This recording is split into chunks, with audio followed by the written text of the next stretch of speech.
Welcome back, kids. It is Hump Day. Happy Hump Day to you. Happy Wednesday. September 13th of 2023. It's moving right along, guys. Today we got another hearing in the Bryan Kohberger scenario, and we're having an open discussion. It is the middle of the week, as we do. Come on in, grab a seat. Let's do this together. Thank you so much for joining me today. Let's get the show on the road.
Hello, hello, hello, hello,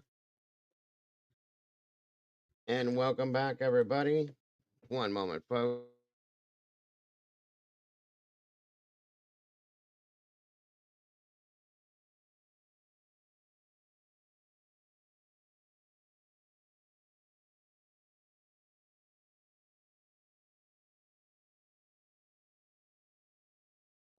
Sorry, folks. My son just walked in the door just as I went live. My apologies. Sorry about that. Just got out of school. So, welcome back, everybody. Good to see you. Good to have you here. Thanks for joining us today. I hope everybody is having a great day and had a great night.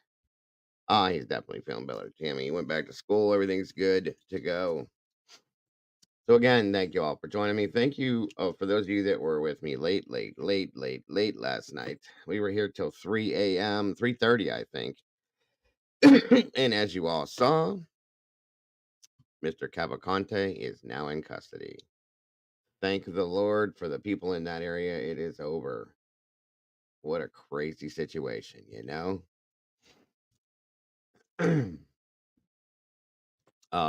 But yeah, thank God that it's over with.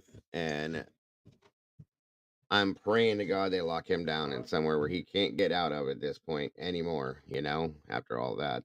So, what a crazy situation.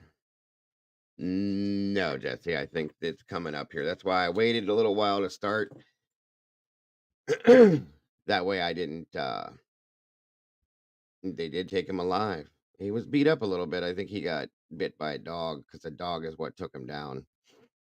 They found him buried in a wood pile trying to get away after that whole scenario that we left off. For those of you that were still with me last night, um, they caught him in that area that they went looking at, and here we are.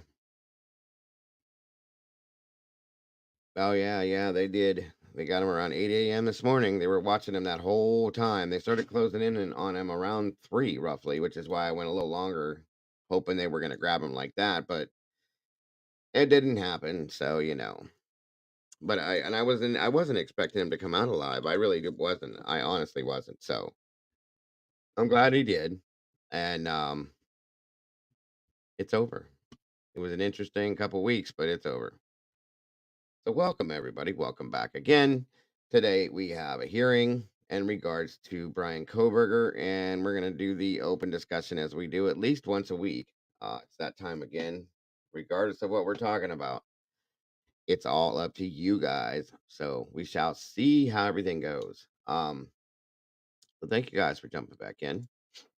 Let's see who is gracing us with our presence today, with your presence, I should say. And it is a wonderful day to have you all here.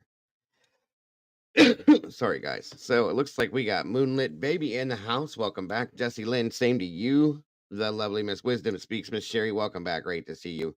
Michael 007, great to see you here, my friend. Thank you for joining us. The Canadian Cat Ladies in the house. Welcome back. One Maiden Nut, what's going on? Eddie, good to see you. Thanks for joining us. Deception Dismantled. Welcome back, my friend. I see you did that. Welcome. Great to have you here. CR's in the house. Good to see you, dear. Thanks for joining us again. Niners girl, welcome. Great to see you. Good to have you here. Miss Bonnie Messick's in the house. Welcome back. Good to see you. Excuse me. Dory just kept on swimming in here. She is again. Good to see you, Dory. Thanks for joining us. Alicia Quintero, welcome back. Good to have you. The Brandy B, the OG, is in the house. Yes, they did, Miss Brandy. Welcome back, dear. Deborah Thompson, good to have you here. Good to see you. Carolyn Miller, same for you. Tammy C, welcome back. Miss Kim Marin, always happy to see you. Thanks for joining us again. Welcome back, Miss Joanne. Good to see you. Good to have you here. The Karma Police are in the house. Good to see you. Good to have you. Miss Salty Sleuth, True Crime in the house. Good to see you. Thanks so much for joining us. Nevada Cops, great to see you. Miss Kells is in the house again. Good to see you. Welcome back. Great to see you here. Vicky's Young, good to have you. Good to see you. Thomas Sharp, welcome. Good to see you. Good to have you here. Sherry Ann, welcome back. Great to have you. Jennifer S, always happy to see you. Miss Carolyn Miller, the same. Evie Marie, good to have you here. Good to see you. Lynn69, welcome back. Great to see you. Crystal, same for you. Miss Paula Litson, always happy to see you. Let me see here. I miss Vanessa. Thank you for joining us. Great to see you. Lady Speedwell, welcome back. Always happy to have you here. Danger Zone, good to see you, buddy. Good to have you here. Thanks for joining us today. Lori Wellis, thank you for being here. Is that a new name? I guess it is. Good to see you. Good to have you here. I love seeing new faces. Excuse me. Let me see. Patty Barnett, welcome back. Always happy to have you. Good to see you. DS, same for you.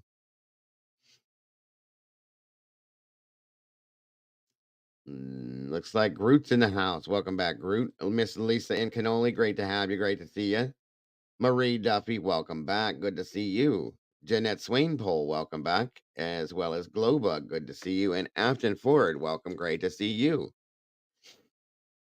Let me see. Did I miss anybody up this way? Tammy C. Spook Bait in the house. Good to see you. Thank you so much for jumping in. Vix Logic, welcome back, dear. Good to see you. Nat Cat, welcome back. Jameson, it's been a while. Good to see you. Thanks for joining us. Katie Quarters, welcome back. Always a pleasure. Angels Among Us, thank you for joining us today. Good to see you. I think that's about Miss Sherry N. Just saying. Good to have you here. Good to see you. Katie Quarters, welcome. I think I already said that, Katie, but that's okay. It's a twofer. Gaya Deguchi, welcome back. Great to see you. M Cause, great to see you.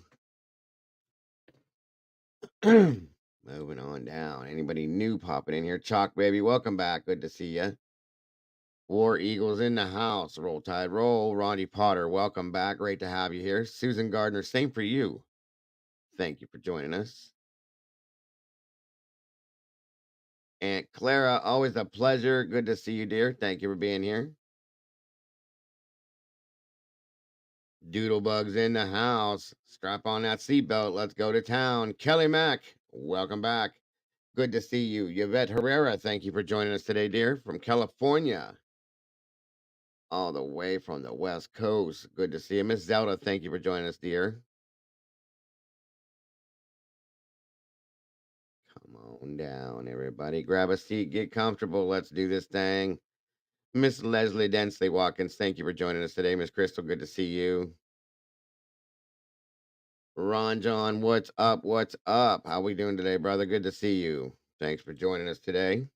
Bonnaby, how are you today, dear? Good to see you. Daisy Jones, welcome back. Great to have you here. Mm-hmm. Anybody else? Anybody else? Michael, I don't know about all that, but thank you, my friend. Robert Bell, great to see you, brother. Thank you for joining us today. Excuse me, folks. Newman 25's in the house, guys. It's great to see all these new meatballs and new members in here. I really, really appreciate you guys so very much. And it is all great to have you guys in the sauce with all of us. What's up, 12? Great to see you. We'll see. We will see. Party of Five's in the house. Good to see you. Yeah, we got the UK in here for sure. They are holding it down in this community. That's for damn sure. We love our UK over here.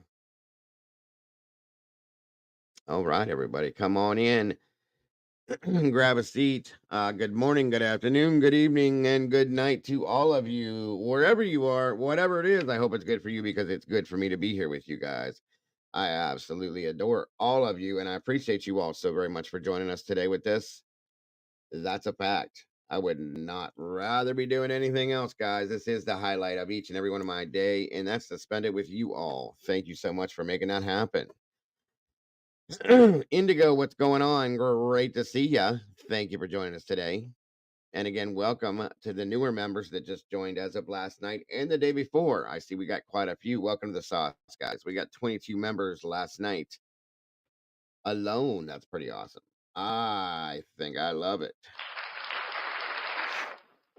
Getting in the sauce. Hey, hey, what's up? Newman Hiroshima.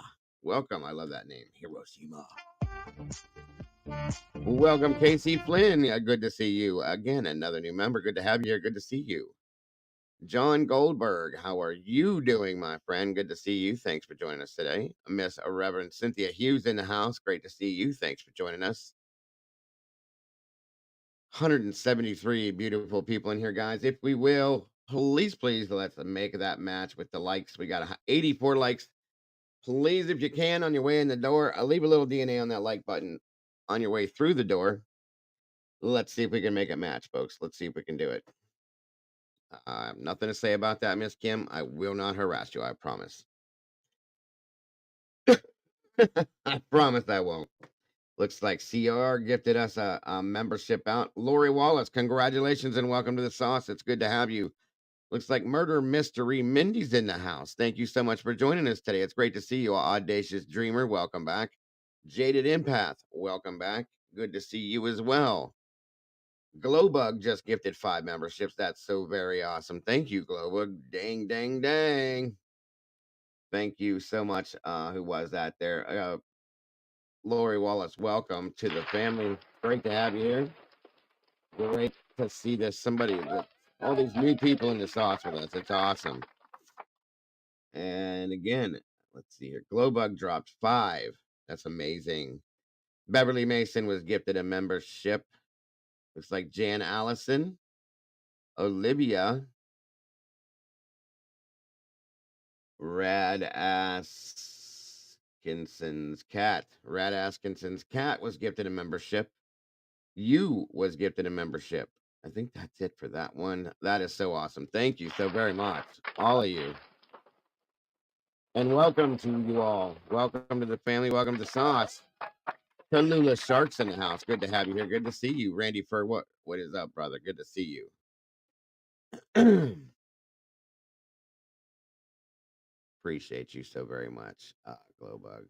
That's a that's a very nice thing for you to do, and I am so very appreciative.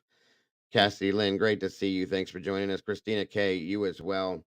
Mama Bear was gonna be here, but something came up and she cannot be on panel with us today. My apologies, everybody. Um, you just stuck with me. I'm sorry. Rumsey, good to see you. Thanks for joining us. Good day, Miss Cassidy Lynn. I think at Combat Vet Price, welcome back. Good to see you.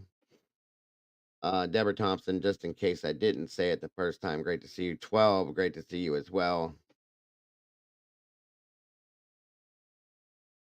I think I got everybody. Again, great to see the new faces and the new names. Welcome, guys. Good to have you here. Well, thank you so much, Miss Bonnie. I appreciate that so very much. Sasha Boerge. I hate when I butcher people's names. Sasha Burge, I think. Welcome and good to see you. Thanks for joining us today.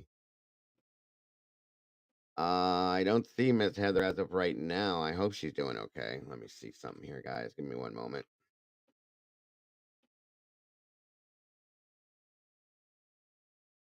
She wasn't feeling the greatest last night, but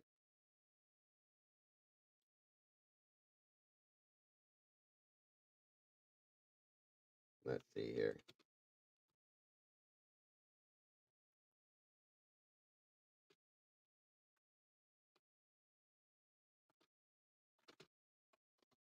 Hopefully, let's see. What's going on, Sooner Girl? Good to see you. Coffin Dopper sucks. Thank you for joining us, and same goes to you. Love you too so very much. Thank you for that. Um,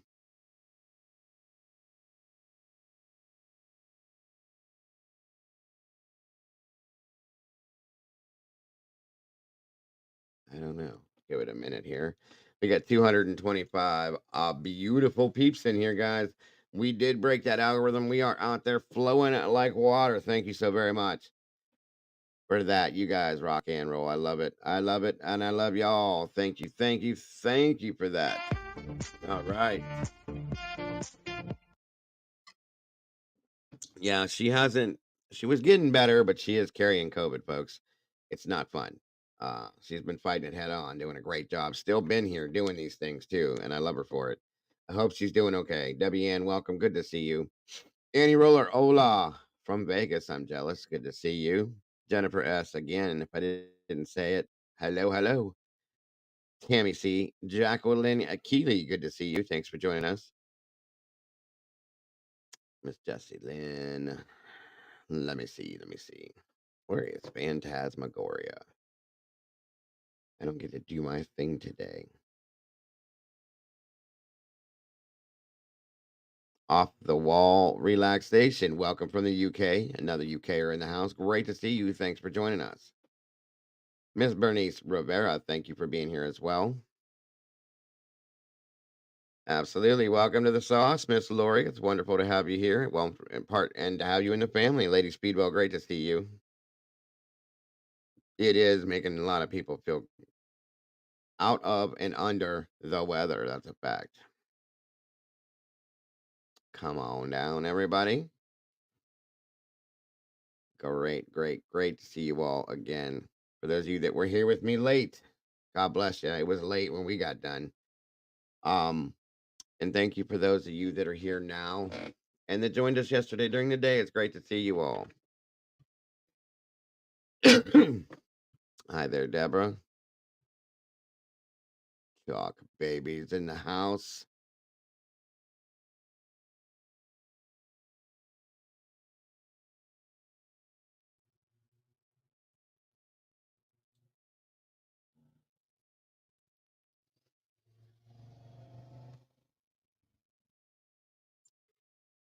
Somebody's racing by the house. Mom of 4 UK. Welcome from rainy Scotland. Good to see you, dear. Thanks for joining us. Kim WI, thanks for joining us today. Great to see you. That's right. Great day. Mr. Danilo is in custody. MCOS, thanks for joining us today. Miss Carolyn. SRB's in the house. Welcome back, dear. Good to see you. Thank you, Miss Sherry. I appreciate that. I woke up. Last night's video was still on. You must have. I got you, Carolyn. I get it. I almost did a couple times too. It is coming up on a year. Doesn't even seem like it, does it, Dan? Danger Zone. Doesn't even seem like it. That year went by quick, it seems. Thank you, Miss Sherry. Again, everyone, this channel is crowdfunded 100%, and I want to thank you to all of you that has donated to support this channel via the Venmo, Cash App, and PayPal. It is so very much appreciated. And that goes for anybody that does it in the future as well. Thank you, thank you, thank you. I appreciate you so very much. They caught him at a John Deere store, I think it is, in a woodpile trying to get away, hiding.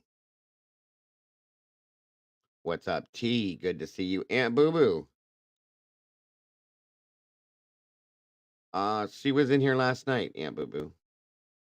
And earlier in the day, too. She comes in here regularly. Excuse me.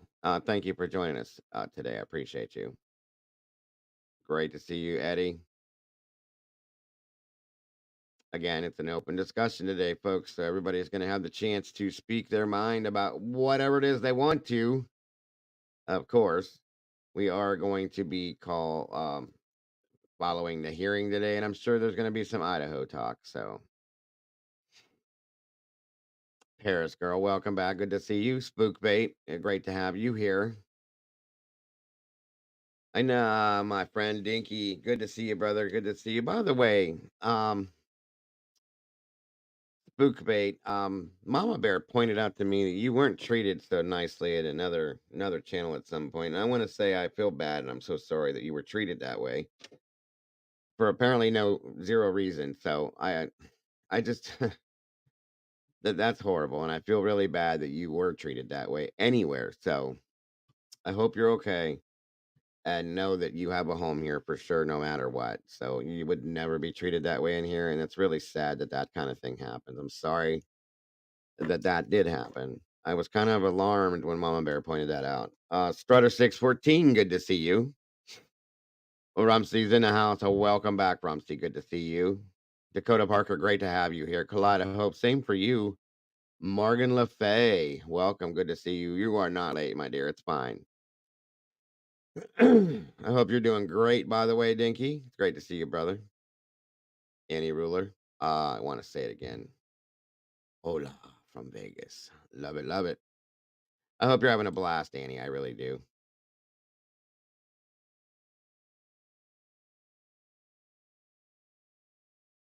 Thank you, CR.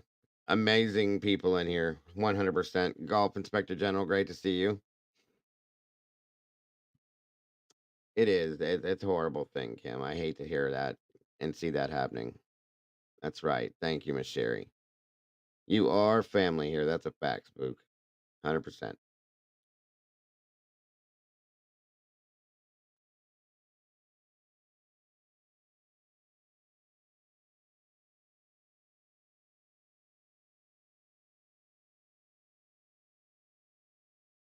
Where's Hunter? It's a good question. Thank you, Spook. I appreciate that. Patty Barnett, great to see you. Good to have you here.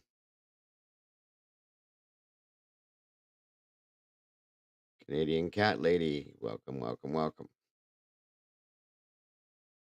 We got 250 awesome peeps in here, guys. We are in the algorithm already. I don't even have to say it. And I appreciate you all so very much for that.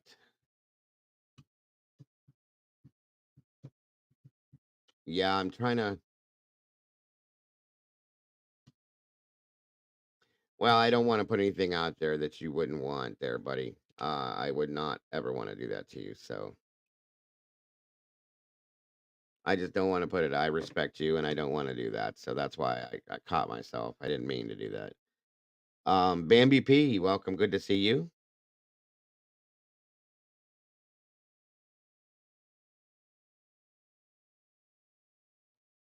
Audacious Dreamer. I like your name. Daisy Dead's in the house. What's up, Daisy? Good to see you. Come on in, everybody. Like I said, Danger, it's just out of respect, buddy. That's all. I would never want to put something out there, that you're not comfortable with. So,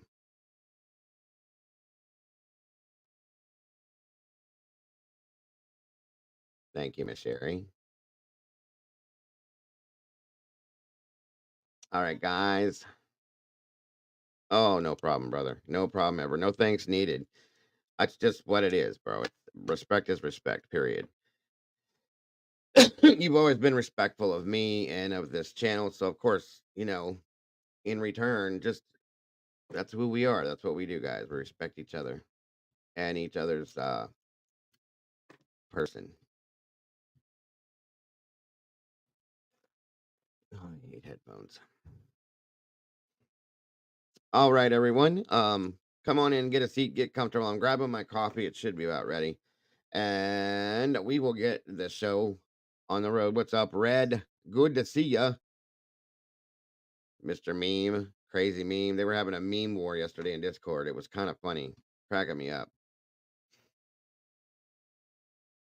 All right, guys. I'll be right back, folks.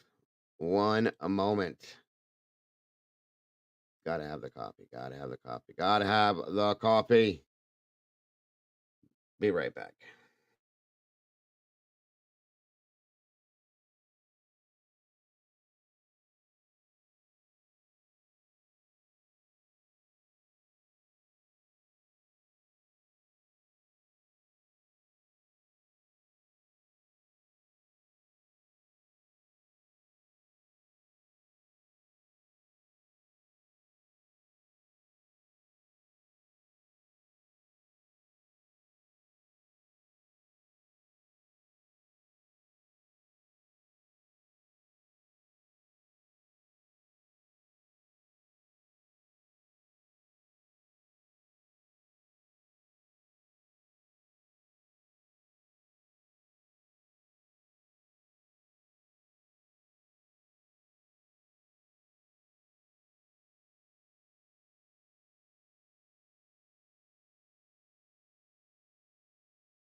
Welcome back, everybody.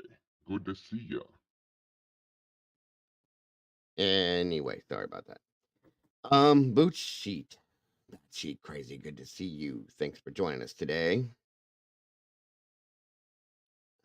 Did I miss somebody else? Nope, nope, nope, nope, nope, nope, nope. Okay, I think I got everybody here. Randall and Lori, welcome back. Good to see you.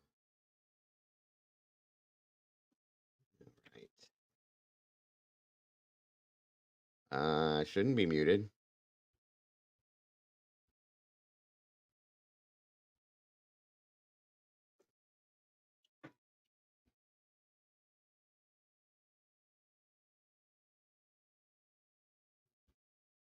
All right.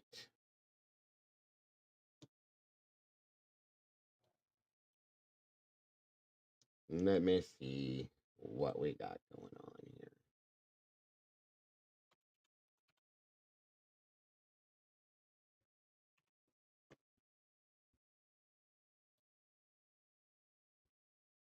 There's Mama Bear in the chat, guys.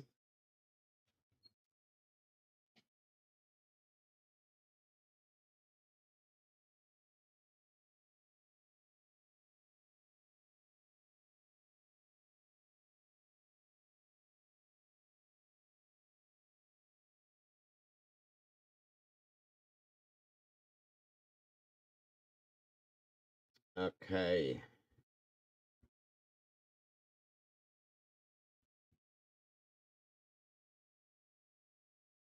All right. Well, I don't know how many of you guys saw it. Mom of Four UK, good to see you. Thanks for joining us. Salty Sleuth, good to see you, dear. We had another document drop as of the 11th and two more from the 12th. For those of you that didn't get to see those, I covered the ones before. Okay.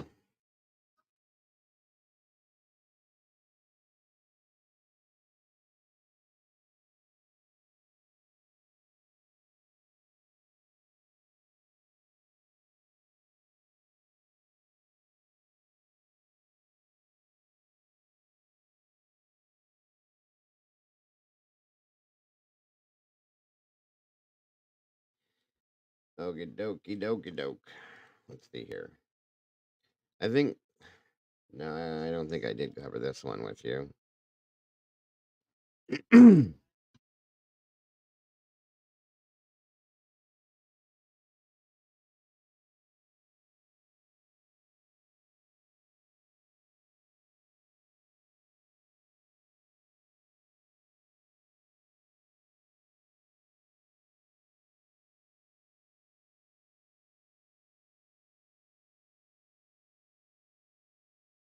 North Carolina Mountain Man, good to see you.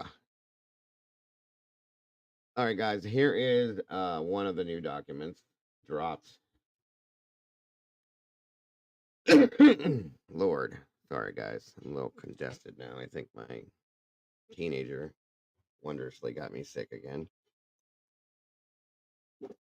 Okay.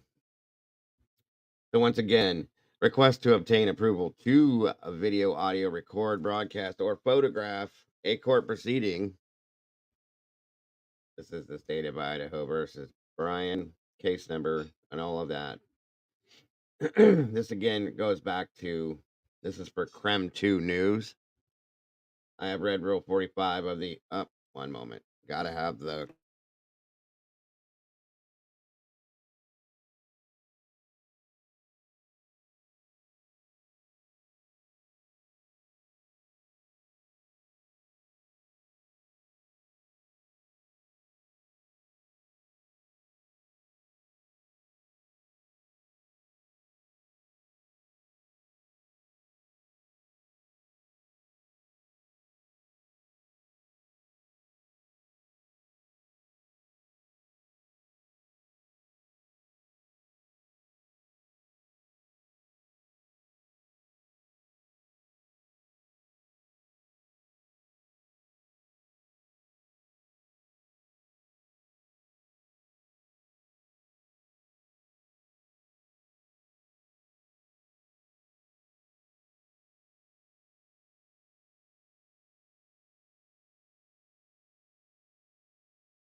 all right, all right.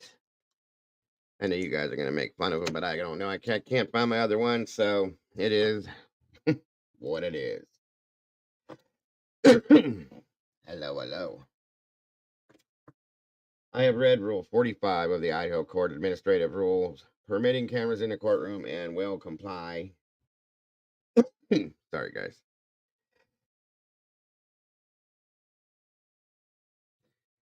In all respects, with the provisions of that rule, and will also make certain that all other persons from my organization participating in video or audio recording or broadcasting or photographing of the court proceedings have read Rule 45 of the Idaho Court Administrative Rules and will comply in all respects with the provisions of that rule. All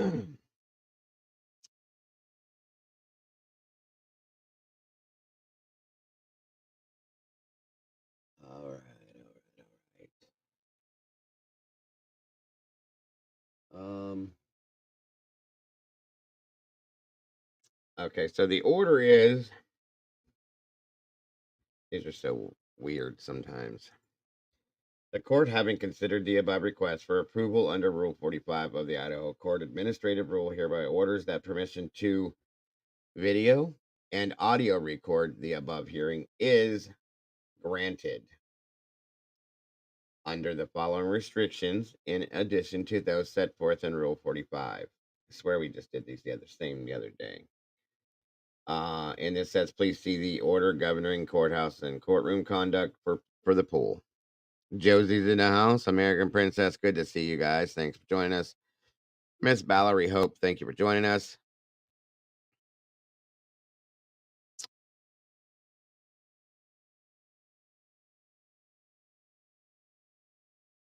All right.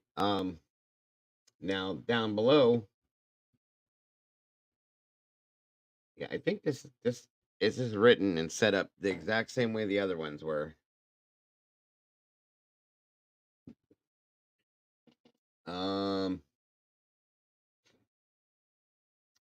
okay, this one was that permission to photograph the above hearing is granted under the following restrictions, in addition to set forth Rule 45, Idaho Court, blah blah blah. Okay. All images and audio recordings captured in the courtroom, whether before, during, or after the actual court proceedings, by any pool photographer or video and broadcast camera operator, shall be shared with other media organizations as required by the Rule of 45 of Idaho Court Administrative Rules. So that is the first one.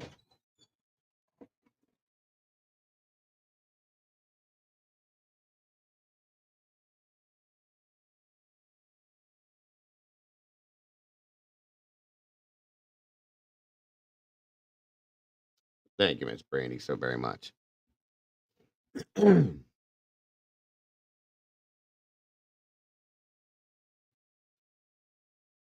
I have glasses all over the house. I can't find them, so I grabbed that pair. They're sexy, aren't they? Yeah.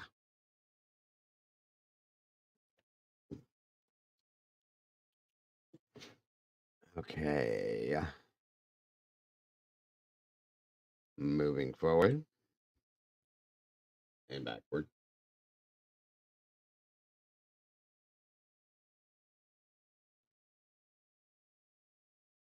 One second. Here we go. Okay. And then we have, now this one's a little different.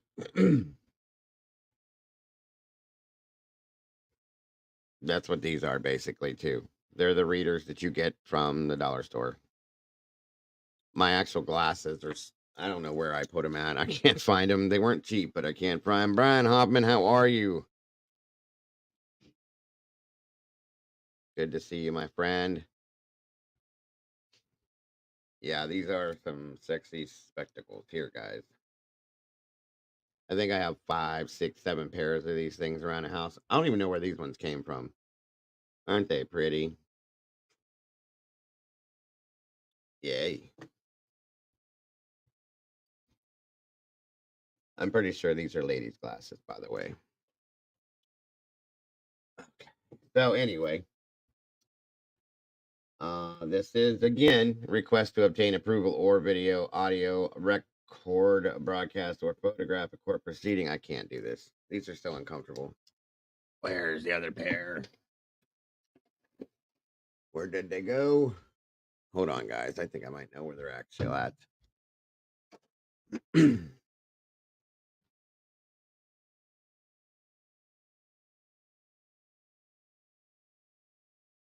I found him. Hold on.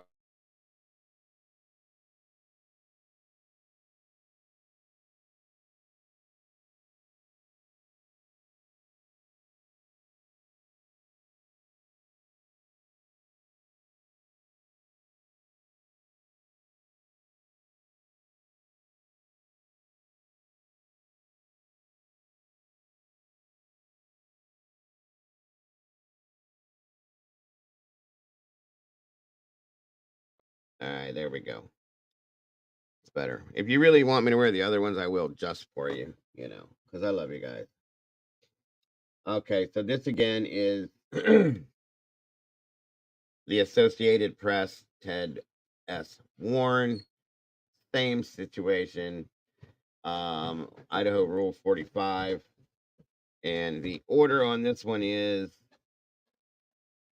to video and audio record within the pool as well. Thank you, American Princess. Sorry, I'm a bit rammy today. Oh, Josie. Josie. I love you, Josie. He's such a trip, guys. What does rammy mean? Explain what rammy is, my dear. Truth and translucent. Good to see you. Totally missed my advice like I'm nothing. I obviously didn't see you till just now. Truth. There it is. Cool live. Just less of the thank yous. Thank forever. Okay, well that's how I do things in here. Sorry if you're not comfortable with it, but that's not gonna change. Remy, good to see you. Thanks for joining us. Crafts and Crime, thank you for joining us. Like I said, if you're not comfortable, maybe not the place for you, but that's the way it is. I'm not gonna change it. So thank you. Okay. Again, this one, like I said, this gives permission up here to audio and video record, and then down here, and that one was granted. Down here, this one is to broadcast the above hearing, and that goes along with that. And then down below, it's to photograph, and this one says it's granted as well. They're the same documents we were looking at before, so I guess it's just for everybody. You know what I mean? Um, and again, I wasn't trying to be rude, folks. I just, if people don't like the way I do things in here, I've been doing it from the beginning. I'm not going to change it. It's obviously not the place for you, so, and that's okay. Mama J, great to see you. Thanks for joining us. All right, so that takes care of that one. Like I said, there's the same thing again that we've been looking at. They got multiple. They need to just put one out and be done with it, for all of them, and say, hey, this is what you can do. But I think each media company is doing what they're doing separately, I guess. J-Lit, what's up? Burning off some energy, okay. All right. I am definitely not mad. I am definitely not mad, Alicia. Don't worry. Hooped. I guarantee you. Thank you so much, J-Lit. I appreciate that, as I figured. Thank you, Ron John. Again, as I said. And thank you, Indigo. That's the point. I agree, Crafts and Crime. I absolutely agree. I'm burnt out on that one. It was a long few days. What's up, cowboy? Good to see you, brother. All right, all right. Salty Grace. Good to see you. Okay, back to what was doing. And the final one we have here is in regards to the hearing that it's coming up here soon. And it's give or take, guys. We'll see what happens about it being recorded. It's obviously going to be delayed if it is, and if it is, you know. and I'll give you the heads up through Gigi. What's up? Thank you for that. I'll give you the heads up through Twitter as well because I know Bryan is in the courtroom as always. Christine, Alaska, good to see you. It was 2 something Pacific time, so I'm guessing it's gonna be around 4 or so. Thank you, Miss Brandy.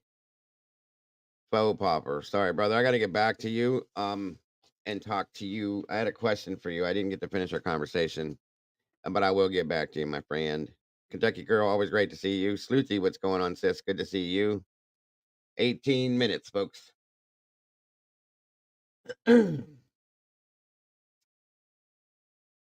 All right, and this again is the Zoom information, everybody, that we already kind of knew about. All right, 1 second here.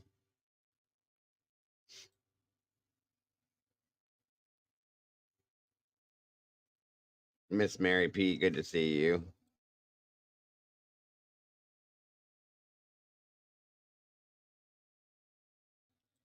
Sleuthy said it should be 18 minutes, so we got some time. Honestly, this isn't even anything. This is the same Zoom type things that we went over the last time, the last few times. It's the same exact um document that we talked about. You know what? Have a great day, Truth and Translucent. Go. If you want, I can give you a recommendation for a couple other channels, but I don't really care to have you in here. So take care. Bye bye now. Anyway, then afterwards, thank you for joining us today. So anywho, that is the same exact thing, and it shows that that was redacted at the bottom there, and it just gives the Zoom information, guys. It's nothing. Uh, that's for today's hearing, 2 p.m. Pacific time.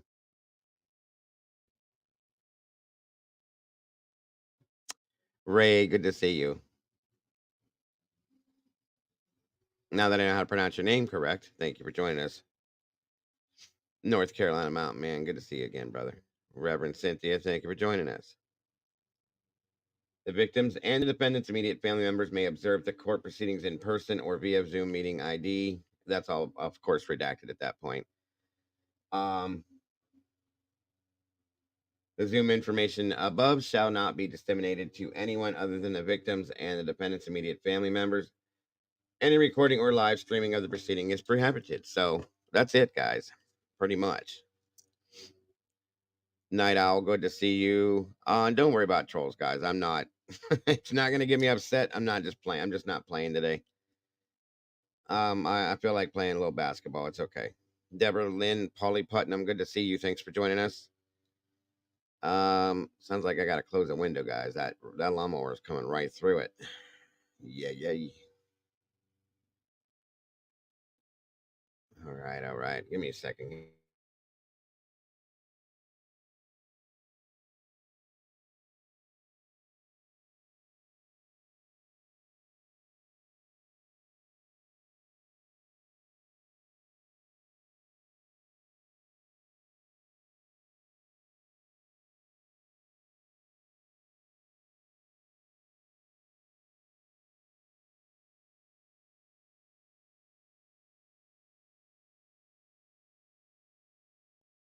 All right. Sorry about that, guys.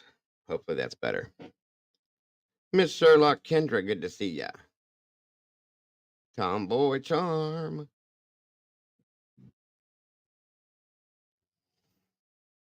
I ain't saying he's a Culver. Oh, Josie, what a mess. Thank you, G. I love it. Josie's a trip. I love her personality.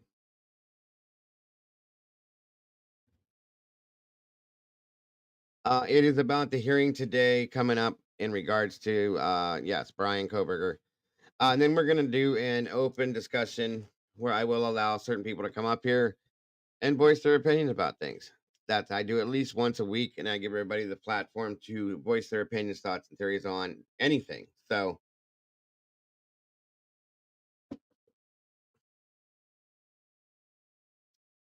that takes care of that. We got just a few minutes here to get ready for Mandy Joe, the Wonder Mod in the house. Good to see you, dear. Welcome back. Good to have you here. And again, guys, I hope nobody took Mojo. What's up? I hope nobody takes me as being rude. I'm not trying to be rude today. I'm just not in the mood. I'm tired of being nice to people and having people just do what they want to do. So that's just how it's going to be from now on. I don't have to be ignorant. I'm just not putting up with anybody's crap anymore. That's all. No big deal. That's exactly it right there. I'm not reacting to it anymore. It's just, you know what? Move along. If you need some recommendations to go for somewhere to go, I can help you out. Otherwise, just don't be here. Tamara, good to see you. Oh, what happened? Um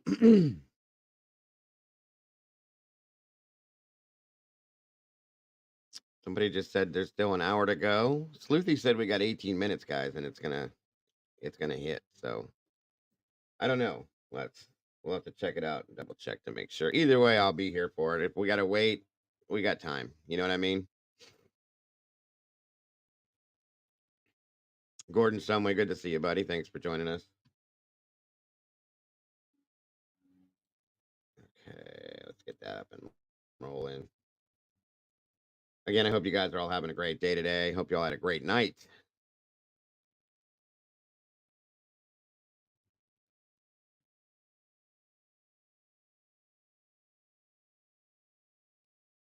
So I thought it was 4:40. Okay. Either way, we're gonna be here for it. So high vibes. Good to see you.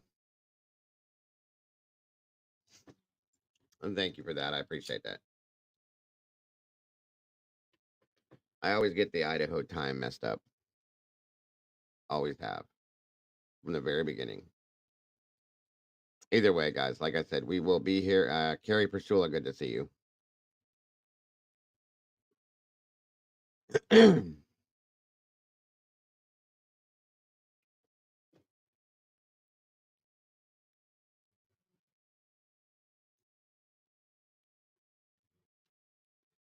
a great point, Danger. I think I got it going on too, Brandy. Caden had his thing and he's getting better now, and then it just pass it on to me like he always does. And you know how I carry things. Moni in the middle in the house. Good to see you, Moni. Thanks for joining us. Where's she at? She's in the middle. Curious chick, thank you for joining us today. Central Standard Time or is it Eastern? I'm on Eastern Standard. Nicole Harper, thank you for joining us. Good to see you. We got 353 awesome peeps in here, guys. Thank you so much for joining us today. Christina Alaska, thank you for being here. I'm excited, guys. I just found out. I know we always end up on it anyway. We got a little time to talk about some different stuff, but my lovely wife, Micah Z, what's going on? Good to see you. 12, welcome. Salty Grace, good to see you. Yeah, okay. So it would be Eastern, so it's gonna be 5 for me. Okay. Either way, like I said, Tina B, welcome back. 360, good to see you. And like I said, little Stiggy, there you go.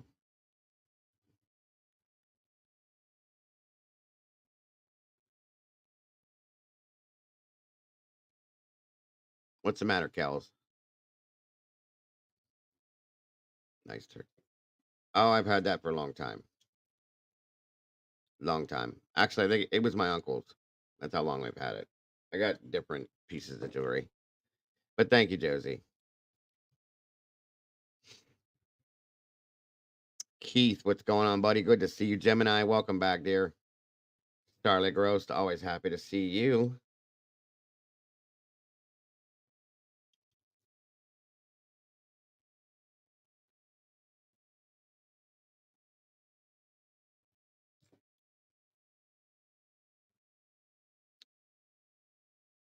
All right. Tamara, let me see. Making sure I didn't miss anybody else in here. And if we got some time, we can talk about some stuff beforehand and then we'll talk about some stuff after. Okay. Let me see something here. Give you guys little updates on this and that. For those of you that didn't r- know, well, we were kind of following the escaped inmate while he was out for 2 weeks. He was finally captured to at 8 a.m. this morning. We are late following it last night as they were on to him. Yes, Kels, it is a court date today. Rachel Smith, good to see you.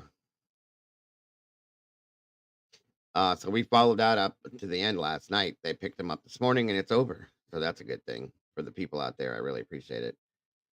They did a great job on that, in my opinion. It took a little longer than I thought it should have, but you know, this guy was pretty quick. Yeah, he was in a pile of wood. Pretty crazy.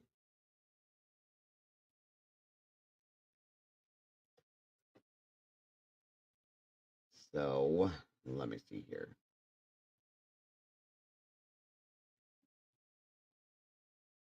There's something else I gotta tell you guys. We might be picking up here. I've been reading up on some stuff. Okay, I don't know how many of you guys are following anything that went on with the Murdaugh trial. Yep. So it seems we may be covering that again. It looks like they're going for a new trial on that due to some jury tampering situations, guys. How about that?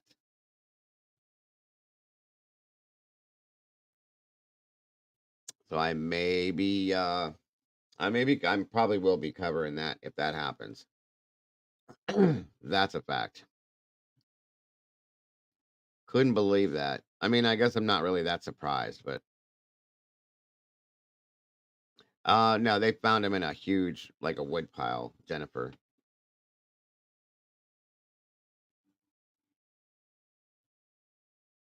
Josie said I have been. He should get a new trial. Yeah, if they're especially with what I read. Susie Storm, thank you for joining us. Jury tampering, yes.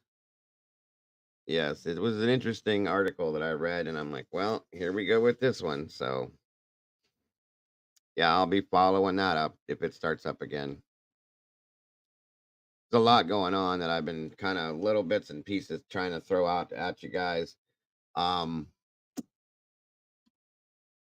uh, da, da, da, da, da, da, I know what you're saying, Kentucky. Vicky Young, good to see you. Um,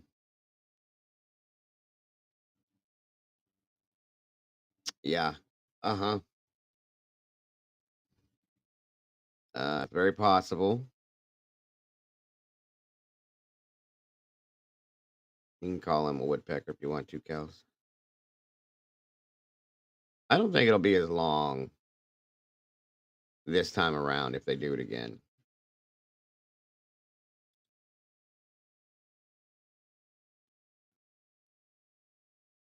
Sherry says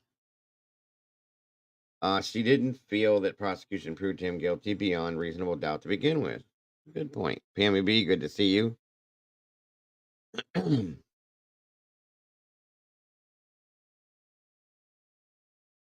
Yeah, it seems to be that way in some senses. I agree, Deborah.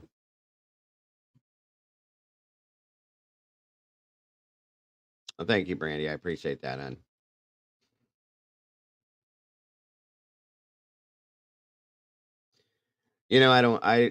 I don't feel bad for him. When I realized what he did, especially when there are kids involved, no. No, no, no.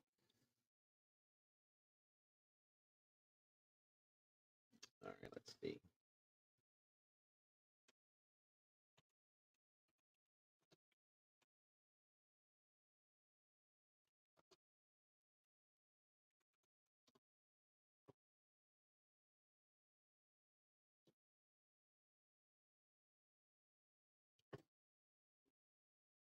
All right, guys, since we got some time, let me show you this here.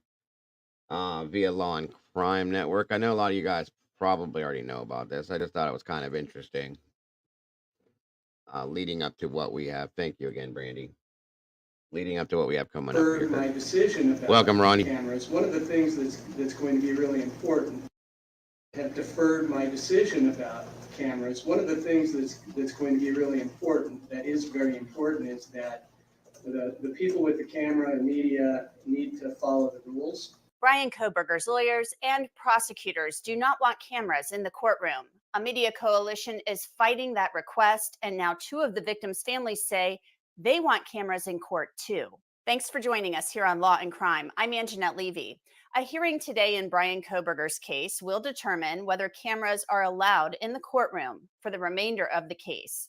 Kohberger's lawyers have asked for a second time that Judge John Judge exclude cameras.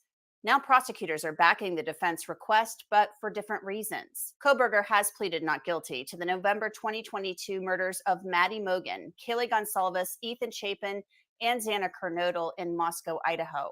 He faces the possibility of the death penalty if convicted. Kohberger's lawyers have accused the media of violating Judge Judge's June order to not focus on Kohberger. Your Honor, we will be filing a motion to constitute media in the courtroom, particularly the cameras in the courtroom. Kohberger's lawyers claim in a motion that the camera focused on Kohberger's fly and that social media users use images from media outlets to produce prejudicial content. They also claim the camera focused on counsel tables, which prohibits them from effectively representing their client. The prosecution is now joining the defense in its request to remove cameras from the courtroom, citing harassment that some witnesses have been subjected to throughout the investigation. A media coalition that includes Law and Crime has filed a motion objecting to the request to remove cameras. Lawyers for the media wrote that the cameras did not focus on Kohberger's fly. Rather, a social media user clipped an image. The media coalition's lawyers also noted that while counsel tables were shown in footage, none of the writing on papers could be seen in the images. Just yesterday, the media gained an ally in the fight to keep cameras in the courtroom. The families of Kaylee Gonsalves and Xana Kernodle wrote in a statement, "It is vitally important that this trial be open to the public to view and watch. There is an enormous amount of media coverage about this case, some good, some bad, and with that comes the responsibility of the court to ensure a fair trial. This case is surrounded by secrecy. Everything is either sealed or redacted. The family has not received any discovery on this case or any information about the facts of the case from the state. No one knows anything about the case, which leads to speculation. That speculation is fueled by the secrecy surrounding everything that is filed and every hearing that is closed off to the media and the public." The families also write that the defense and prosecution's request show a lack of faith in the justice system. Judge Judge had previously voiced support for having cameras in courtrooms, but noted that this case may be different. He had reserved ruling on whether or not he would allow cameras to continue throughout the duration of the case. Kohberger's case is in Idaho, where Lori Vallow Daybell was recently convicted of the murders of her two children, Tylee Ryan and JJ Vallow. The judge in that case barred cameras, but allowed audio of the trial to be released at the end of each court day. The prosecution cited that case in its request, but interestingly enough, deferred to the judge the first time that the defense requested that cameras be removed. Stay with Law and Crime for continuing coverage of the Idaho 4 case and Judge Judge's decision. For Law and Crime, I'm Anjanette Levy.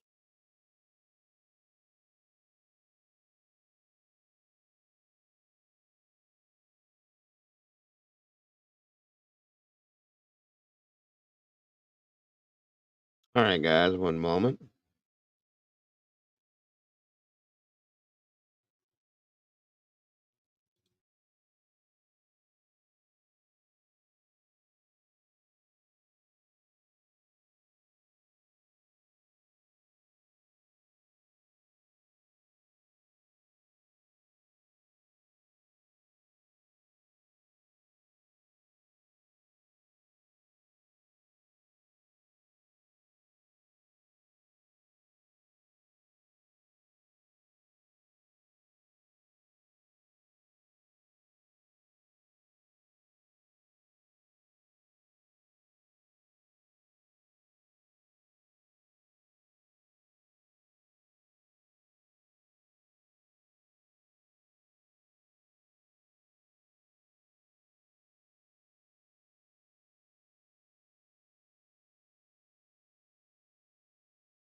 this of accused killer Bryan Kohberger State of Idaho versus Bryan Kohberger.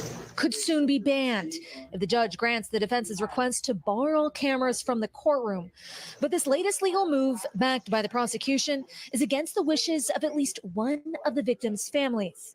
We're all for truth, transparency, the cameras being in there and letting the community decide. Kaylee Gonzalez's father says banning cameras from the proceedings could fuel online rumors and misinformation. It's chaos on the internet. It's chaos all over the world. And I'm done with that. In a 7-page motion, Kohberger's attorneys claim camera crews have ignored a 2-month-old court directive to stay wide on the entire courtroom and to not focus exclusively on Kohberger, pointing to examples of what the defense claims are blatant violations of that directive that were later published alongside sensationalistic and prejudicial headlines. The prosecution siding with the defense, arguing it's concerned that camera coverage will have a substantial chilling effect on the ability of witnesses to testify, while noting certain witnesses have already been subjected to threats and harassment. Facing 4 first-degree murder charges in the stabbing deaths of Kaylee Gonzalez, Madison Mogan, Ethan Chapin, and Xana Kernodle, Kohberger officially waived his right to a speedy trial at a hearing late last month, pushing his October 2nd trial date back indefinitely. Some delays are to be expected in murder trials simply because the stakes are so high. For Kaylee's family, every day without justice is agonizing. When you ask for the victims of murdered children to just shut up for extended periods of time, and you say that you're not going to give justice for perhaps years, it's not acceptable. NBC News has joined a coalition of media organizations that have filed what's called a motion to intervene to oppose Kohberger's request to ban courtroom cameras. In its filing, the coalition argues that so far, media organizations have followed the court's existing direction and have not focused exclusively on footage or close-ups of Bryan Kohberger. That motion expected to be a part of today's hearing. Guys. All right, Aaron, thank you. I want to turn now to NBC senior legal correspondent and co-anchor of Saturday Today, Laura Jarrett. So, Laura, I mean, here you have two sides actually agreeing that they don't want cameras in the courtroom. You have a couple of families saying they do. What's the judge likely to do in this case? I think the judge is likely to shut it down because most importantly, the judge is balancing all the different interests. Obviously, the public has a right to transparency and people want to know what's going on and believe in the system. But most importantly, that judge has to protect his right to a fair trial. And of course, the prosecutors are worried about creating an issue on appeal. And so if in fact later on down the line, another court says actually cameras shouldn't have been there, the prosecutors are going to worry that the whole case could fall apart. And I don't think they want to risk that. Meanwhile, the trial was supposed to start a few weeks from now, October 2nd, I believe. Kohberger's waived his right to a speedy trial, so it looks like there's going to be quite the delay here. When there's a delay in a murder trial like this, does that typically benefit the prosecution or does it benefit the defense? It only benefits the defense, right? And this is sometimes a tactic you see defense lawyers use because think about it, memories fade, evidence can, get spoiled in some way. And so the defense obviously wants to push this out as far as they can. They're not going to be able to push it forever, but that October date is clearly not going to stick. And in reality, in a murder case, a year is not unusual for a case to take to build. But obviously, the prosecutors want this to go as soon as possible. Because remember, there are surviving witnesses who were in that house who were prepared to testify. Thank you so in this much. case. Deception, Another reason the dismantled. prosecution says cameras aren't a great idea for some of those vulnerable witnesses. Laura, thank you very much. Hey, thanks for watching. Don't miss. All right, guys. So I guess since we got some time at this point, we'll start off with this. I want to give you guys the option to come up here and explain or just say how you feel about this, guys. That's what it's about. I only want to do a couple people at a time. That way we don't have a bunch of people talking over each other. But we'll have more of it after, everything else happens too. So the link is in chat. Come on down. Let's do this. I have my own theory on it, which I will explain as well. I think that the prosecution and the defense have two different reasons why they don't want the cameras. It's not that they're agreeing for the same reason. But I think it's important in a sense that they're in there. Okay. And I know That is greatly appreciated, Deception. And I know why Bryan doesn't want them in there. I get it. Okay. And I agree with that. What's up, Chains? Thank you for joining us, dear.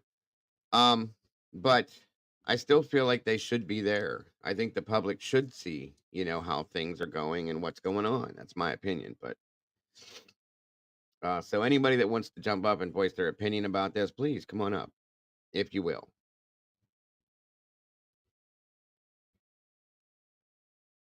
Right, Dinky. That's what I'm saying. I can see both sides of the argument in a sense. My opinion personally, though, is that they should be there. And I do understand why at the same time, maybe they don't want them there. You know what I mean? Especially with the way they've done things with Bryan. It makes sense. What's up, Riley Nicole? Good to see you. Let me repost this link one more time. Thank you so much for that, Jazz King. I appreciate that, my friend, so very much. All right, Eddie. I was hoping so, my friend. And there's that for the super sticker. Thank you, my friend. I so very much appreciate it. Come on down, my brother. What's up, Eddie? Good. How you doing today, buddy? Hello, everybody. How are you? I'm doing good. Yourself? Good. I am great. Thank you, sir. You must have woke up late. Oh, yeah. I ran late on purpose because I knew that this hearing was going to be later, and I was up till 3:30 this morning chasing down Danilo Cavalcante, so you know how that goes. But yeah, and I actually slept in a little bit. It was a little crazy, but Don't here blame we you. are. Yeah. So my thoughts on the camera is, I really don't even see how this is possibly going to go to trial. But it would apply for like the hearings that would be upcoming. There will be hearings. So, the judge, months back, he already gave a warning. So I would just wonder, leave the cameras in the courtroom, but if the independent media companies cannot abide by the rule, then it's just one strike and you're out. So that would really, I think it would only take about one of those, and then the message would be sent. Because if Court TV, violated the judge's ruling on that, guideline on that, then they're no longer in there, and then other company would be taking their place. That would be pretty, that'd be a hard pill to swallow. Yeah, and I agree with you, but here's the thing with that. And I'm not saying this to disagree with you. I'm just saying this because we were all there the day that Judge, before the hearing started, this was a couple hearings ago, said, I do not want cameras focusing on defendants, on the defendant, on the table, on this, on that, blah, blah, blah, blah, blah. Keep your cameras forward, facing him, basically, right? Right. Okay. He made that comment. They moved forward with the hearing. Welcome back, Sandra. Immediately, Court TV goes to focus on Bryan Kohberger and Ann Taylor and stayed there the entire hearing. They didn't even pan away once or twice. They were stuck in that position the entire hearing. So, in my opinion, that was a blatant disregard for what the judge said, and it was pretty disrespectful. True. So, if it can, like, I agree with you in a sense, if the judge can say, okay, here it is. This is your last chance. You're either going to abide by what I say, or you won't be here with these cameras. End of story. And if they do, and they follow through, then great, there it is. Let's do this. But I have a hard time thinking that they will. Because again, they blatantly disregarded what the man said. Within seconds of his comment, went right to that, and it was just like, wow, you guys are just rude, So that's kind of my thought in that sense. Composer C, welcome. And I'm hoping, I hope that they can do what you're saying. I hope that he will do what you're saying, because I don't want us to not have cameras. I really think that it's important to see and hear everything that gets brought up during this, anything that goes on with this from here on out, 'cause for as much time as we spent on it, you know what I mean? Yeah. I just don't see how they're going to completely be able to prevent the cameras from being in the courtroom, but maybe they will. I hope they don't. I really hope they don't. Because it's part of the smear campaign, after all. Yeah, yeah, and you would think, but here's my thing, and let me ask you too. That's another reason why I'm glad you're up here. So we heard them say that the prosecution is agreeing with the defense. They don't want cameras either, but for completely different reasons, as we all know. So what do you think, Eddie? What do you think that they want the cameras for? To continue the smear campaign, or do you think they have a different, or they don't want the cameras? I mean, we were just talking about that. Me and Kendra, true crime. Yeah, I'm curious to hear what you think. Was it reverse psychology on the prosecution's part? Do they really want the cameras in there, but they are appealing for them to not be in there? It's interesting because it's part of the smear campaign that the prosecution would absolutely want those cameras in there. That's what my thought would be, and like I said, that's why I like to hear your input on something like that. Is it reverse psychology? But it's another one of these things that we'll just never be able to figure out. No. Nope. You know, what is in the mind of somebody else? What other reason? I mean, if we're going to go on a basis of the way the prosecution has run things so far, what reasoning could they possibly have to not want cameras in there other than reverse psychology in a sense? I completely agree with that. I really do. What did that law and crime little segment that you just played moments ago say that the prosecution's reason was because of let me see if I can recall this. Here, let me pull it up here. See if I can bring it back. No problem. Witnesses are being harassed or something. Mm-hmm. Oh yeah, because of, I don't understand that. I mean, and I that's don't what recall. I didn't get either. I don't get that. Didn't get it. What does that even mean? But no, don't play it. We can cover that later. But okay, you know, that's fine. This I just want to remind everybody this weekend, I'm not sure what day, but 48 Hours is going to air another smear campaign against Bryan Kohberger. I'm sure everybody is aware. But, you know, does everybody recall 48 Hours already has one of those out? It's quite old at this point, but I think it was after the arrest of Bryan Kohberger, but they said that CBS News learned that Kohberger was tracked for several days by the FBI using Easy Pass, fixed wing aircraft, and ground support.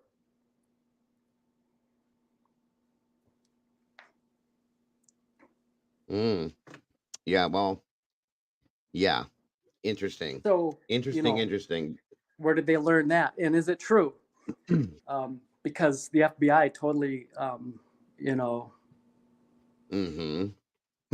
they're disassociating themselves with that. So what's the truth? Well, this is what Eddie's talking about here. This is the new 48 Hours episode. This is a sneak peek. It's set to air September 16th, which is 3 days from now. So if you guys want, we can review this real quick, this little sneak peek, and see what we're in store for. And see what you think as far as that goes. Are you down for that, Eddie? Well, if you did, my phone would just be, I'd probably have to lighten up. Okay. Well, we can hold off then. That's no problem. Yeah, hold off for a bit. But no problem. I've been thinking about, like, so if this goes to trial, did they give Bill Thompson their word that, because if he goes after somebody, indicts somebody, and brings someone to trial with insufficient evidence, I mean, that's unlawful. It's very unlawful, yeah. So that would require him to be investigated, because, like, with the information and the evidence that we have right now, if I was the prosecuting attorney, Mhm. even I would know with, no knowledge of that field, I would know that I don't have a case, right? Right. Right. So, but then again, he's not a fixture in this. He'll be probably retired by the Before it's time. over. Yeah. Yeah. So I agree. this will just get passed along to the next prosecuting attorney. But then, of course, that guy won't or gal won't want it either, I suppose. And I'm curious. I'm glad you said that. Welcome, Latrell. Bill Thompson is set to retire in January, I believe it is. Do you guys, first of all, do you think he's going to do it while this case is active, or do you think he's going to wait till the case is over? And second, if he does do it, how do you think that's going to turn things around? Do you think anything's going to change with this case? Do you think the prosecution itself is going to be different, or do you think everything's going to roll right along as it has? He knows he won't be going to trial. That's got to be what's happening. I mean, and we've talked about that, the design. We've talked about this already a few times, yes. And I'm thinking that makes perfect sense that he already figures that this isn't making it to trial, so it doesn't matter. It'll be over with before it happens. You know what I mean? I'm going to run this by you real quick. So, Mm. Up to this point, we've kind of looked at like the crime itself and then the framing of Bryan Kohberger as two separate like occurrences, so to speak. And then the question I have is who had control over the crime scene from 2:52, say, for example, a.m. to like the morning, the daylight hours? Because right now we've been kind of told that Dylan and Bethany were blissfully ignorant of everything that happened during those hours. Right. But that is not true, and I doubt they slept. I don't know if they were. doubt that I can't too. figure out if they're in that house or not in the house after it happened. And that's the thing is But 4 a.m., 4:25 a.m. till 11:56 a.m. All that time, did those two girls stay in that house with that scenario inside that house with them, or did they leave? That's a great question. We don't know. And come back after the time allotment was set. Like you said, who had control of that scene all that time?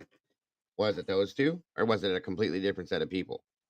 So, like we've always kind of like floated these characters, like possible characters who might have done this. Enon. A few people. We know, right? number 9, number 8, Jack Showalter, Dylan, Sure. Demetrius, Sigma Chi. Yes. So quite a few people. Right. Now, if Bryan Kohberger is being framed, then that means the FBI knows who did it. They're covering for someone. So let me ask you, and when I say you, I mean you listening. Everybody, right. Yeah. Would they cover for you if you did it? Or you, Dago, would they cover for you? You think? Absolutely not. Well, what about me? You think they cover for me? I'm a pretty nice guy. Nope. I don't think so either. So well, we're both nice guys. Yeah, nice you're a guys very nice guy too. Yeah, we finished last, brother. You know that. Yeah, we. I don't know. I know what you're saying. That's what I'm saying. We finished last, buddy. So that's not going to happen. Okay, so we've eliminated just about everybody. Who do we leave out? My question is this: have we ever talked about the people that are framing Bryan Kohberger? Are they the ones that did the crime? That's a good question. Are they? Or was there a completely different set of people? Why would they cover for someone else? Unless they hired someone else, but... So that's... Unless they were forced to do certain things out of fear. Talking about that. So lately I've been kind of reading people's comments and listening. Okay, Dylan Mortensen. So during those hours of like 2:52 a.m. to like daylight, it seems like she and maybe Bethany too, who knows if they were together or not, but certainly Dylan, it seems like she is not acting of her own volition. She is receiving guidance, right? She knows something. Now, does that make her guilty? And Yes. I've kind of thought this, and I mentioned it before. Is she guilty? Well, would you be guilty if someone who is in charge of the people who are in charge is telling you what to do? And if you don't, you're going to end up like, these over here. Right, right. Well, are you guilty, or are you just, doing what you must do? So she's that she's not makes even sense. complicit. I mean, in my mind, she knows something. I know Not that, yet, Sally. but Right. I don't think she has a choice. Now, we can talk about it, and that's not going to hurt anybody because she's not being charged with a crime, nor will she ever be. Right. She's immune. Well, she's made a deal. She's followed the directive, right? Is that what you think? I mean, is that how you think it'll end up? That is a good point, though. She'll never be charged with anything. That's a great point, actually. I never thought of it that way. Interesting. But what's the distinction? Why not them two? I mean, there has to be something. What distinguishes them from the four victims? I can't figure. Well, I do have an idea. Well, like I said, it could be just a out of fear situation. That's why there's nothing that's been said or done, or there's some form of involvement, and then in turn, go ahead. One big thing is that they're not even there. So if they were there, I think it would have been the same fate for them, right? I mean, because that's kind of what my thought has been for a while. Why leave two? What's the purpose? Yeah, I wondered, were they actually even there, and that's why they survived? Because it's just very hard to accept that, like you said, why leave two?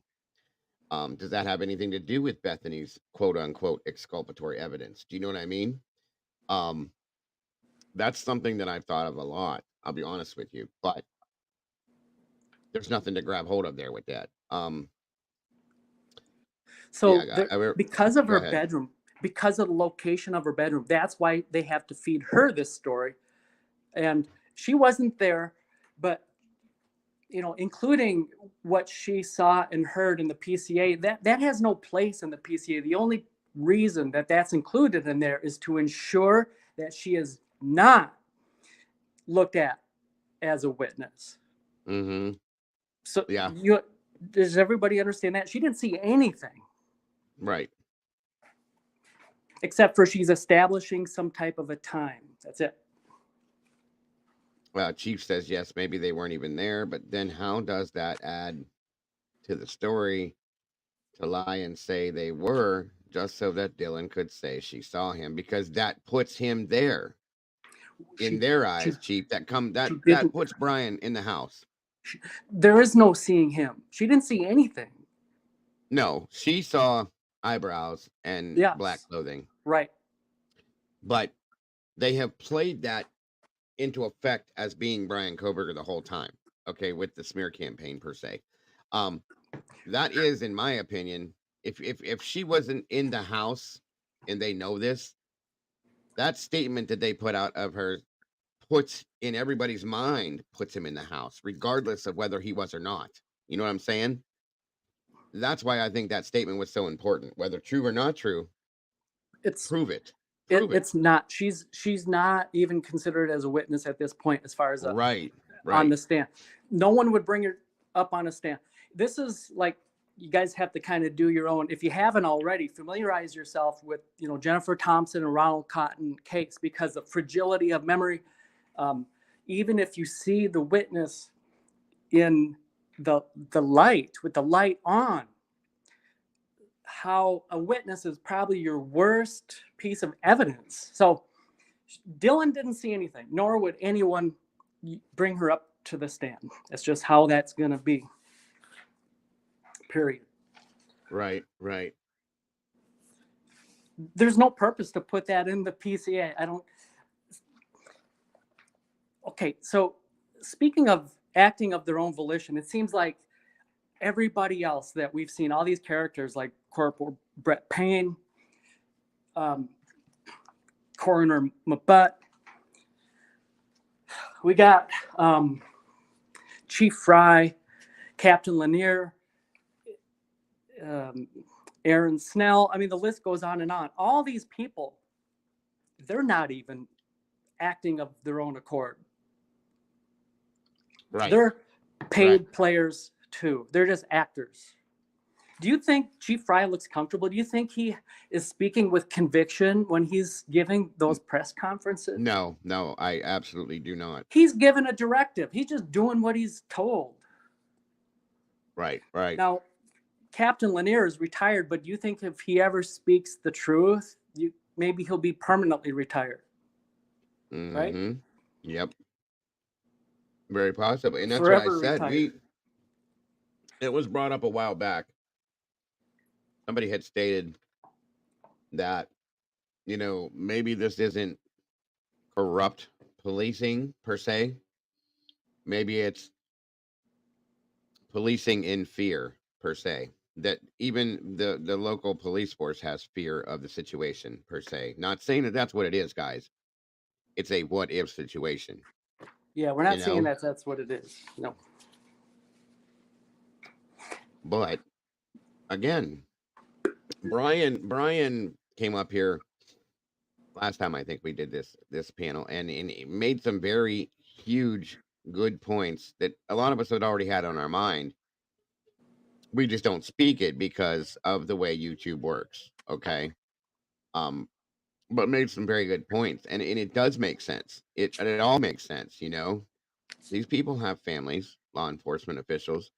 They have their own kids, grandkids, their wives, their spouses, whatever it is. What if they have a fear of situational proceedings? Do you know what I mean? Yeah. And that's why certain things have happened the way they have. And that's not that far out there to believe, you guys. It's really not, considering things that I've seen with this case, let's see. Reverend Cynthia says, in my opinion, I now believe that at least Xana and Ethan were unalived outdoors on the Linda Lane parking area by a number of people, including police and others in hazmat. Oh, okay. That's interesting. I respect that. I don't know. I've heard a lot of that, stories like that come out, and the only issue I have with doing it in a different setting and then bringing them there is the time it takes, and the transportation to get there is going to leave a mess, in my opinion, on the way there. So much evidence. It would be so many complications with that. That's my thought on that. Witnesses, potential witnesses. And Twizzle just said there's too much blood in Xana's room for that to be true, in a sense. And it's a lot of it is based on, that's the problem with this case. There have been so many rumors thrown out and kicked out. And I'm not saying that anything anybody's saying is wrong. That's the thing. So please, Cynthia, Reverend Cynthia, please don't take it that way. All I'm saying is I can't stick to that with what the things that I've seen. There's been so much rumor put out and so many, and in a sense at this point, Eddie, I got to say that I think it's been done on purpose now.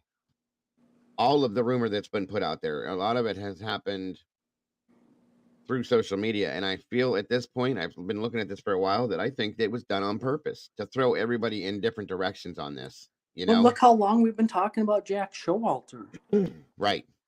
The poor guy. Exactly. I mean, does everybody really think that Jack Showalter did this, and who else, a buddy or whatever, him and someone else did this, and the FBI doesn't realize that? Guys, do you know how good law enforcement is? Do you know how good the FBI is? Yeah. I mean, and that's the thing, is the FBI, they know what they're doing. Okay, on either side of the tracks, whatever way you go with it, they know what they're doing.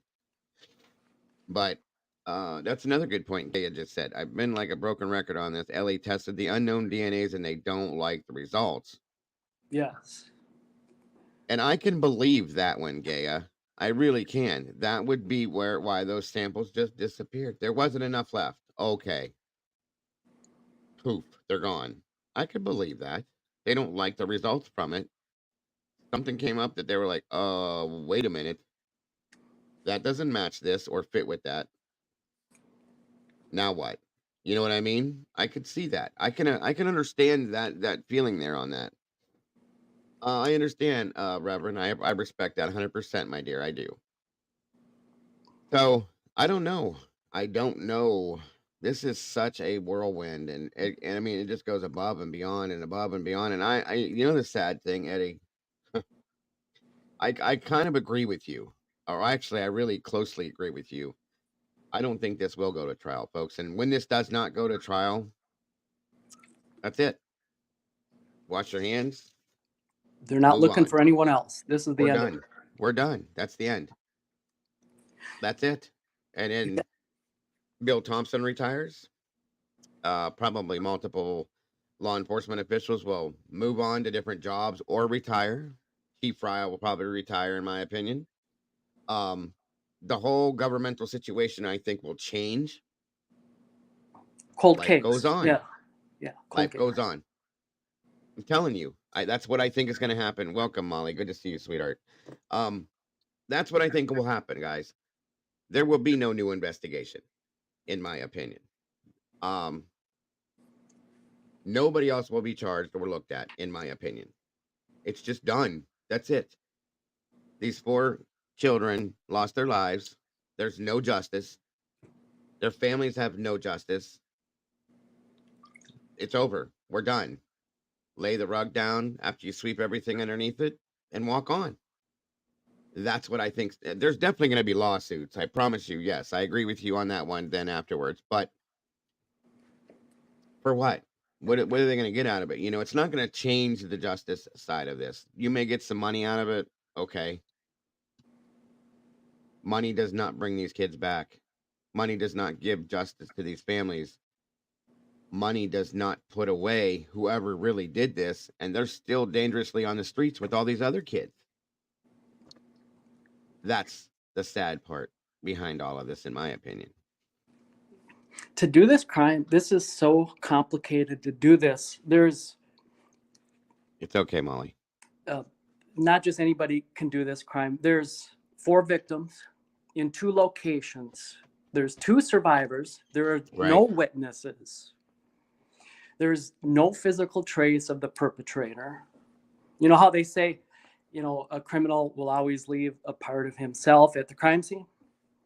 That did not happen here. Well, no. I mean, and he we're didn't being take anything told. with him. If it's him, yeah, right. Actually, no, it did not. It is so difficult that even who did this, the 2 male DNAs, the unknown male DNA, they even left part of themselves at that crime scene.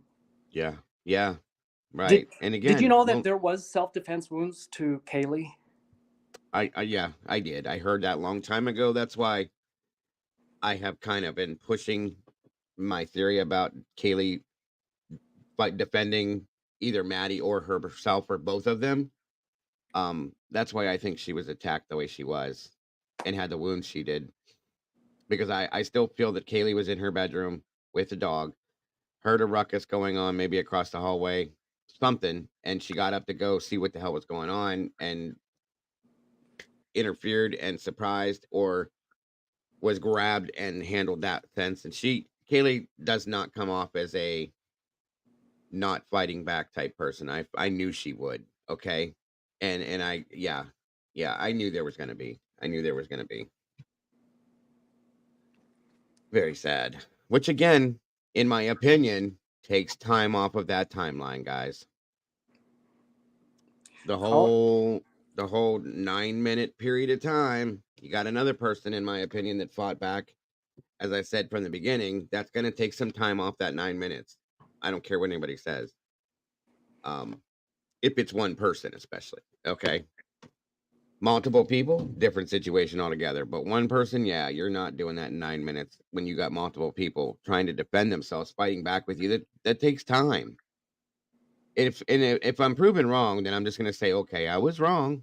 They were right. I don't understand how, but you know, it is what it is. I just cannot fathom one person going in there and doing this in 6 to 9 minutes by themselves with dealing with that. I think 3. I told you guys before. I think Ethan, Xana, and Kaylee fought back. I think Maddie may have been passed out or sleeping. God, I can only hope, and she didn't feel anything or see anything, but you know what I mean? um, that's just my thought. As far as this crime goes, when people say, well, because it took an expert, we just kind of laid out how complicated this would be to do. And when people say, well, he went to, he was studying for this, he's an expert, and they're taking two disassociated things. He's going to college for criminology, and therefore he can do this type of crime without leaving any evidence. Well, that's just drawing a sweeping generalization of two disassociated things. It doesn't work that way. If you took like randomly, or I don't even, hey Casey, not even randomly, but randomly, or you take your best 2 FBI experts, right? You pick them and you select it, or 3, I don't care. You randomly draw 3 FBI and you have them do this crime, a mock-up staged, type of, and see if they cannot leave any trace of the crime behind when they depart. It can't be done even by them. So, he went to college for this. Well, that, we have to stop that, because that's just being silly. Lots of people went to college for this. That's not the answer. Yeah, what credit is that? Highlight that on the campus. Exactly. What about everybody else that he took classes with? Does that make them a suspect as well? Yeah. That I thought that from the beginning. Come on, that's not an excuse. No, I don't think so. And that's another point right there.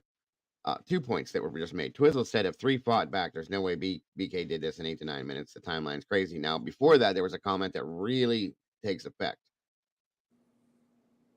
And Bryan had a doctor's appointment after this, right?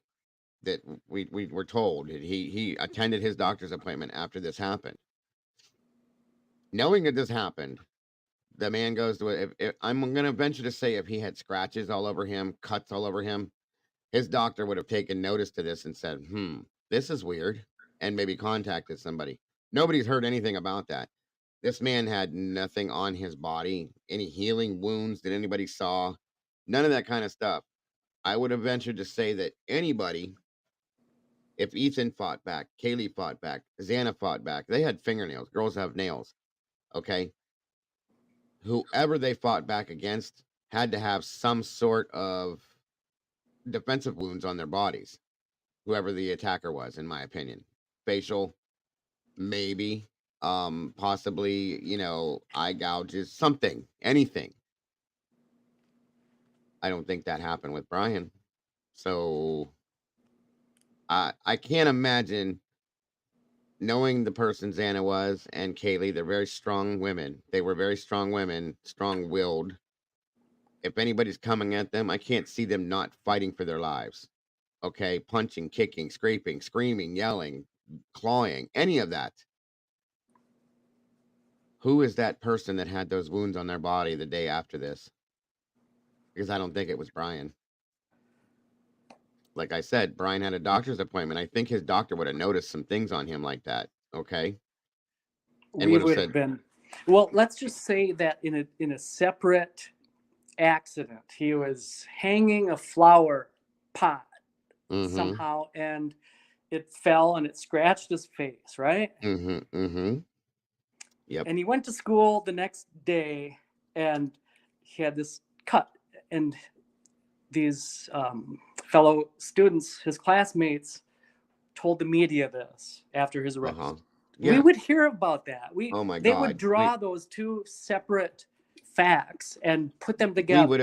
We would have heard that because of the smear campaigns. We would have heard that by now. almost a year ago. You're right. Absolutely. We didn't hear nothing like that.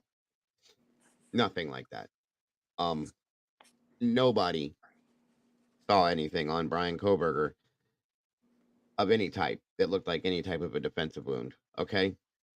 And again, that takes them out of the equation as far as I'm concerned, in my opinion, of course. My last thoughts on this 48 hours. So, it kind of came as a surprise to everybody that Bryan Kohberger was waiving his rights to a speedy trial. I mean, who would have saw that? But that would have been a surprise to 48 hours too. And who knows when they even filmed all that? Probably quite some time ago, right? Yeah. So what's coming up this weekend with 48 hours, their propaganda documentary. That was like designed or meant to drop right now anyway for this, in leading up to this trial, so that the smear campaign is in full effect. So, I'm sure they're already working on their next one, because why keep so much of a good thing to yourself? They're not going to not release this. They might as well just go ahead and release this and then just do another one whenever in the future. And I can guarantee you that any bombs that are dropped are going to be propaganda against Kohberger. There's not going to be anything that goes the other direction, in my opinion. I'm not expecting to see that at all. So no, it won't. But I'll leave you with that thought. So I'll hop. Thank you, sir. As always, it's such a pleasure to hear your input on this. I love it. I look forward to it. I look forward to this day every week. Thank you. Absolutely. And again, thank you, Eddie. I appreciate it. And again, you have plenty of time to jump up here again once your battery cools down and all that stuff, if we have anything else. Okay. Thanks again. Thank you. And there we go. Once again, thank you, Eddie. Always so insightful. I very much appreciate your opinions, theories, thoughts, and feelings on this. I really do. It always makes sense. I'm gonna check something here real quick just to see.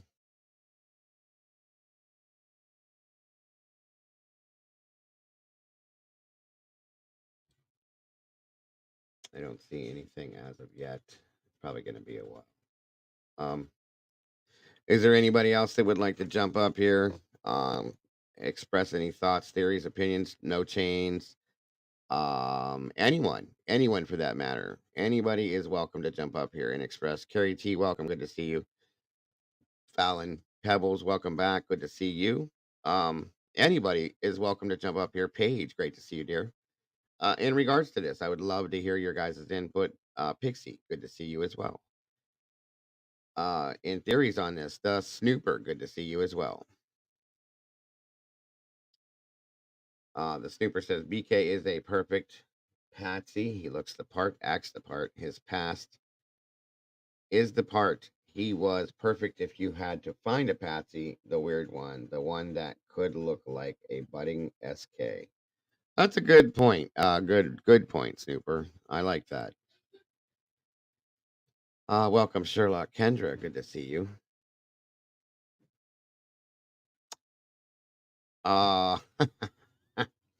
Yeah, anybody can. Amanda Smith, welcome. Good to see you, dear. Anybody can. Smiley, great to see you as well. Anybody, don't be intimidated. Eddie always has such great things to say, but everything anybody thinks and feels is important to all of us, guys. That's what it's all about. It's all about that. Tracy McDaniel, good to see you. And don't work too hard. Thank you for jumping in with us. Welcome back, Brandy. Okay, there's nothing rolling as of yet as in regards to the court scenario, so we'll keep going until we find something here.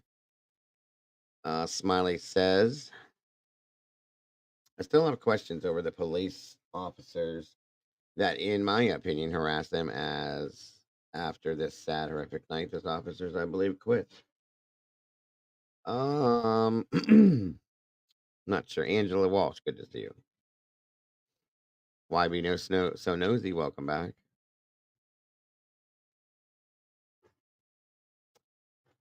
Miss Bonnie says, yes, I agree. Maddie told Adam everything, or told Adam something, in my opinion. It's much more than Steve admitted. I feel that way too. Um,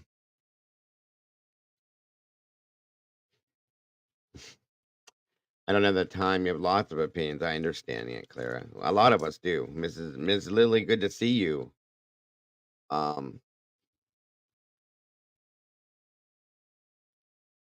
Why did they have to use luminol to find the one footprint and more? They had to use more than luminol to get some of this. The chemicals that they use were a lot stronger in some sense. Absolutely, Michael. Please do. Come on down, my friend. Always love to hear from you as well. I love to hear from many of you, honestly. There's a link in chat, Michael. Come on up, brother. And this is from the other side of the pond that we have opinions coming in on this as well. And again, thank you all in the background. We got 444 people in here. Anybody that's just listening and not in chat, you are appreciated, and I'd love to hear from you as well. Not everybody's comfortable speaking, but I get it. All right. Welcome, Mr. Michael. How are you? Can you hear me? I'm okay, Diego. There we go. How are you today, sir? Fine, thanks. You? Wonderful. Thank you for asking. Thanks for having me up. I'm sorry, say again. Thanks for having me on, Diego. Oh, anytime, sir. Anytime. It's always a pleasure. So what are your thoughts, sir? Well, after listening to Eddie, and yourself, as I say, I can't really add anything to it, but I just, sadly, I just don't think we'll ever know the truth. I definitely can agree with that, Michael. I really can. I don't think we'll ever know. We may know pieces of the truth sometime, I think. I don't think we'll ever know the full truth. I agree. Yeah, it's a hell of a case. It's I really don't know what to say, because the more that I hear about it, the more confused, or or the more I just don't know. It's very hard to stick to something with this, because we feel one way in a sense, and then we're told on this side to feel this way. And you want to believe what that other side's telling you because of where it's coming from, but then you keep going back and leaning because your mind is saying, hey, that's not right. Something's wrong with this. And when we keep leaning this way, they're dragging you back over, saying, no. Listen to me. This is what it is, what it is, what it is. Yeah. Okay. And then you go again. You know what I mean? It's that's the way it's been this whole time. It's a mystery inside an enigma. It is. It is. I was going to say that one time before. A mystery wrapped inside of an enigma. Inside an enigma. I mean, inside of something else as well. Yeah. To be honest, Diego, I don't really have a detective, inverted commas, type of mind, Mm-hmm. But this case has really, it's really gripped me. It's really piqued my interest in this. I don't know. I don't know what to say, Diego. I mean, and it's okay, Michael. It really is. This case has brought people into this community that have never even once looked at true crime. Okay. Yeah. That are just, Jesse Schul, for instance, amazing guy. Very intellectual, very intelligent guy. He does sports, guys. He does he's a nice speaker. Yeah. Yes. Very, very professional, very elegant, classy. I love Jesse. Okay. He does sports. He doesn't do crime. Okay. He was drug into this just like everybody was, and thrown into this the same way, and has quite a bit of intel coming out from his mind about this that he just doesn't. He really can't formulate it and put it in if thing on the things he said. like you, I don't really know what to say. You know, he has very good insight into it. I know that, and I love it. But he's like the rest of us. It's like, but I don't know really how to put it or where to put it at, how Yeah, to feel about it. You know, like all of us. So yeah, and yeah. it's done that to everybody. It's drug people in out of the places that you would never expect. This case has. So Yeah, that is. Yeah, I've listened to Jesse when he used to come on regularly, you know, and he did talk a lot of sense, an awful lot of sense. But you know, I just I cannot imagine what the families are going through. Are they right. thinking that they're never going to get the truth? Is it going through their minds? You know, oh, That's very sad. But you're right. It's very sad. You know, I think they want to believe that law enforcement has their guy, that this guy is going to court, he's going to trial, he's going to be found guilty because this is the guy. As a family member, I would want to feel that way as well because I want it to be over. You know, I yeah, want it to be done, and I want yeah, there to be justice for the loss of my child. And I want to move on with my life, what I have left of it, in any way, shape, or form I can without my child. But yeah. you know, I just don't feel comfortable with it. I don't, and I never will. I never will. Do you, this is not a criticism of the other families, Dago. Right, It right. seems to be Mr. Gonzalez speaking up the most. Mm-hmm. Do you find it unusual, the other family? I'm not criticizing the other No, families. I agree with you. It was definitely an odd type situation. I think it's because, well, Ethan's family, they completely detached and they were separated themselves from this. They were done with it. I think they just wanted to learn how to move on and live their lives without their child. I think that's where they're at with it. They want to move forward, get past it. They know that he's gone. They can't change it no matter what happened. They're moving on. Some people are like that. I understand and respect that completely. Um, Yeah, Xana's family, we know the situations behind that, and Maddie's family, we know the situations behind that. And I feel Steve being, in a sense, an alpha male is stepping up, saying, you know, damn it, something needs to be done. When yeah.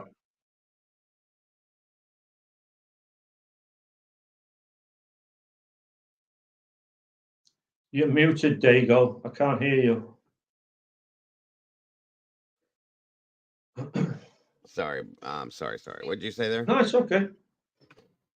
But yeah, I think Steve being the alpha male that he is, the take charge type person that he is, and this is, you know, he feels very strongly about the things that he believes in. I feel that in that sense, that's why he has been the one to step up and to Yeah, I mean, I'm certainly not criticizing the other families. I mean, you know, people do things their own way, you know, and but it's just horrific and it's very sad, you know. it is beyond sad, very much so. Lady Speedwell, I agree. Michael, can you excuse me for one moment? I'm sorry, sir. If you'd like to speak with everybody, I'll be right back. I have to use the restroom real fast. Yeah, Um, Thank you, yeah. sir. I'll be right back with you guys. I'll control the crowds the best I can. That's amazing, sir. Thank you. I will be right back. No, you're fine. You're fine. There you go. Hello, everybody. Everybody, give me a thumbs up or something, you know. So, how's everybody doing?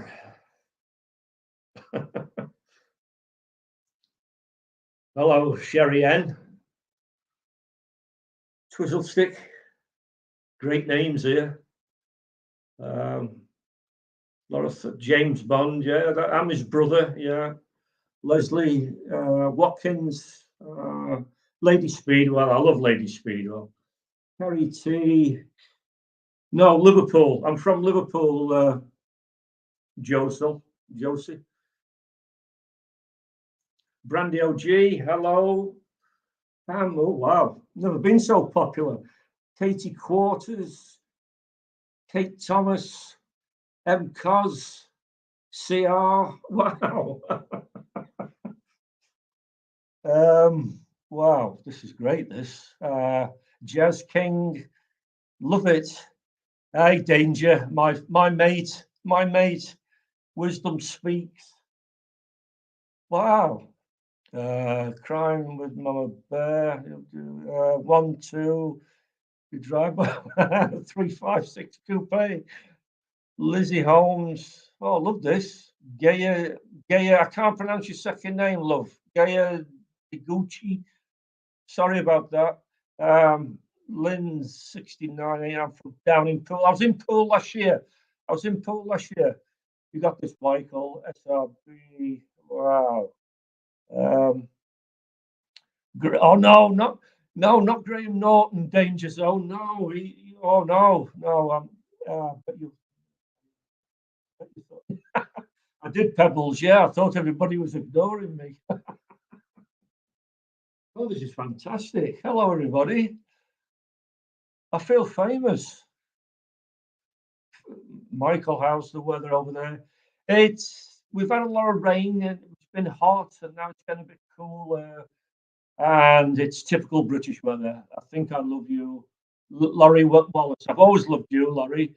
Revlan's, my ex-husband from Gloucester. That's about 100 miles from me.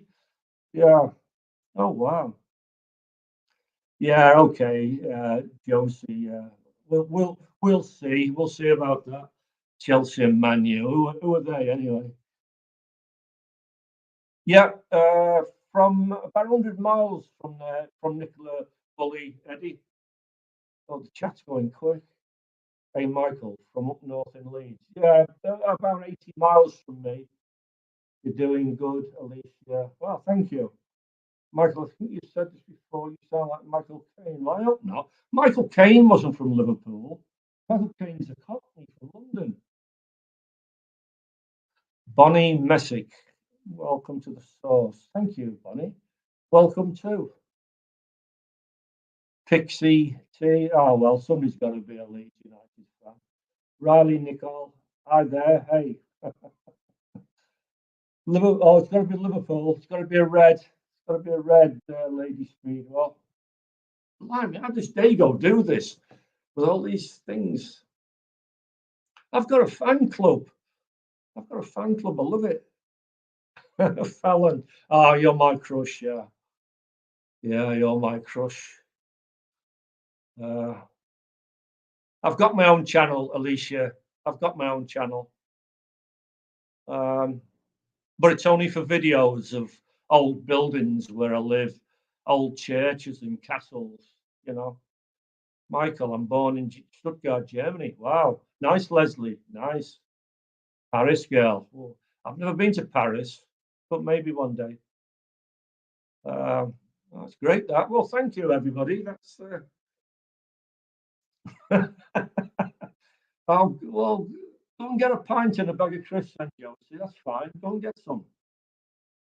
Lindy. No, I don't know Lindy, Reverend Cynthia Hughes. Is that Gloucester? Michael 007, Aunt Clara. Michael, what pint of type do you prefer? Yeah, lager. I've been having a glass of whiskey at night. You know, I quite like my whiskies now, but pubs, you know, they've lost their character now. Pubs, you know, they're not the same. So don't go in them much. You know, you'll never walk alone. Yeah. Love that. Yeah. Ferry across the Mersey and everything. Yeah. Thank you, Tammy. I hate my voice, but I like it when people like it. It makes me feel better. Come back, there you go. I'm getting a sore throat. Well, thanks everybody for being so very nice. Okay, it's quite away from me, Reverend Cynthia Hughes. I'll say about All right. I'm so sorry about that. I had somebody at my door too. Sorry. Video. Leslie Watkins, a place called Hardwick Hall. It's about 400 years old. That's about the oldest we've got here. I don't think there's much older in Britain, to be honest. Hello, Polly Pepper. How's Manchester, love? All right, let me see if I can get this pulled up here. God, how'd you do this, Dago? All these lovely people, and you have to talk to them all. Blimey. Oh, I know. I know. So many of them. No, they're great, though. I've took over, Dago. You can go now. Oh, I will take off, guys. You guys got No, Michael no. here. You're in great hands. Whereabouts, right. Kelly's? Whereabouts, love? Bryan Enton tweeted at the BK. Okay, he's in the courtroom. Slow the chat. I can do that, guys. Give me one moment here. Okay. Yeah, like I said, we're not going to get anything right away, you guys. I'm sure you guys know that, but thank you, Bonnie. Thank you. Michael 007 and Clara. I've only got a few videos up at the moment, you know. I just did it for a few friends that's on another it's a great YouTube channel. site. Some friends in America, you know. I just did it for those, you know. I'm not wanting a massive site or anything, you know. I'm just trying to be friendly with. Leslie, where did you see that out that he's in chat or that he's in the court wearing a suit? Or is that coming from Bryan? Is that being tweeted through Bryan? Are you still in here? No chains.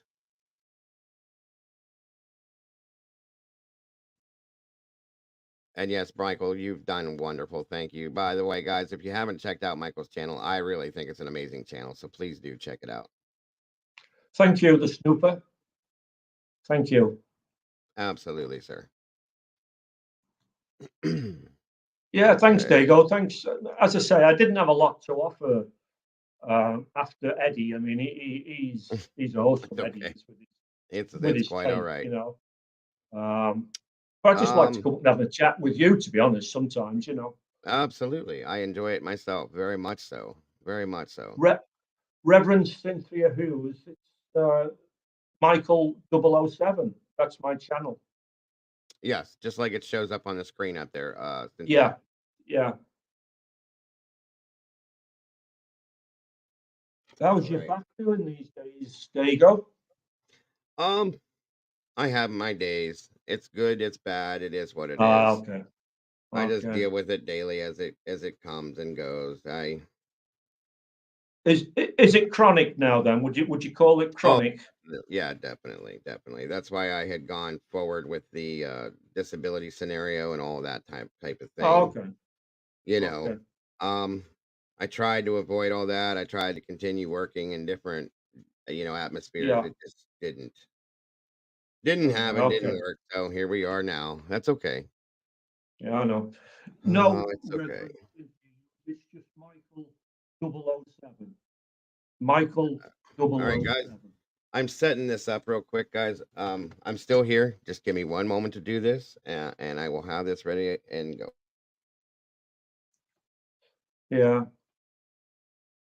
Yeah, things happen in life, there you go. That's it, you know, it's industrial injuries or by other causes, you know.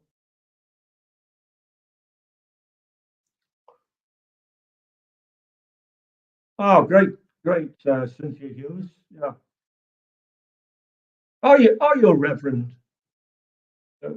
Are you a reverend?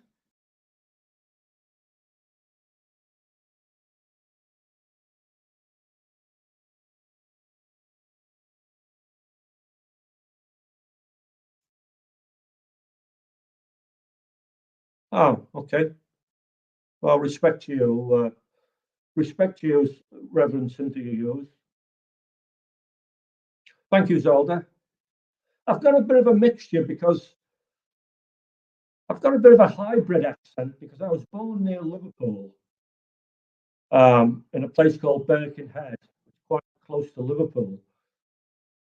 But I moved away many, many years ago when I was very, very young. So I've got a bit of a mixture now, you know. All right, I'm trying to pull up the Twitter feed. doesn't I want tried, to I cooperate tried to today. answer everybody's thing, but it's difficult. The chat was moving very quick. Yeah, I slowed it down. Is that slow enough, guys? Is that working out? Yeah, that's not bad, Dago. Yeah, thank you. Yeah, Good deal. but as I said, All right, let's see here if I got moment, I hope to get some more. Brian Enton right there. Thanks, Okay. Zelda. Zelda, The judge is questioning. Okay, here we go, guys. The judge is questioning whether the media has the right to intervene about the camera issue at this point. Attorney representing the media coalition is arguing to the judge that the media does have the right to intervene when First Amendment and access issues come about. The lawyers for Kohberger, the prosecution, and attorneys for the media coalition are here. Bryan Kohberger just walked into the courtroom. This is earlier. He is wearing a suit jacket with a green tie, sitting between his lawyers. Court starting now. 12 minutes ago, Bryan said he went through security, sat down in the courtroom. Kohberger hearing expected to start at 2 p.m. Pacific time. Less crowded today, only a handful of media. This is probably going to be a quick hearing as well. So here we are. And Bryan he's very good. Bryan is very good at tweeting things as they happen. Last time we had Heather here to read this, so I just had to get it set up to where I could do it for you guys. Izzy Holmes, good to see you. Where are you from, Paige?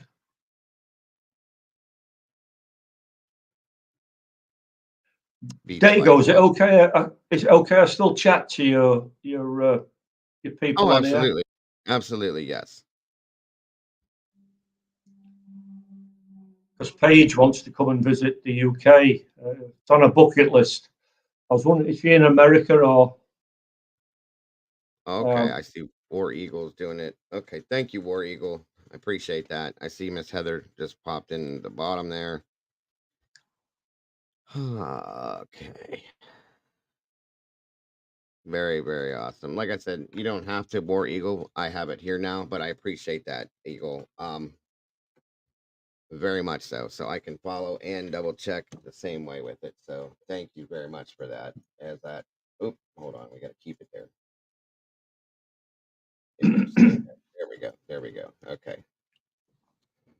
There is an increasing need for people to see for themselves what is going on in said courtrooms in this country, attorney representing the media coalition at Kohberger hearing says. So again, the attorney representing media coalition says that this is an access issue, that people have the right to see what is happening in the Kohberger courtroom. She says that people should not have to travel to the courtroom to see what is happening inside. These are good points. These are good points she's making. We'll see. We'll see what happens with this. Let me see here. Yeah, he's wearing a green tie, so that's different. Okay. All right, all right.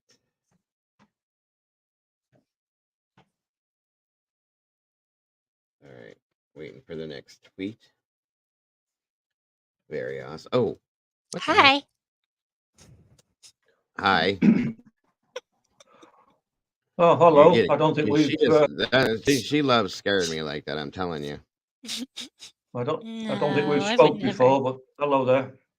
Hello, Michael. How are you? I'm fine. I'm fine, love. Good. Yeah. You okay? Yeah, I'm tired, but I'm getting my third or fourth wind of the day, so figured I'd pop up for a little bit. Wow, Only been going since 6:15 this morning. Oh, okay.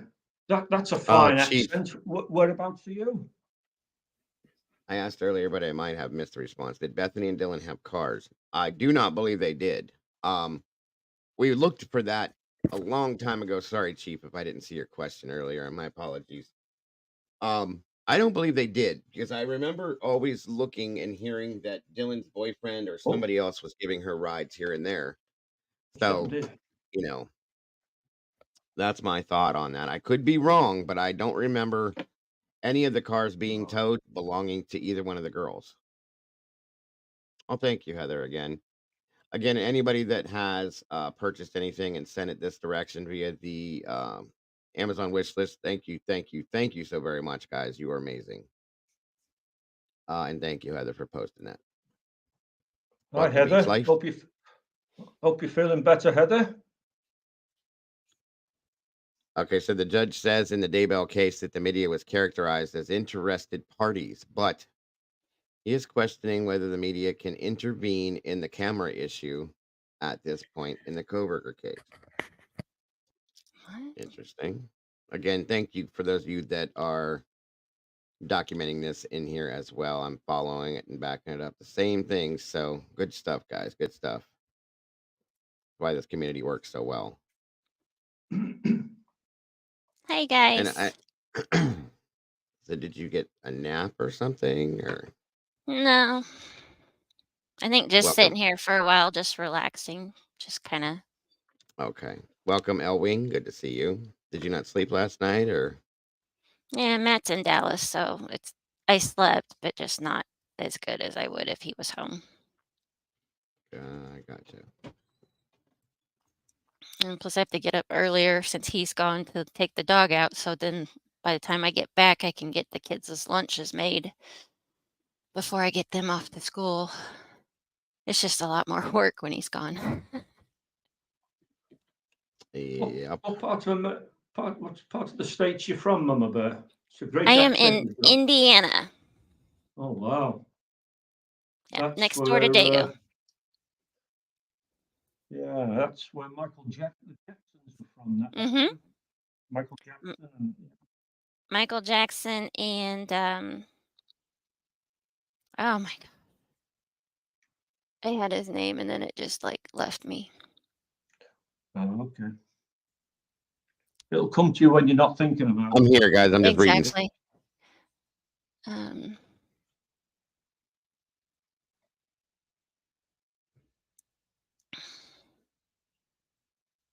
Oh my gosh. Yeah, Zelda, David Letterman. I was trying to think of the other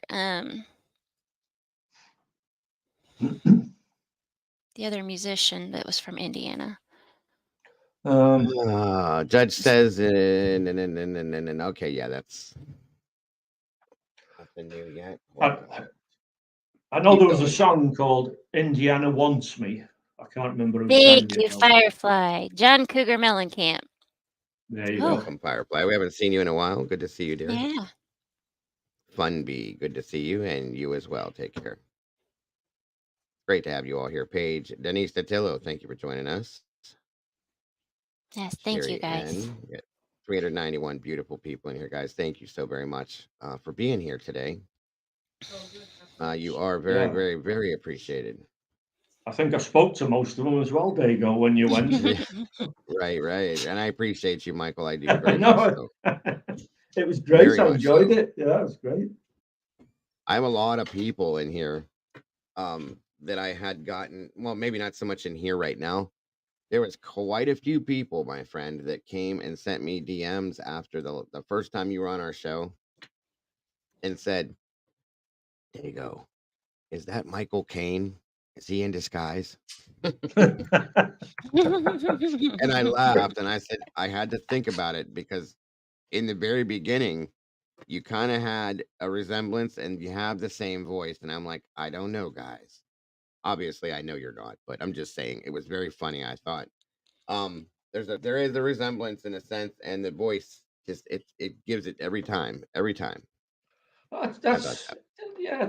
interesting that because he's from London and I'm from near as damn it Liverpool, you know.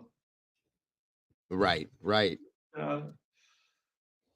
But it's all there's a perception, you know. definite closeness in the sound of the voice, I think. Okay. About your community, I cut off so many channels and down to you too. Thank you so much, Schwab. I appreciate you for that. And I'm trying to. Did you get your super sticker? Sorry, it's more than it is. I didn't even notice if it came through and I had a video up and rolling, I'll have to go back and check, Leslie. I'm Oh, sure it did. Did it go I could through? see it. Yeah, I it was didn't like even at see it. 4:21. Okay, so yes, I did get that. Leslie, thank you so very much for that, my dear. You are appreciated, as are all of you. Okay. All right, let me see here. Anything new, Brian? All right, all Baby right. face mama bear. What? What are you talking about, Danger Zone? What?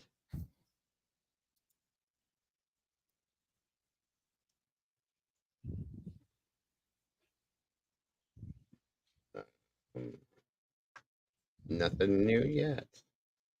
They must be debating this. Thank you, Danger Zone. Thank you very much, mate. I Thank love you, Heather. I love your humor, Danger Zone. Yeah. It's bang on. They go Harsh and Jules. That's pretty much what I watch too. Myself, Harsh and I don't watch myself. I hate watching myself. But Harsh and Jules, I do watch Lana stuff, and some DTS stuff. When it comes to true crime, but that's pretty much it. Hey, Sandy Toes. Welcome, Sandy. Polio.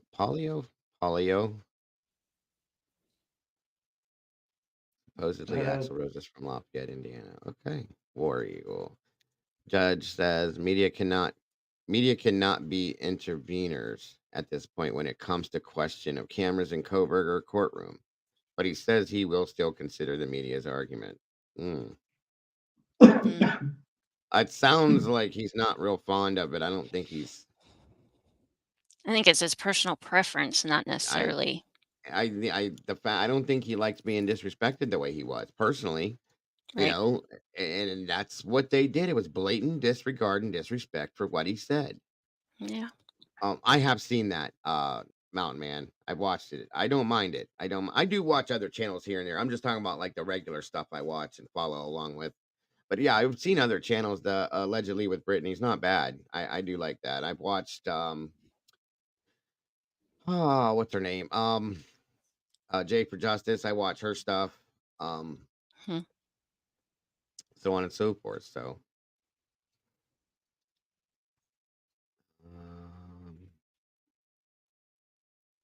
Judge does not seem to be in a warm mood. Hello, Sandy Toes. Let's see here. Kohberger. No. Well, we don't need no. Kohberger defense says even though the media here is doing their job, people on social media still take the images and manipulate them. That's a fact. It has happened a lot. The biggest, most disgusting thing I ever saw was they took still photos of Kohberger and then they made a whole thing about his groin. Are you kidding me? Like this is what Yeah. caused that. Like this is so immature and ridiculous. This is a quadruple homicide case. Okay, this is not a comic book, a narrated comedy series, nothing like that, guys. It needs to be taken seriously. And these people do this ridiculous stuff. Grow up. And I don't Yeah. blame them for being upset about that. I don't. Brian Kohberger's already seen in about the worst possible light you can be seen in. To add something like that, well, for what? Just bring the facts about it if you're going to do anything. That's that. Kohberger defense says that there are. Oh, wait a minute. Or did I already say that? There are concerned cameras in the courtroom will turn the case into a spectacle. I agree. And this will turn more into a TV show drama. I agree with that. It shouldn't. Welcome, Amy Lane. Thank you for joining us. Even though the media is here doing their job. Yeah, no, that's agreeable. That is all agreeable. I don't blame the judge for thinking that. It shouldn't be. Like I just explained, guys, it should not be turned into a reality TV show. It shouldn't, we have enough of that. We got Jersey Shore over here. We got this, we got that. We don't need Right. any more of that. This is a quadruple homicide court trial. None of it needs to be there. It needs to be taken very seriously. And nothing less than that, guys. I agree. I agree with that. Thank you again, War Eagle, for putting that up.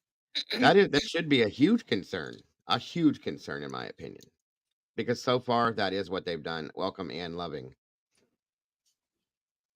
Um, I like that, Pixie. Yeah, I see what you said there. Yeah, I like that. welcome, Chris Counts. He says hi, guys from Birmingham. Touched his ear. What a psycho. Kohberger Defense says that they do not like where the camera is placed. I'm sorry. In the courtroom, they feel like there is a camera right behind them. If the court doesn't remove the cameras, then defense wants second. A different location. Yeah, probably. Different in a different location, which I can agree with that as well. I don't like it either. It's always facing Bryan Kohberger. It doesn't need to. They should be looking at the judge. You can hear what Yeah. Bryan says. You can hear what Ann says. You don't have to be focused on him with the camera. Kohberger judge brings up an interesting example and says, here there are cameras on the House floor on C-SPAN. Maybe putting a camera at the back of the courtroom out of the way is better. I agree with that, because we will still see certain things and hear everything. Mm-hmm. I don't see anything wrong with that. Unless they have the fan going again. And that was noisy. the typewriter going, nonstop the whole time. That was Yeah. ridiculous. I think it was somebody, like one of the reporters, on their laptop taking notes. That's what it sounded like to me. I thought it was the court reporter, but I could be wrong. Usually, aren't they usually up at the front by the judge? Oh, right. Unless you have a really, really good microphone on your camera, or that's pretty crazy. War Eagle says it was the court reporter. It might have been. There's still probably a laptop, though. I don't think. I agree with everyone. I think the camera should be in the very back of the courtroom, focused forward on the judge, where it would pick up the whole front of the court. It doesn't have to look at him. It doesn't have to look at them. It's right there. We can hear everything going on. I think that's fair, folks. I really do. Mm-hmm. You see, they go here in the UK. They're just about allowing cameras to go into the court, and one that they shown, I don't know, several weeks ago. I can't remember exactly how long ago it was, but the camera was just focused on the judge. It didn't pan anywhere else. It didn't move around the courtroom. It just focused on the judge, with his wig on. Right. They're all bald here. They all wear wigs. Right. Kohberger prosecution says media plays an important role in court process. They want to protect vulnerable witnesses, graphic evidence. They say the safest and best way to address concerns is prohibit cameras in the courtroom, or to keep cameras out during certain testimony and or evidence. Well, I'm wondering what the prosecution's angle at this is. I really would like to know. They don't want them in there at all. Neither does the defense. There's got to be. Yeah, I agree, War Eagle. That seems to be bullshit coming from them, in my opinion, because prosecution says media plays an important role in court process. That's true. Okay. They want to protect vulnerable witnesses and graphic evidence. That to me, I don't go along with that with them. I just don't believe that. I don't think that's what their basis for this is. Andrea Burkhart, Marley Kate, good to see you. It's so great to see all of you guys in here today. I've missed a lot of you guys. I don't get to see a lot of you guys unless we're covering Idaho. So thank you for being here. Megan, welcome. Good to see you.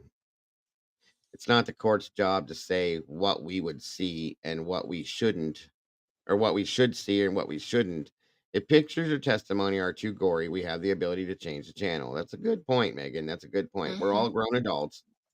We're all adults. Amanda Smith, then ban Dateline. That's another good point.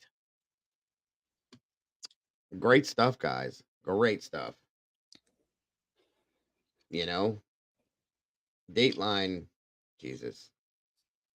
Exactly, Pixie. The Media Coalition lawyer is pushing for pool camera policy. One camera in Kohberger courtroom, and then the video is given out to all media. That is the way they are doing it now. I see nothing wrong with that. Nothing. You have one camera, and you have a court-appointed camera operator that will follow the judge's rules. Okay?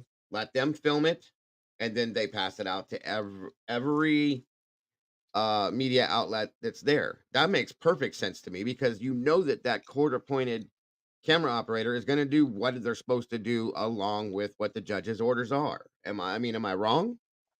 And that sounds fair to me. That sounds fair to me. Yeah. And I'm hoping that they go with that because if that's the case, then we'll still have camera and audio and everybody will be happy in a sense.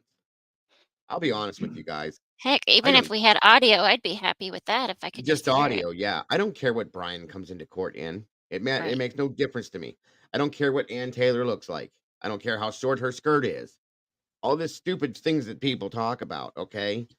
I don't Another care what 48 what? yeah, Another there's 48 another hour special? on the 16th. Yeah, there's a sneak peek I'm going to show you guys after this is all done with the Oh, hearing. Lord, not again. Yep. Yeah, they gave us a little sneak peek of it. I'm going to throw it up here as soon as the hearing's over, and we'll talk about the hearing some more. I'm going to venture to say that they, or what her hair looks like. You're absolutely right, Kat. You are absolutely right. Kohberger judge says that the media has pushed the envelope. They sure have. They have, and I said that, guys. I told you guys, court TV they're stupid. They're stupid. They're going to ruin it for everybody. They're going to ruin it for everybody.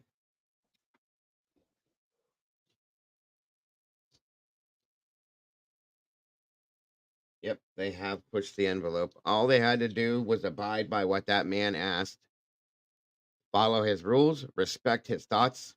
We'd have had no problem with this. And now, one more distraction, one more bit of bullshit that we have to deal with rather than dealing with the actual thing at hand, the trial at hand. We have to go through things like this before even seeing any of that. You know what I mean? This has been nothing but one mess after another mess after another. Chief, smoke Yeah. and mirrors. There's another reason they want cameras out. In my opinion, I agree with you on that as far as prosecution goes. And thank you, Chief, for that. I appreciate that so very much. Mr. Girl, good to see you there. Yes, supposedly new evidence from the G family, which is sus because Christie told Daniel from DTS that they knew nothing regarding evidence. I've heard that. I've heard that.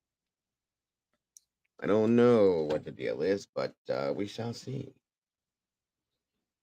Like I said, I can only show a little bit here and there. Media Coalition lawyer tells judge photographers in the courtroom are getting wider shots. They can't control who later zooms in on the photos to show Kohberger. That's bullshit. I'm sorry. Be honest. Be honest here. We sat here. We sat here and watched that hearing. The hearing that Ann dropped all the bombs in. I can't remember the date right now, okay? We watched it together. All of us. We're in here watching it. And we watched Judge state, I do not want the media focusing on the defendant or his team, his defense team. We heard that come out of the judge's mouth. As soon as he said, okay, moving forward, the camera panned directly to Bryan and stayed there the entire hearing. So that comment there is bullshit. I'm sorry. Oh, they sure did, Amanda. That was 100% a smear campaign with DTS, and I felt so bad. I still feel bad that they had to go through that because they I completely guess, took everything out of context. yeah, I guess that was Dateline. That wasn't 48 hours, wasn't it? Yeah, it was Nightline, actually. I'm sorry. Or I just was Nightline. saying Yeah. the media, they're a media outlet, and yes, they did completely paint them in completely the opposite of the way that they are. I agree, Aunt Clara. It was like flipping off the judge is what they did.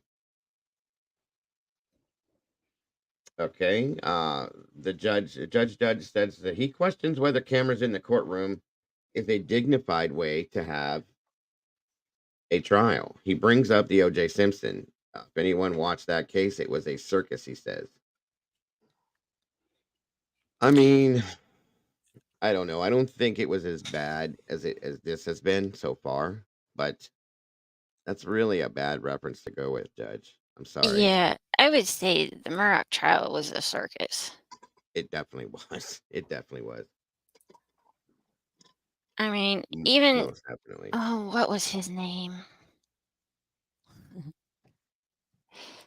Oh, the guy that represented himself. Ed Bundy. Daryl Huh? Brooks. Yes, Brooks. I mean, you want to talk about a circus? That was a circus, and it was aired. That was beyond a circus.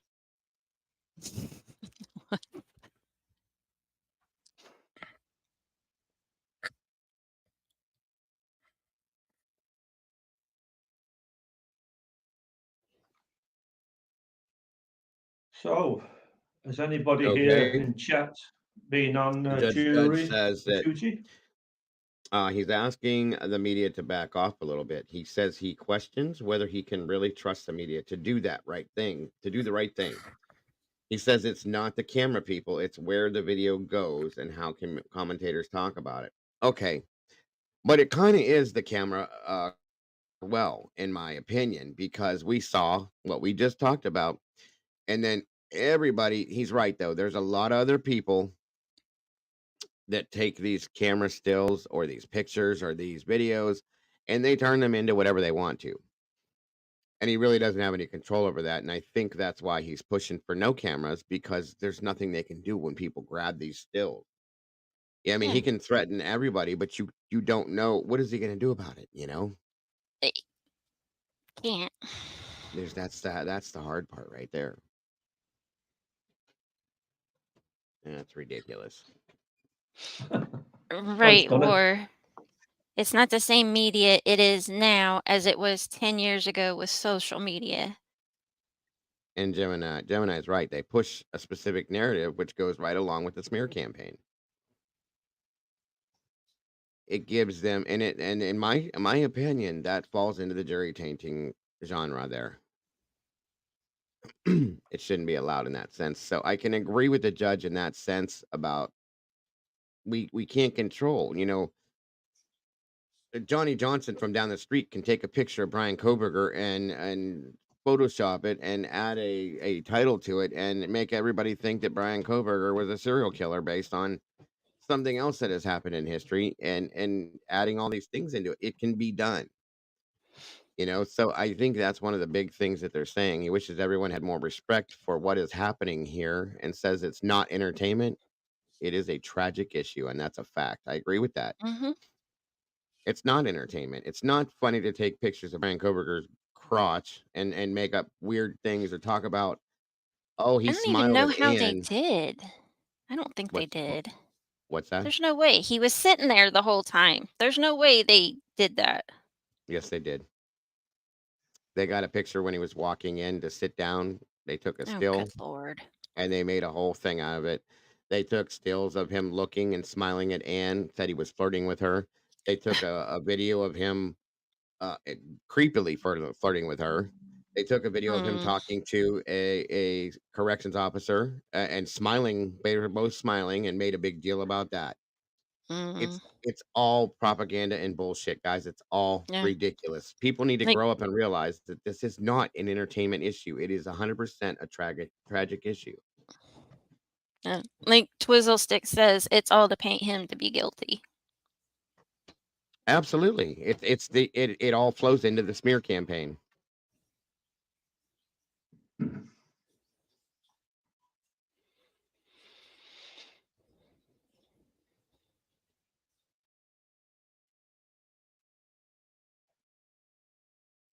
Hang on one second while there. I gotta grab something. I'll be right back.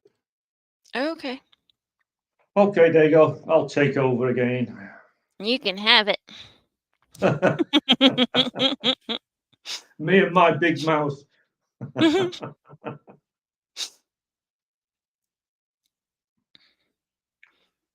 Yeah, I was just thinking it won't be long before it's a year since the Idaho 4.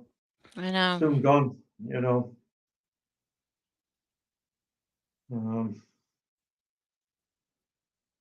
Another Christmas without those kids and the family, you know. Yeah. Does the Media Coalition lawyer argues that having cameras in the courtroom is the only way to have a real source of what happened. And no cameras make it easier for bad information to go out. If there is no actual footage of trial, responsible consumers have nowhere to go.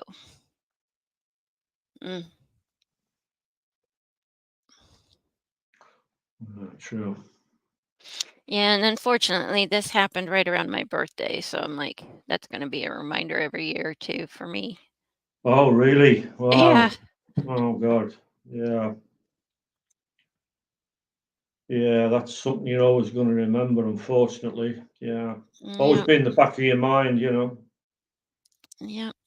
Let's see, Rev. Oops, what did I say?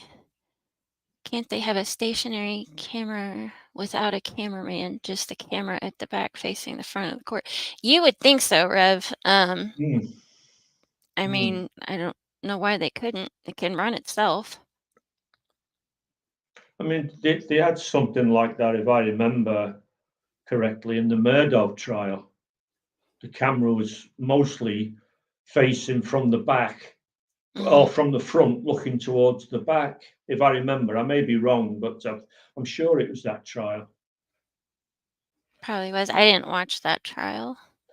Yeah, I think it was. It may have varied a little bit, you know, but mostly it's from the front, looking to the what you call the crowd or the audience, you know, looking towards the back of the courtroom, you know. Yeah. Twizzle, Inton is Bryan Inton with News Nation.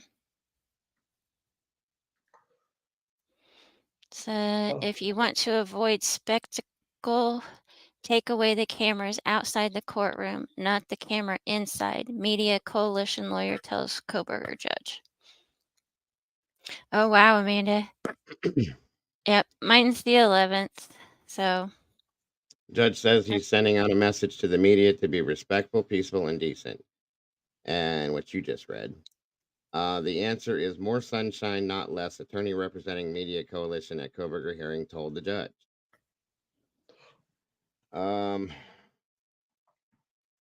The coalition lawyer argues that having cameras in the courtroom is the only way to have a real source of what happened. That's true. No cameras make it easier for bad information to go out. If there is no actual footage of the trial, responsible consumers have nowhere to go. And again, it's not the same media it is now as it was 10 years ago with social media, Kohberger says to judge. He wishes everyone had more respect for what is happening here, he says. And then that goes back to that comment. And then, if you want to avoid the spectacle, take away the cameras outside the courtroom, not the camera inside, like you said.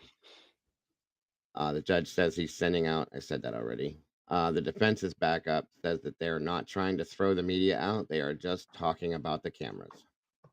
Oh. So then allow them to do an audio recording.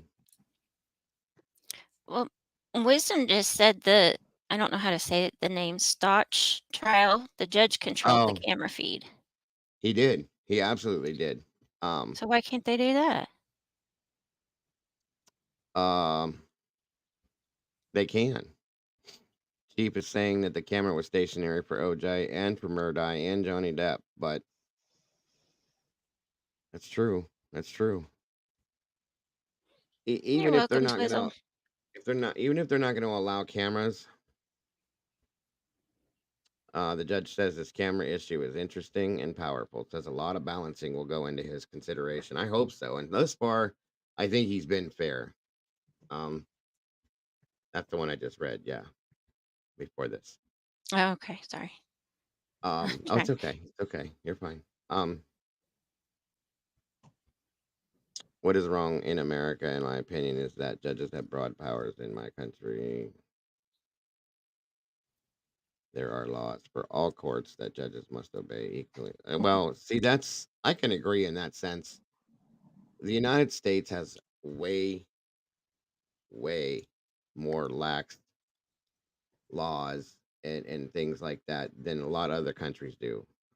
Michael will tell he knows that in the UK it's completely different from here. Oh, Um, yeah. they've never allowed cameras, from what I understand. Um, Yeah, we don't ever know what's going on over there in the cover cases that we cover. yeah. I think slowly but surely it's coming round. They're starting to put the cameras in, but as I said before, the camera just focused on the judge. Mm-hmm. I can't remember the case now, but it didn't pan round the courtroom or anything. It was slowly it will start to happen like the US. I think anyway. It's just my opinion. I think so. The Kohberger judge says other trials with cameras have gotten out of control. They spun out of control, in my opinion, and that's kind of true. He will try to do the right thing for the public and the parties. No decision today on cameras in the courtroom. The court is adjourned. Boom. That's it. At least he's thinking about it. Okay. It's not just a forget it. It's done. It's over. We're over. That's it. So at least Right. he's thinking about it. And like I said, if nothing else, at least allow it to be audio recorded so we can hear it. I don't care what they Yeah. look like. I don't. I don't care what they look like. I just want to hear it. Yeah. We'll see. Yeah, that's Well, right, that's it Vic's for that logic. hearing, Yeah, folks. yeah. That's it, and that's going to be the last one for a little while here. I'm gonna fix that thing.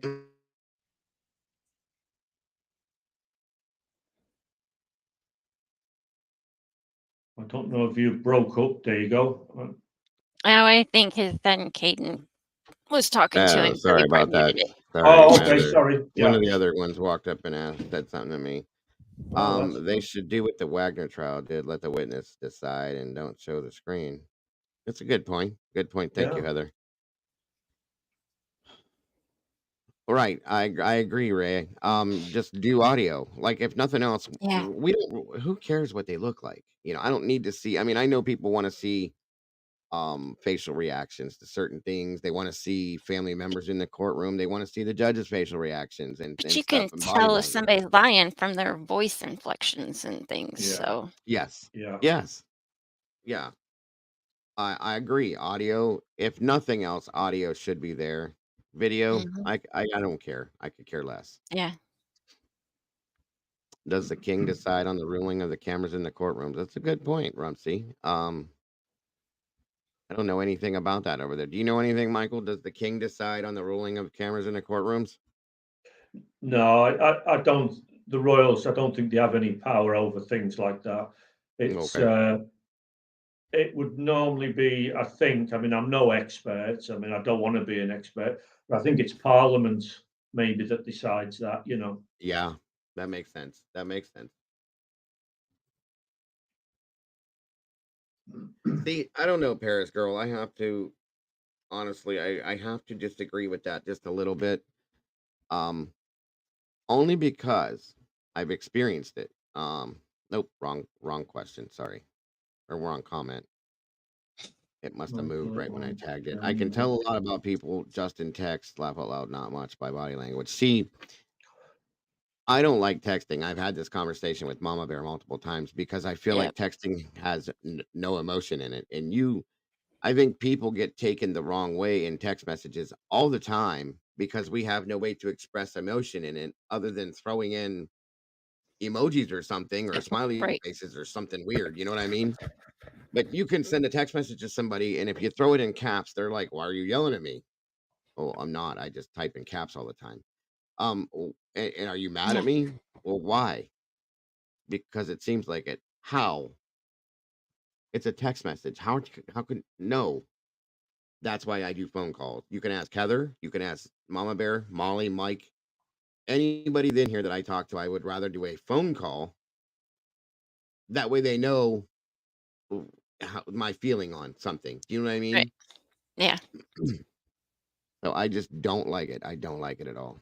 Yeah. And any issues we've ever had with Discord, it's always been a misunderstanding in what somebody's trying to say, and somebody's taking it Oh, the wrong way. And, They you start know, oh, texting. so, Yes. oh God, yeah, when it's in text, oh blimey, Always. tell me about it. Always. To be honest, I've seen more fallouts and things that weren't meant the way people had taken them. You mhm. know, All the time. oh, It's sad too because it just you get somebody that'll message me, "Oh my God, such and such hates me. I didn't do anything, this and that and everything else." And I'm like, "Well, why did you say that?" Well, they sent me a message and this is what it said. And I read the message and I went, Hmm? "What?" So I'll talk to the other person and like, "No, why are you asking me that?" yeah, I said, "That's how this person took this." Right. I Vic's said, misconstrusion. yeah, that's right, "Please Vic's have logic. a Yeah, vocal conversation." Yes. yeah, Please have a vocal conversation with a little bit of emotion in it, please. Hey, Stevie, yeah, good to see you, dear. yeah, yeah. I've always You said that. miss I all the hate it. inflections in the voice and everything. It's just, Yes, yes. it's too clinical. It's too The only clinical. way, Hmm. the only way I think through a voice conversation where you don't get that is when you have somebody that has no emotion in their voice and they talk like this all the time and there's no up or down and it just constantly goes through like this and they sound like a robot. And then you're just like, what the hell is wrong with you? Why do you talk that way? Right. So, and there are people that do, it, phone calls are very personal. That's correct, Sandy. It makes it personal and nobody does it anymore. My kids, my adult children, I make them call me. They get pissed off, but I make them do it because I'll get a text message, I won't answer it. I'll get another one, I don't answer it. I get another one, I won't answer it. Why aren't you answering me? I said, maybe you should pick up the phone and call me. Whatever. I get a phone call. I'm like, oh, Yeah, see, that wasn't hard, was it? It takes the same amount of time to dial, actually less than it does to type a message. yeah, You're so old. yeah. I said, no, I'm not. I'm not that old. I don't do texting. I don't like it. You, you're right, Lady Speedwell. Thank God for emojis. At least you can put a smile, a laughy face in or something, to That's the break only the way. ice or whatever, Yeah, that's the only way you can tell, in my opinion. Yeah. All right. Have a good rest of your day, Danger. Thanks for Take being care, here. buddy. Thank you for joining us, brother.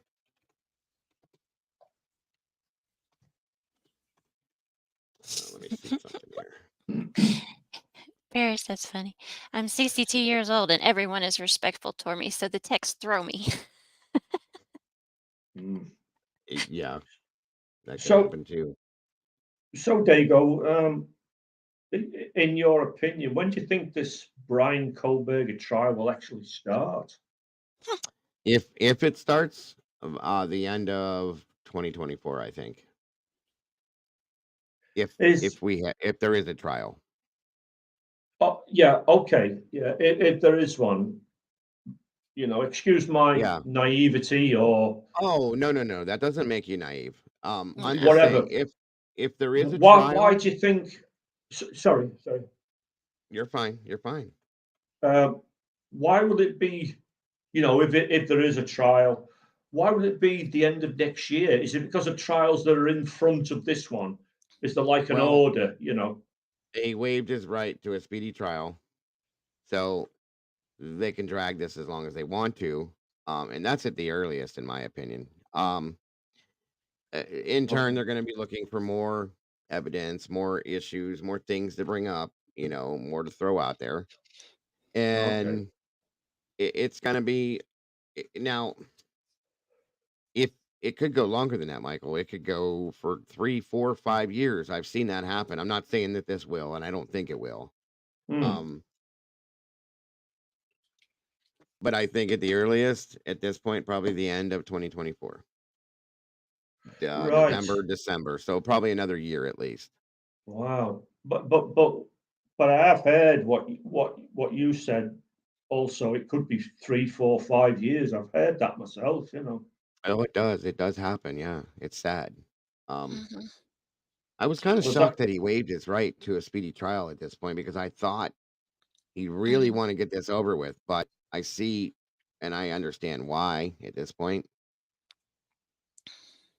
But do It's you just think again? This might be my naivety. Do you think he turned down the speedy trial because he wants more of the evidence and more in-depth searching to go on to come to the fore? Rumsey. possibly we saw that at the same time. Possibly, Michael, possibly. And Runsby, I'm sure you don't sound that way. I'm just saying.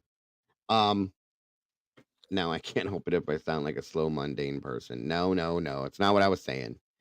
Good to see you there, Richard. Now, it's very possible, Michael, but I think that there's a lot of stuff that hasn't been put together in a sense. There's a lot of stuff that hasn't been, handed over to certain things, and they're going to want everything. And Taylor, if you haven't noticed, is very, very, very, very, very particular and wants everything, Yeah, yeah, which is good, in Bryan for Bryan's sake. But these things are taking time, and I think there's other things at some point that it's already been predicted in certain aspects that something's going to happen, and that when the actual trial date comes to fruition, the first one, okay, that hmm was void, that something's hmm gonna happen.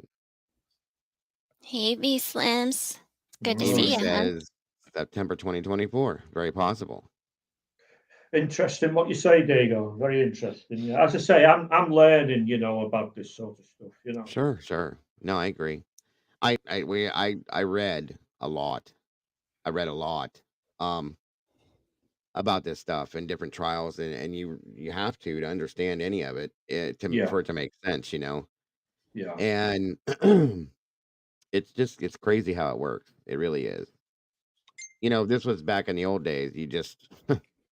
You grab the guy that did this. Thank God it's not like that. Welcome, Josie.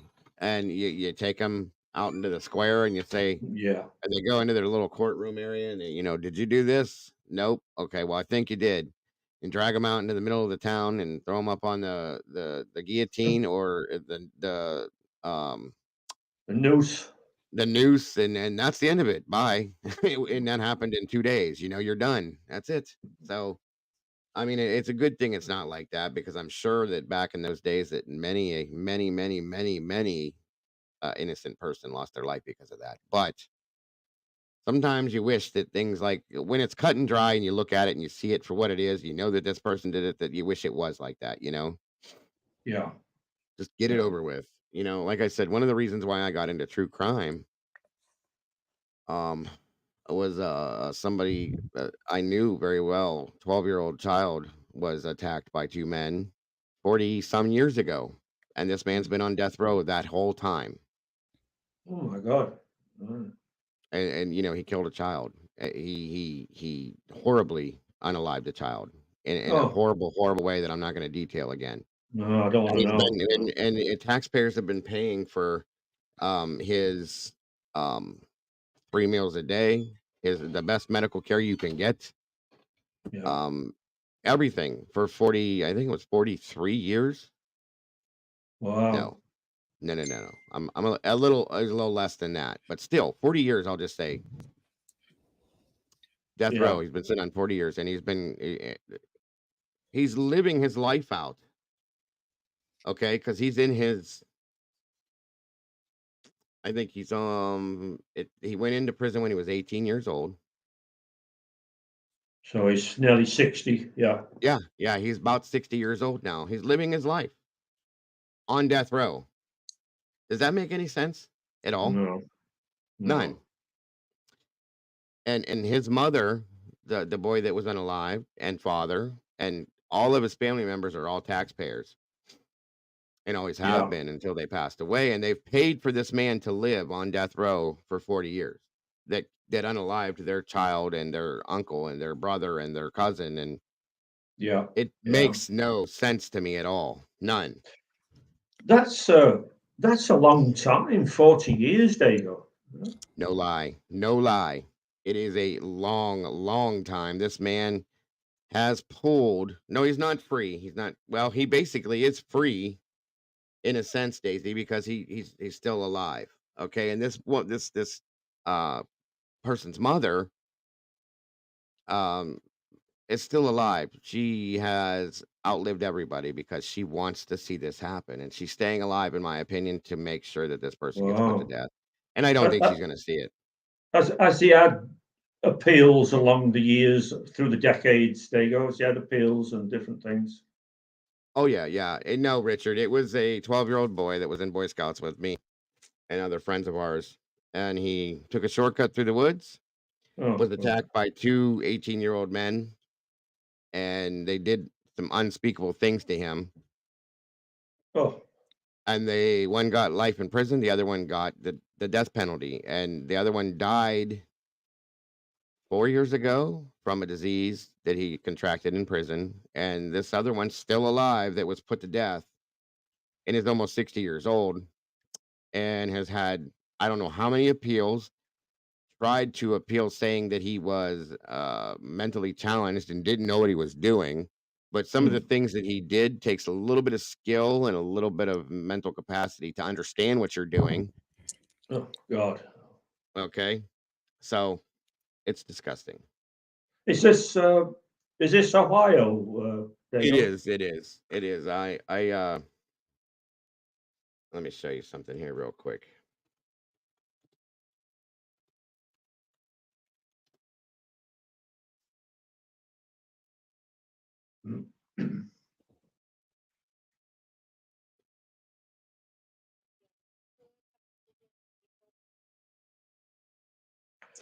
Yeah. I can't even remember how many appeals that Hill had. His name was Danny Lee Hill. Or May is what we're hearing. Do you expect it to be that soon? Humboldt County mother fighting for justice. Humboldt County mother fighting for justice. That was him. That's Ray. He was 12. He's wearing his Boy Scout uniform. Okay. And he ended up going and taking a shortcut to this by himself that night because it was raining and our parents didn't allow us, which a lot of us all took the same route. So stuff like that. Anyway, but this child did, and this arguments that repeatedly over and over and over and over and over and over again for the past 40 years. Nothing's changed. Justice more than 30 years after her son's death. Danny Lee Hill was convicted of torturing and killing 12-year-old Raymond Fife in Warren back in 1985. The 6th U.S. Circuit Court of Appeals ruled this year that executing Hill would be unconstitutional because he is intellectually disabled. But now that same panel of judges heard oral arguments on the case again last week at the request of the Ohio Attorney General. So joining us to weigh in on where this case could go from here, our legal expert and author of The Executioner's Toll. And that's it in a short. That's what it was, short. Yeah. I'm not gonna get into all that again because it bugs me. 1 second. And did you grow up with this boy, Dago, you say? I did. So sorry to hear about that. So very sorry. One second.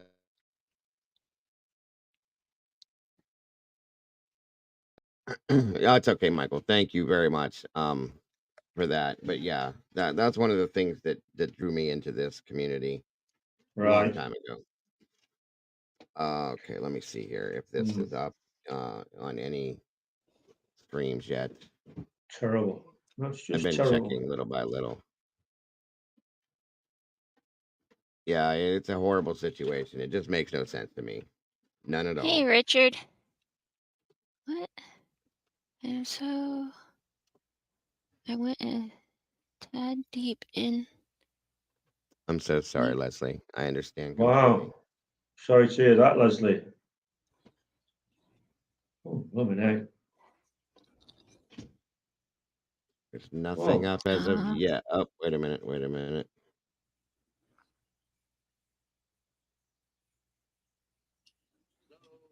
Ugh. So much evil in this world. That's funny, Doodlebug. I wonder if they're Yeah. going to put it up.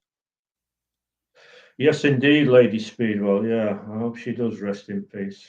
Blimey.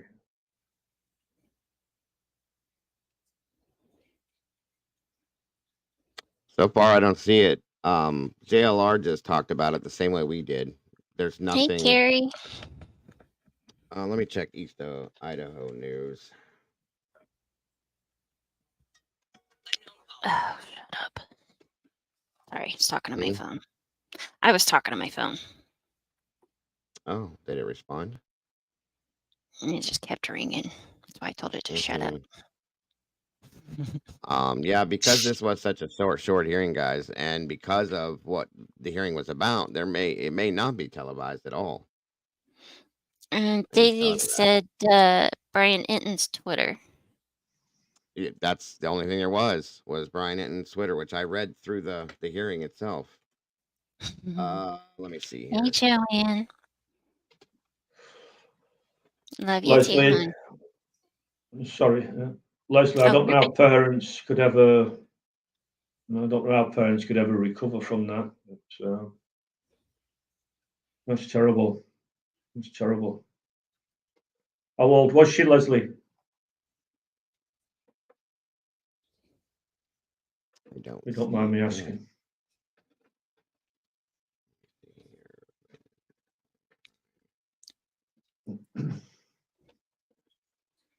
War Eagle said someone will air it, either Court TV or Law and Crime, maybe a local That's channel. 17. Oh, that's what I'm fine. looking for right now. Court TV doesn't 17. have it. East Idaho News doesn't have it, and Law and Crime doesn't have it yet. So we'll see. There were cameras. Okay, thank you, Christina. So we should be getting something here relatively soon, guys. And sometimes it takes a little longer. La la la la la. Remember the happy times, Leslie. If you can, remember the happy times.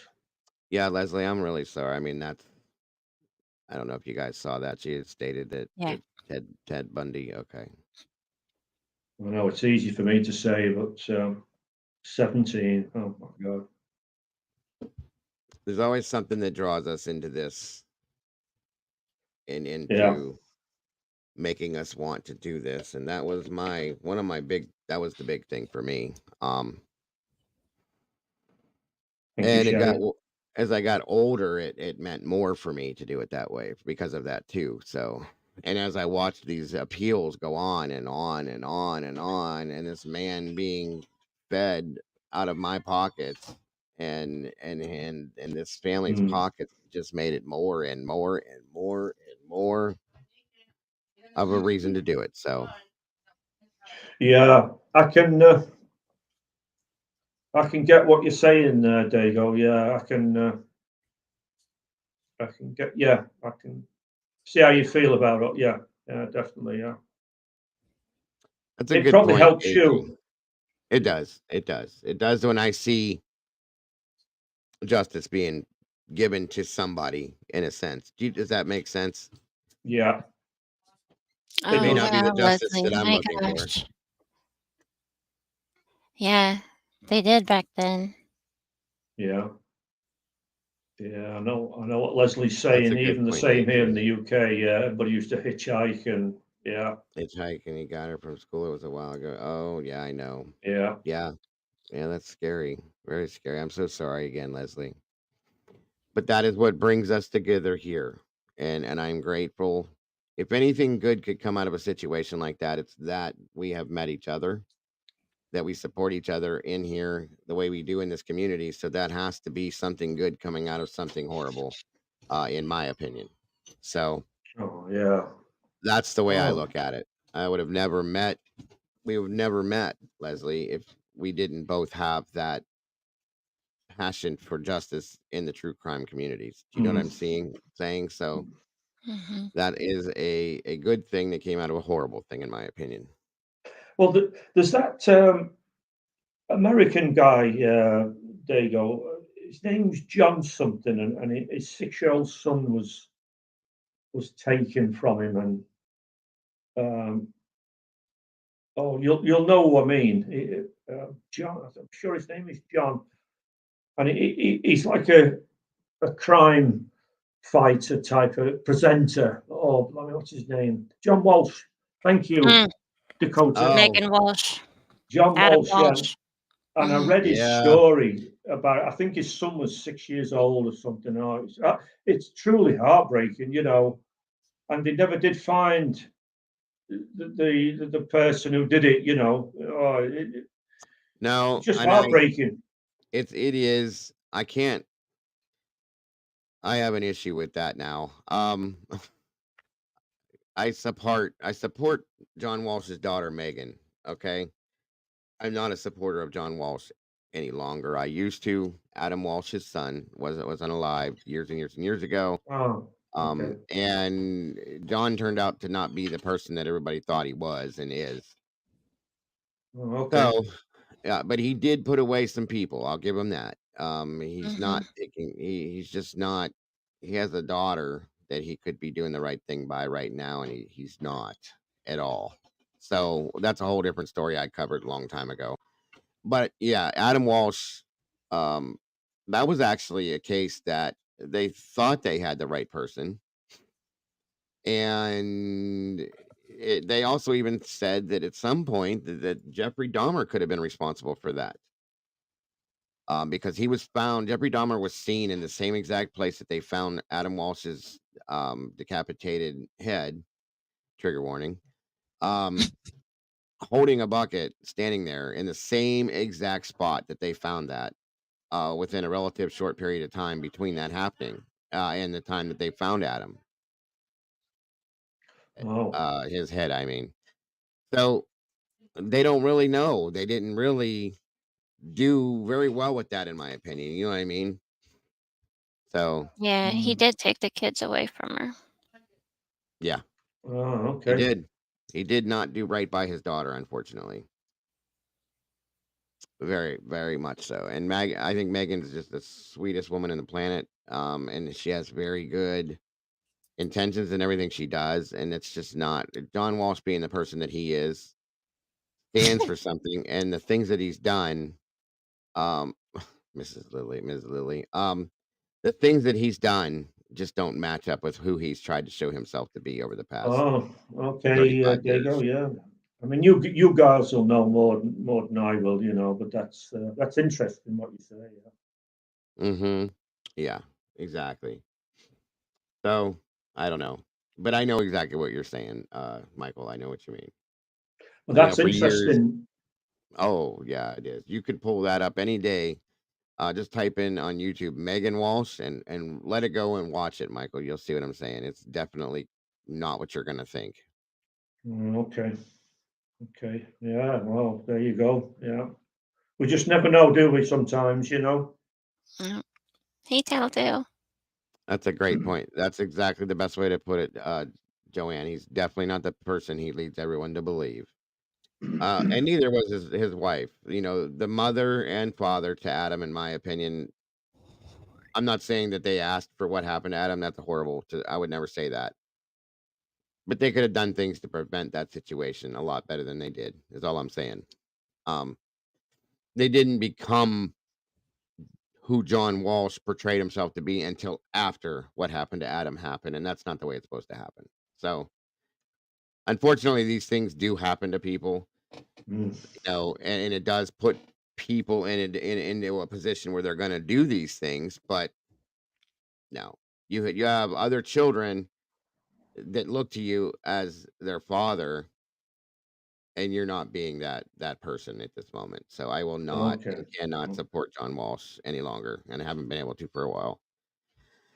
Oh, that's Um, interesting, Richard. No, Richard yeah, just posted. I mean, I don't know the Richard, but I've seen him on your streams. But yeah, Michael, it's true. We had some scenes filmed here in East. Is that Kentucky? yeah, East KY. yes, sir. Okay. Thanks, Richard. No, he's not. He's not listed as a Dahmer victim, But Dahmer, they had looked at Dahmer at that point. Carolyn, I don't remember if you were here when I covered that show.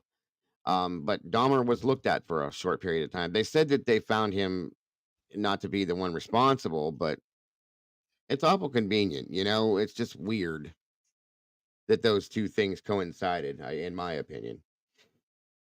So Yeah.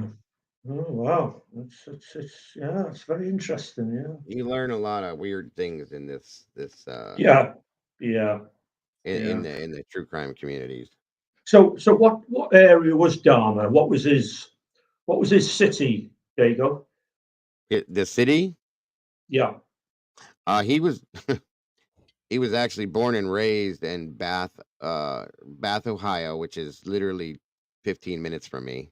Oh wow. Um, and ended up moving to, well, he went quite a few other places, but when he was caught and tried and all that, he ended up in Wisconsin. But he went to school here, grew up here with his parents. I've driven by his house multiple times, Really? and wondered what's on that property, maybe possibly still. You know what I mean? So, but yeah, and he, or not was yeah, Milwaukee. I'm sorry.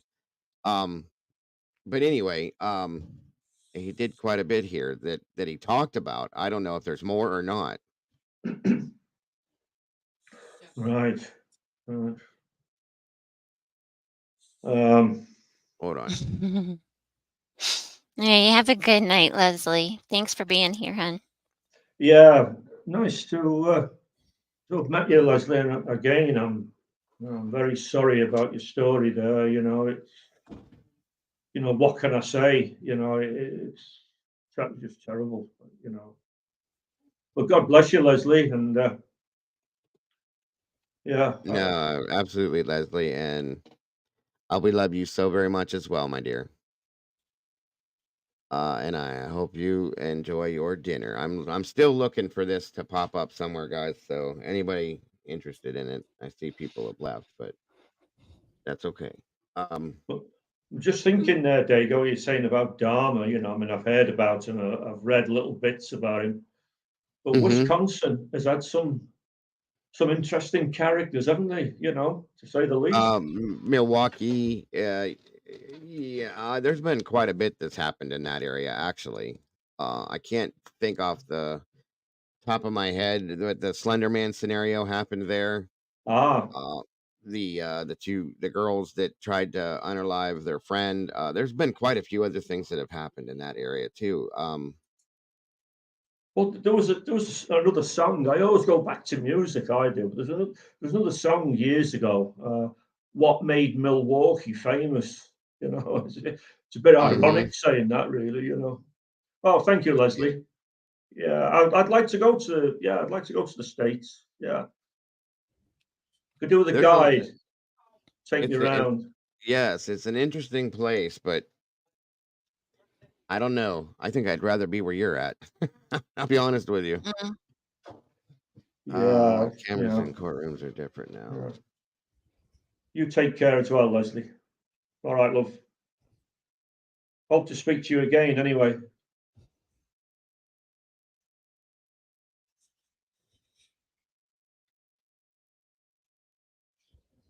Thank you, Josie. Yeah. Terrible Nothing yet. things. Yeah. Where do they say it wasn't very long? I don't know what they're holding out for. You got everything else. Was that other fella from that way? There you go. If I can ask you, John Wayne Gacy. Was he that way? Oh yes, Mr. Gacy. Yoy. Was he That was Milwaukee? another. Yeah. I do believe so. If I'm Was wrong, he? or correct me, somebody. I do believe he was the Milwaukee area. Thank you, He, Miss he, Lily. he was the clown man, wasn't he? Oh, Yes, Illinois. Mr. Mhm. Oh, Clown. Chicago. Uh, Illinois. Sorry, guys. I'm all over the place. I'm looking and thinking, and yeah, that was in Illinois. I'm sorry, and thank you, that's AG. okay. Thank you, AG. I think it's AG. Who else? There was somebody else though that was. What's up, Country Sunset? That was Milwaukee. That was And you got me. I'm okay. I got to look at nothing else and think right now. Hold on. Dahmer, the Slender Man thing. Who am I thinking about? Ed Gein. Ed Gein. I think Was they he? based. I think they based Hannibal the Cannibal on him, didn't they? Ed Gein or Ed Yes. Gein. Yeah.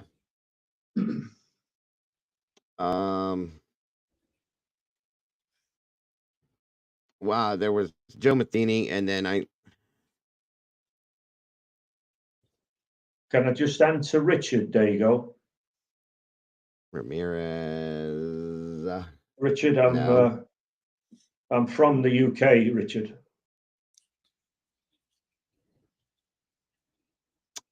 You know what? Hold on a minute.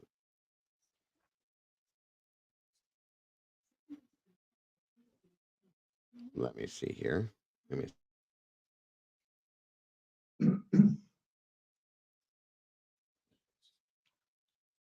Oh, it's great. I've been called a guest speaker.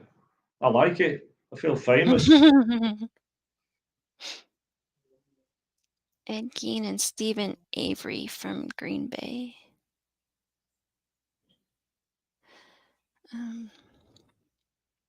Teresa says Avery's innocent. Thank you, Richard. If that was meant for me, a good taste of words. I'll take that as a great compliment. Thank you very much. If it's meant for me, that is.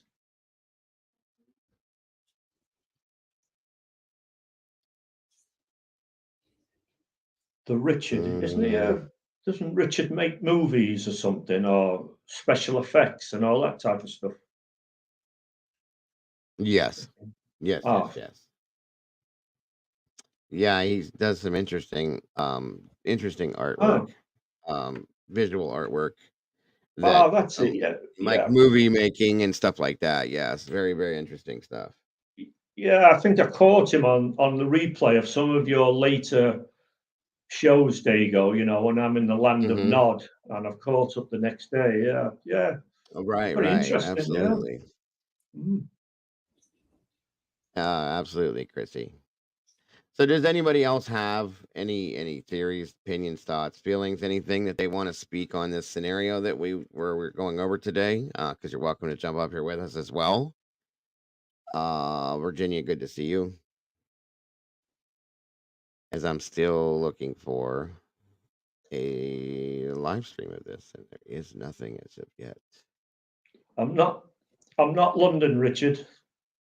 I'm about 140 miles from London. I think that's what he said. I'm totes more a brick guy, London all day. Oh, I don't know what that meant, really. I've seen that, Chrissy, about the Adam Walsh thing. Somebody stating that they were Adam Walsh and is alive. And yeah, I saw that. It was kind of wild.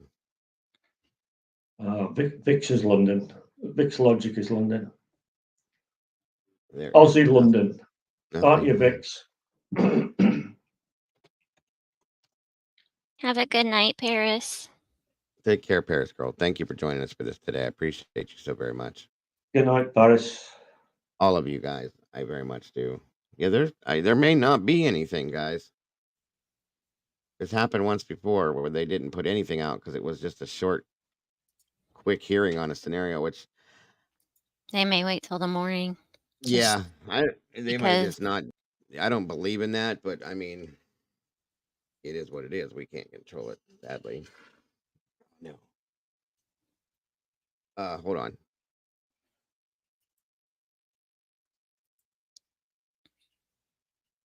Yep.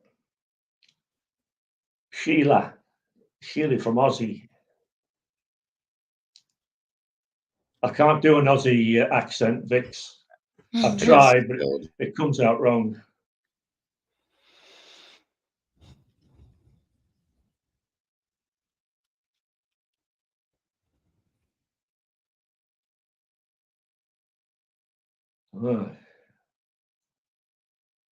You mean Jack the Ripper, Richard? Oh, made a big mess. Hmm? I made a big mess. I stuck a bottle of soda in the freezer. Oh, and you Forgot it. forgot about it and it blew Yeah, I up. pulled it out and I went to open it and yeah, no. Big mess. Country Sunset. Derp. I love how you say my real name. Must be talking to Michael. Zoink Scoop. Come on here. Deception dismantled said, Dago, I have so many questions. I have to email you. All right. Well, you're welcome to jump up here and ask those questions if you'd like to, Deception. Either way, Jules that's dropped a what it's all video. about. I'm looking right now.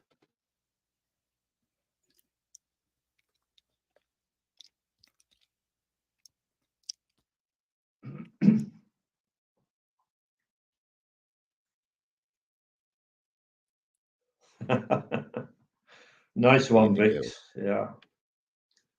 I see she Vix, can did. I I need to guess? give that some time. Oh, sorry. No, Vix, you're can I fine, Michael. guess? Brisbane? Well, give me two guesses, Vix. Brisbane or Sydney?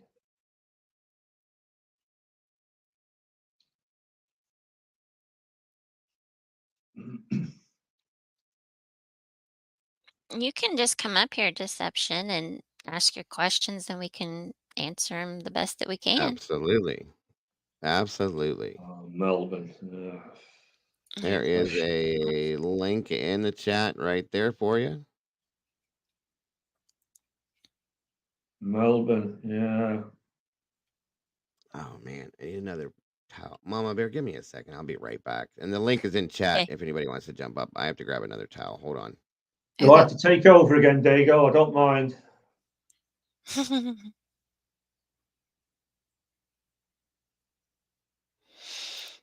Kat, I have said from the beginning that I thought he was some kind of informant.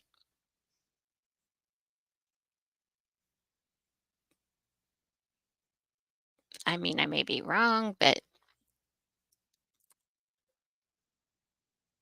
I don't know. Something just feels like he's an informant. I mean, you can't just. Somebody just doesn't go to school that long, for that many years, for that many degrees, and then turns around and forgets the knife sheath on the bed. Good point.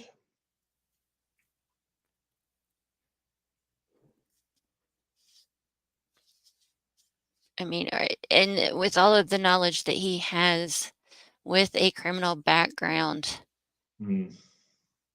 I mean, why would he even take his cell phone? He would know that they would be able to track him. So, Yeah. I mean, it just doesn't, that kind of stuff just doesn't add up. Doesn't gel, does it? Doesn't gel No. at all. I mean, why use his own car? You know, Yeah. there's lots of things. There's lots of things that doesn't really add up. Yeah. You know. Florida one, I agree. Yeah. I mean, mistakes, but I mean, just these are like, there's more than one mistake. There's Eddie. Yeah, they're like Hey, major honey. blunders, aren't they? You know. Hey, Yeah. Mama Bear. Hey, Michael. How are ya? Doing Is good. Is Good. that Eddie? Yes. Yes, it's Eddie. Oh, hi there, mate. How you doing? I'm fine, thank you. How about yourself? Yeah, I'm enjoying this. Yeah, I'm on a roll. I'm How is enjoying the it. weather? Not too bad. We had last week a couple of days of 90 degrees, which is quite unusual for us. But it's cooled down a little bit now, and we're getting some rain. You know, so it's turning back into typical British weather, I would say. What is that? Gloomy? Is it foggy like London? Yeah, sort of. Yeah. We can have We're We just could have talking, Flutter One. We're just we could have talking 4 and seasons in one things. day, you know. Sorry, Welcome Mama back, Bear. Eddie. I don't mean to talk over you. No, you're fine. I was just addressing somebody. What's the Michael, matter? in Minnesota, we have 2 seasons. The joke is that the 2 seasons are winter and road construction. What were you saying? You were addressing somebody? I love that, Eddie. Oh, I love that. It's I okay. love that. Yeah. In So, regards to? Eddie, do you get really, really cold winters? Yes, it's brutal. I think I read it. We've been as cold as 30 below, and that's Fahrenheit. Oh. Now I'm south of Minneapolis and St. Paul, and we are Okay. considerably warmer than if you were to go north of the Twin Cities. Wow. Yeah, it could be on average substantially colder, probably about 10 or 15 degrees colder up north. Wow. That's with a wind chill as well. I can't imagine those poor animals, how they do it. God almighty, yeah. Yeah. That's the email. Yeah. Mm. Did you see her email? She emailed you those questions. Oh, we were just talking about somebody made a comment that they think that Bryan was working with the authorities and stuff, and I had just made the comment that since the beginning, I just felt like he was some type of informant or something. You know, you don't go to school for that many years to get that many degrees, to turn around and just leave, a knife sheath on the bed, or I've take your often phone. I thought mean, that too. That's a interesting thought, and it makes sense because why else would they want to pin it on him? Yeah. I'm like, and he would know that, by taking his cell phone, they would be able to track him. He knows all of these things. And somebody in the chat made the comment that, criminals make mistakes. Yes, but this is a lot of mistakes. Not that many mistakes. Not with Yeah. that background. I'm sorry. I can't agree with that. Yeah, I agree. And Michael made a comment about, why would you take your own car? Good and point. Good point. and I Could don't I know ask? where her comment went, but she's like, well, whose car was he supposed to take? His friends, rent a car, blah, blah, blah. And I was just like, we're just talking and discussing, different angles. So that's all. Yeah, no, I understand. Eddie, they could have been on foot. I still think they were on foot. I don't think whoever did this was in a car. That's just my opinion.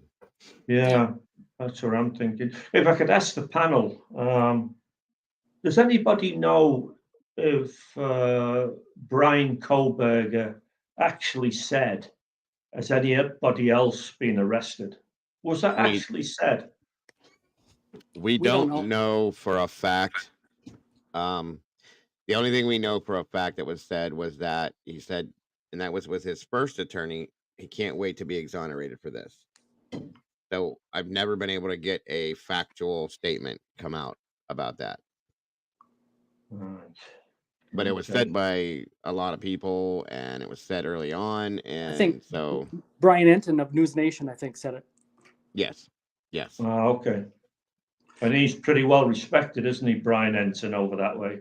You guys respect him? Well, he's the only one I respect over there, in my opinion.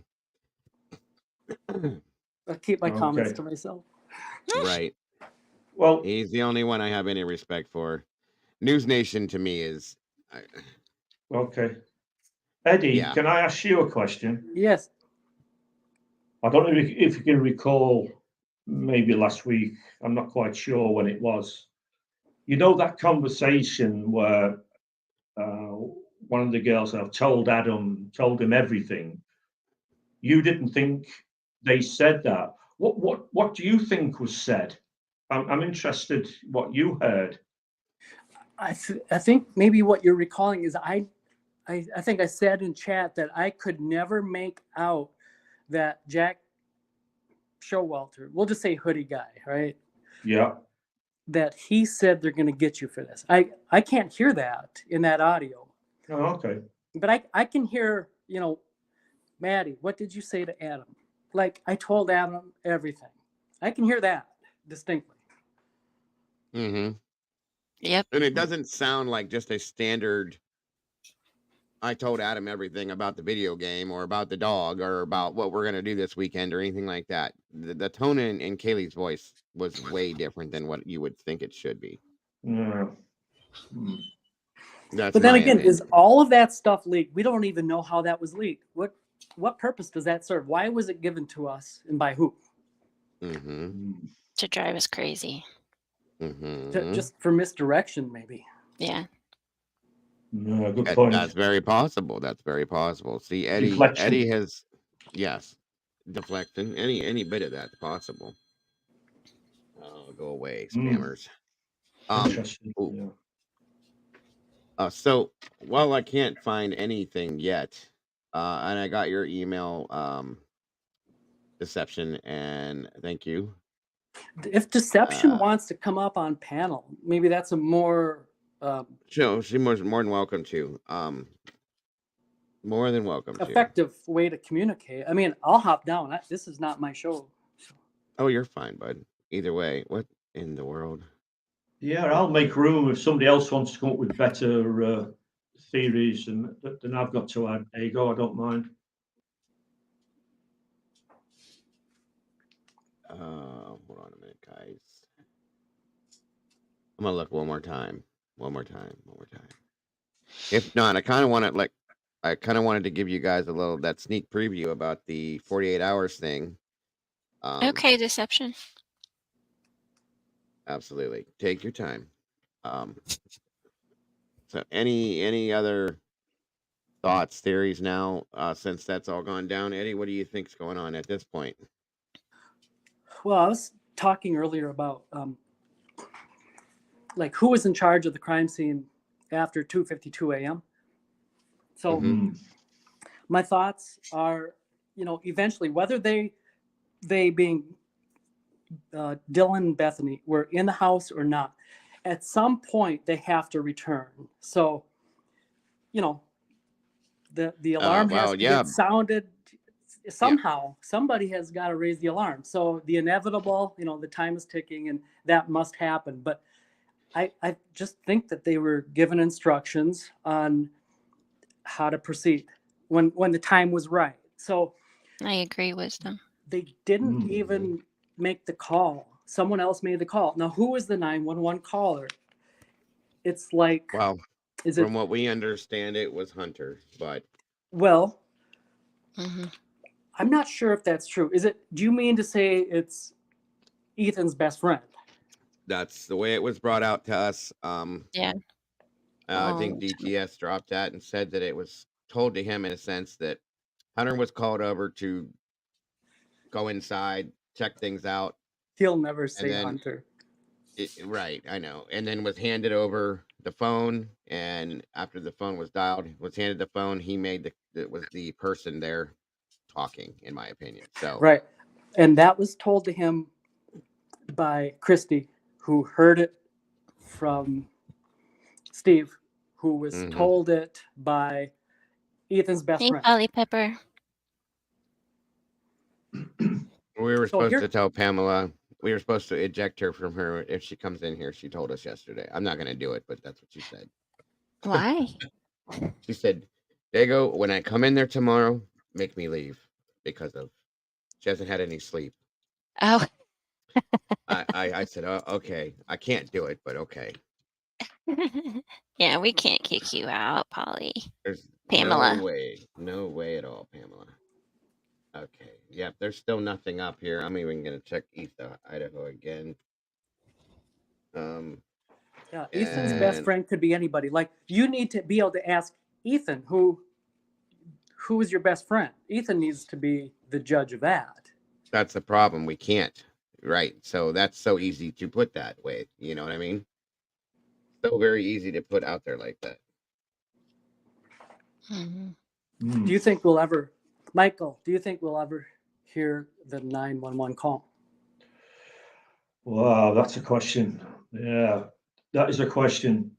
I don't know, Eddie. The way this case is, we should hear it, shouldn't we? But whether we will or not, That's an awesome question, Eddie. It really is, because I don't think it we will. is. I don't think Yeah. Penn Taylor has heard it. Yeah, That's a that- good point as well. Good point. I don't think we mean- will. And then I half expect to hear it doesn't exist now. We can't find it or something like that. Do you know what I mean? Yeah. I know that sounds outlandish. There's a link right there for you, Deception, when you're ready. But I No, have the to case- expect. The case is outlandish, Dago. The case is outlandish. So it is. A lost phone call will fit in with an outlandish case. I really absolutely half expect to hear, well, we can't find the 911 call. We had it and now it's missing or something like that. I mean, I know it sounds ridiculous, but at its point, what doesn't? I kind of have a short list of the things that I doubt we'll ever be able to know. And this all coincides with the fact that I don't think it's going to trial. I don't think we ever will know these things. Like, okay, in the PCA, it says, in the processing of the crime scene, investigators found a latent shoe print just outside of DM's bedroom on the second floor. This is consistent with DM's statement regarding the suspect path of travel. Okay, so this whole PCA is like bordering on perjury, right? But I feel like Brett Payne has cut a deal. I think he's going to be immune to any type of, someone bringing a perjury case against him. So here's the list. Will the latent shoe print be linked to Bryan Kohberger? Because the fact that it's mentioned in the PCA, I mean, they wouldn't have got that shoe of Bryan Kohberger at the time of the writing of this PCA. So why mention it? Just mentioning that latent shoe print in the PCA is also kind of just ridiculous. What does a path of travel direction have to do with this link? A person doing this. But here's a few other things. We mentioned the 911 call. Who is the caller? Did they use body cams at the 911 call? All the people present at the house at 11:58 a.m. Will we hear those interviews? The results of the autopsy. How about both of Ethan's autopsy results? The toxicology. Were there different weapons used? You think we're going to learn any of these things? No. What about Bethany's exculpatory evidence? I don't think this is a great list. I love this, Eddie. I love this stuff.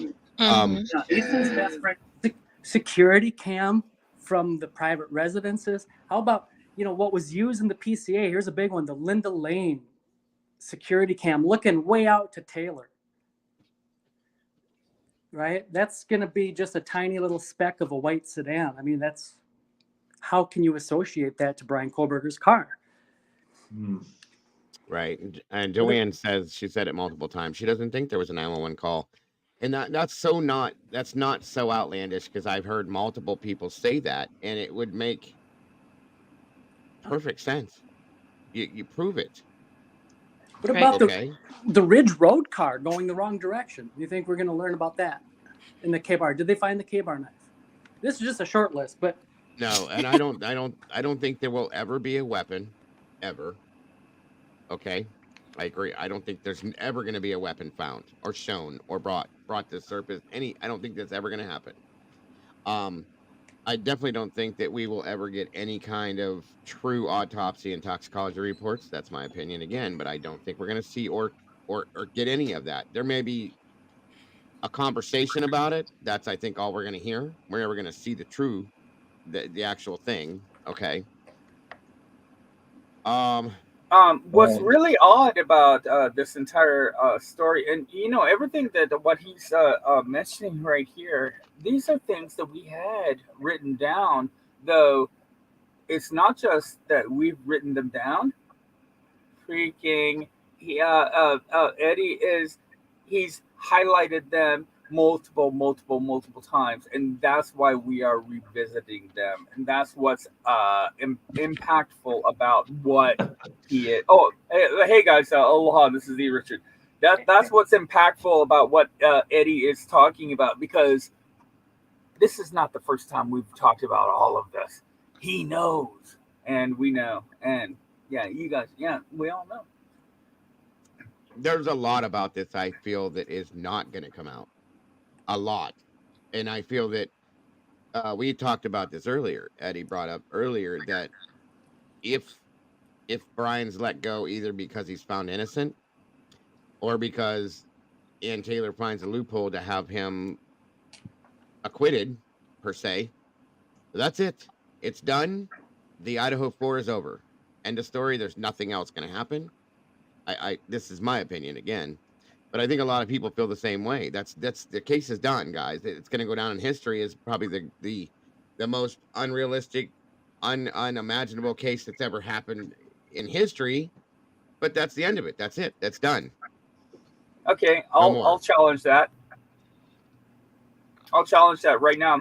And Absolutely. somebody, aloha, yeah, no, appreciate. Though, and someone has already. Well, I mean, the vibrations. There's a reason that. Okay, I can't option off the truth. All I know is how to do variables of reality. So what I hear, I'm able to kind of equate and moderate, and then offer different things in my head. Essentially, I don't make sense. And one thing that I'm really good at is figuring out things that don't make sense. And I'm going with the whole entire thing. And I'm not even going to say my friends' channels, because I don't necessarily agree with them. I do agree with what somebody just said right now. Bryan is an agent. That is the only thing that makes sense to me. Uh, this entire time, for at least like 2-3 months, or 4 months. God, time flies. I've been figuring out all the things that do not make sense, and then how to make those things make sense. Essentially, every single thing. We've got the prosecution and the defense. They agree. Then they did this earlier. This is not the first time that they've agreed. They've done this on multiple times. They agreed, though, that no, we don't want cameras. But the reasons why they're agreeing, Richard, and are completely opposite of reasoning behind the agreement on it. No, you're not listening to me. Hey, They Bryan. are in agreement, because this is something way bigger than the sheriff's department, than this and that. I mean, this is me, and you can call me a loon, though. It's literally the thing that I've been thinking about for 8 months, and it still is making sense. Nothing is checking outside of the box for what I'm looking for. That's all I'm saying. I think he is an agent. I think he is. Well, that doesn't make you a loon. That's not even that outlandish or that crazy to think about, because with everybody that has looked at this, okay, as soon as you mention something like that, everybody says, "Oh, okay, here we go, conspiracy theorists again," and blah blah blah. I don't care. I don't care, because it's not that much of a conspiracy to look at this, because everything that has been put in front of us with this case, everybody has sat back and said, Wait, what? No, that doesn't fit there, and no, that doesn't make sense, and no, this isn't that." No, it doesn't. And again, yes, it is a definite possibility in my opinion. So I don't by any means think that there's anything loony about that, Richard. Um, I just wanted to share that little segment because No, that's absolutely. the only thing that I can back up is because I can't. I'm not the smartest guy in the room. However, I'm the artist who can pick out the things that don't make sense, and that's what I've been able to kind of add up. That's essentially where I'm at. I can agree with you. I can definitely agree with you. Not yet, Ray. I'm going too soon. And I can absolutely, and I have been on board with Eddie for quite a while now, talking about this being by design. That makes the most sense to me than anything. It really does. Yeah, I wanted to talk with Eddie. We haven't been on in so long, but yeah, I wanted to hear Eddie talk, please. Oh, by the way, hi, Richard. Hey. Yeah, hi, Richard. Sorry. Oh, hello, mate. Yeah. You know, I'm not from the UK, though. I went to film school over there in London, central London, off Marylebone for a while. Oh, yeah. So, Richard, your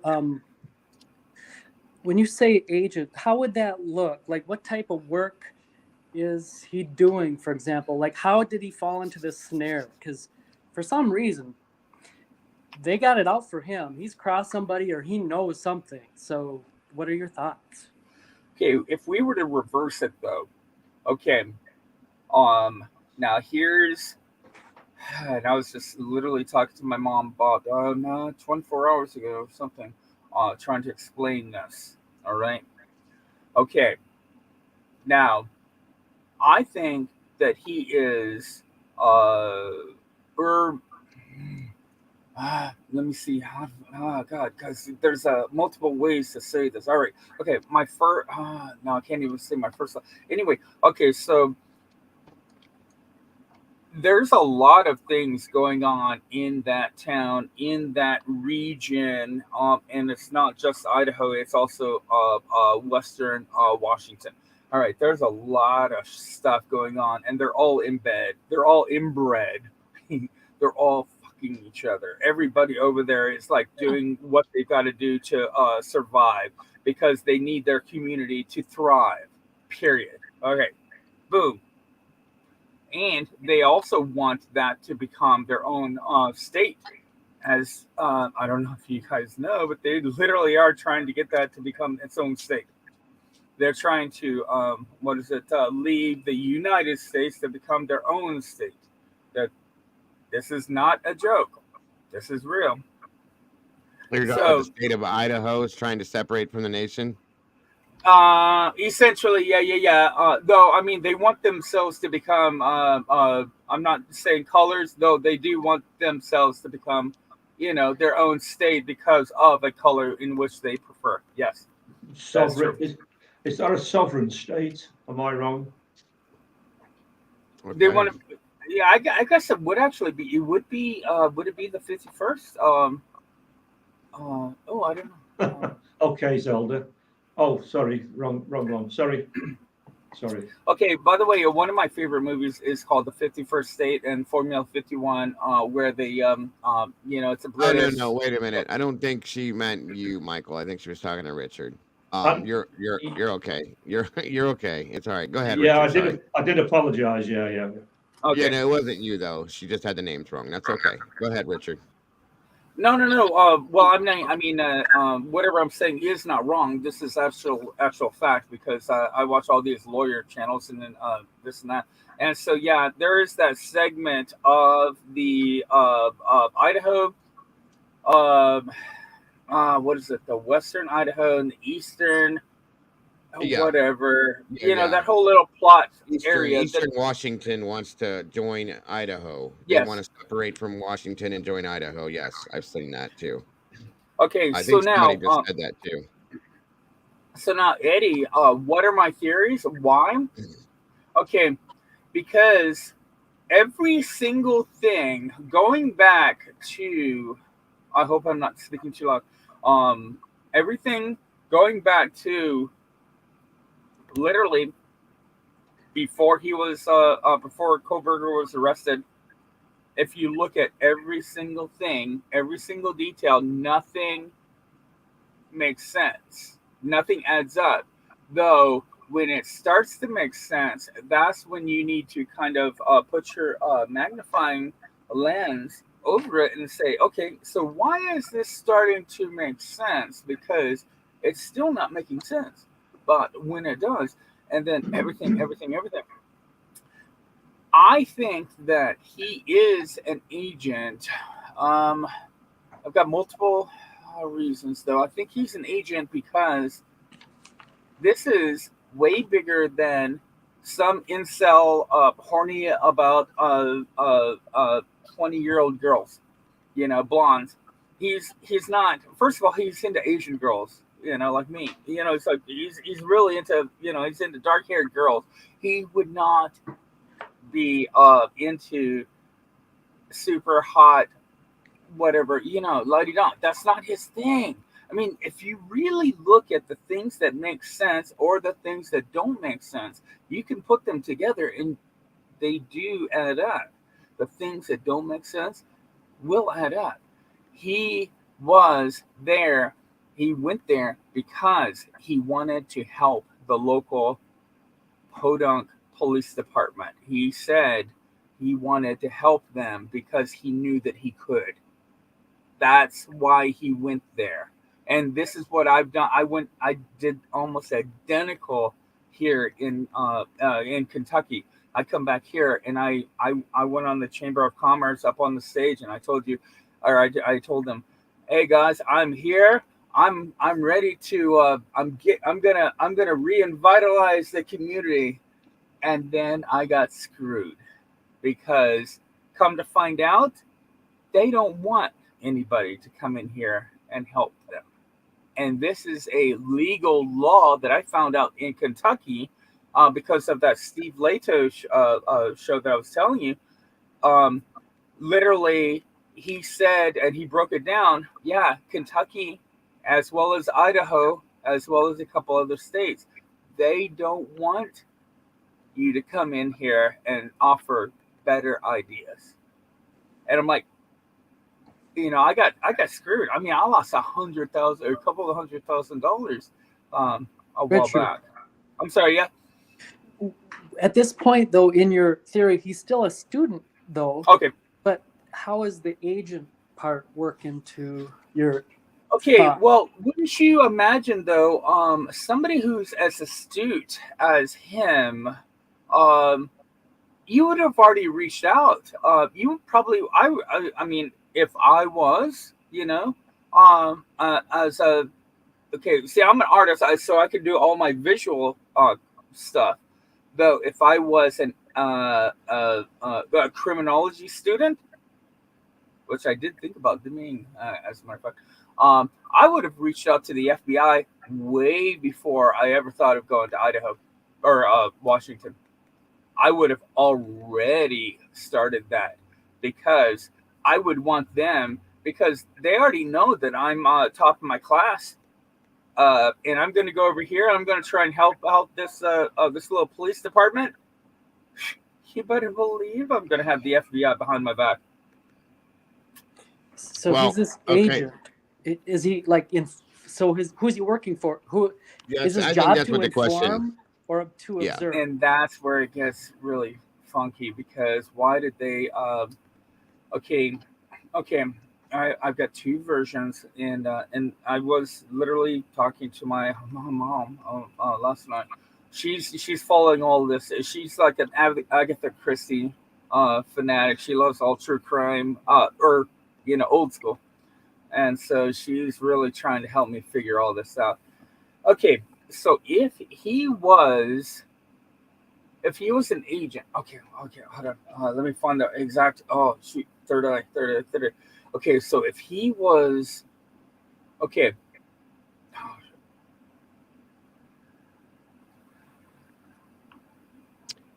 Bryan, if you can hear me out there, or Dash, you're not blocked, buddy. Nobody blocked you. Go ahead, Richard. The thing about, say, on that Friday evening when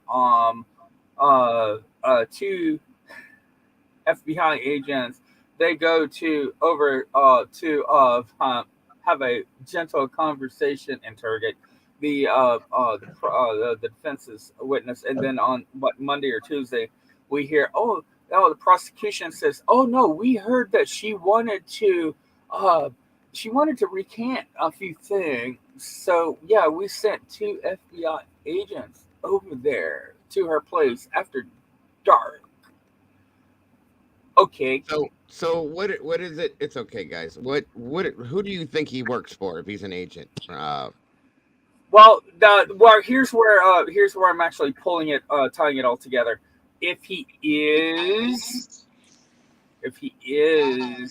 with FBI, everything would still make sense, and I'm not wrong here. Even when they went to talk to her, it still would make sense if he is imagine this is a major bust. This is literally it's a bust, the city, county, state, as well as drug, all of that. It's kind of a major thing, and it would be federal, and that's how they were able to do every single thing. Plus, he doesn't look banged up. He's not looking depressed. He's not looking bad. He's definitely in a good spot. That's in my head. I think he is. We needed him to, or they needed him to be the front man, because they're actually. We're seeing, we're hearing about officers disappearing. We're hearing about they're no longer there. We have no idea where they are. I think that this is a horrible scenario with the lost individuals. Though I think that it's a federal thing, and I think that he is an agent, and this is why, and that's why everything. I think that's what it is. Did the victims know something too? If he's like working with the feds, and he was like this bust that you speak of, would that be like prostitution or this sex slave? I'm not going to go there, though. I do think trafficking is something. Trafficking. For some reason, trafficking is sticking out, but I don't know. I don't know. I'm gonna put something out there with this real quick, okay? Okay. And we've talked about this a little bit before, and this is all pure speculation, guys. That's being talked about right now. There's nothing to this that's been proven as fact. No concrete evidence to put any of this out. Obviously, it's just a speculative conversation. So, if this were the case, and Bryan was working for something, whether it's DEA, FBI, AT, whatever it is, okay, and he was, undercover, whatever it is, the odds that, let me say it this way, what are the odds that there was a sacrifice made, which is why he's still sitting in jail, awaiting the right time for this to pop, to save the investigation that was going on beforehand? Because it was stated that there were parallel investigations going on along with this, okay? What are that's where I'm going with that. Like, what are the odds that they're allowing this to happen to save that investigation? Because they put a lot of money into these things. Thank you, country. And at that point in time, when that went down, to come out and say, hey, he works for us, could have blown this whole thing. That's what I think a lot of people feel that this may be, if that's the scenario. And that's why nothing has been said in that situation, in that sense. If that's the case, the timing of it, and the type, the money's put, millions of dollars put into certain investigations. They don't want to blow the cover of this. They don't want to put that out. They don't want to do this. They don't want to do that. In that sense, to me, that would make some sense. It really would. Doesn't that add up, all the millions? Because first of all, they already got 3 million 2 months or 3 months before the incident, so they got that back in September. $3 million for their DNA thing, and then all of a sudden, so it happens in November, and then they can't do anything, so they send it off, and then the FBI, whatever, the FDA, the FBI, Freudian slip, maybe it is a federal. Bye, Kelly, mate. That's what Enon calls it too. Did he? FBA. So wouldn't that make sense though? I think what you're saying is right. I think what you're saying is right. I mean, it adds so much validity because you got to make sense of what doesn't make sense. Because everybody are piecing together. You and I, we're all guilty of this as well. We're all trying to let's make it make sense. But if you take everything that doesn't make sense and then you start reverse engineering how it makes sense, that's where I get to the whole, I think he's an agent. I think he is. And I also don't think he's going to live. No. In what sense? No, I don't. I think that. I think. Well, I've said this, and I mean, I don't want this to become an affirmation. It's just that this is the largest case that we've ever had in modern DNA, and it is absolutely the largest case in current social media. Or, I mean, actually, reverse that. It's the largest case we've ever had in social media, and it is also the biggest case we've ever had in modern DNA. But don't you think though, Richard, that if something were to, if Bryan were to end up deceased, that would draw attention to a scenario that would make a big deal happen? I would hope so, though I don't think so. Because, well, it really depends on how many. It depends on who's really offended about the outcome. Say if we are talking about, say he's in an institution there in that state. Well, if they're trying to bust that state, then if this is a federal thing trying to bust that region and Sure, country sunset. Yeah, I don't know. Well, actually, and I'll do a little Buck Rogers on you. Blah, blah, blah, blah, blah. Yeah, I'll do a little bit of flippery. We may get a new in 60 years. We may get a new educator. Law professor. His name is Kohberger. He could be somebody. He could come back. Witness protection, la-di-da. I mean, I would prefer that, but if he is innocent, let me say that. Yeah, I don't want him to come back. Brian? So, Richard, you're thinking like he might not make it through this, kind of like a Jeffrey Epstein type of. I'm scared. I'm scared, but I'm worried. I am concerned. Because if this is as deep, though, you guys, you gotta listen to me. I'm just an artist. I'm just a dingbat. I'm here. I'm literally fingering my cat in his ear. Richard, we respect your thoughts. I'm not. I'm sincerely asking the question, like a Jeffrey Epstein. I'm concerned about that. No, but we've always kind of considered that, right? If he was innocent, because it doesn't matter if he's innocent or guilty at this point, because there is about 50% that want him dead. Yeah, absolutely, or more. The angry mob, correct. So I'm a tad bit.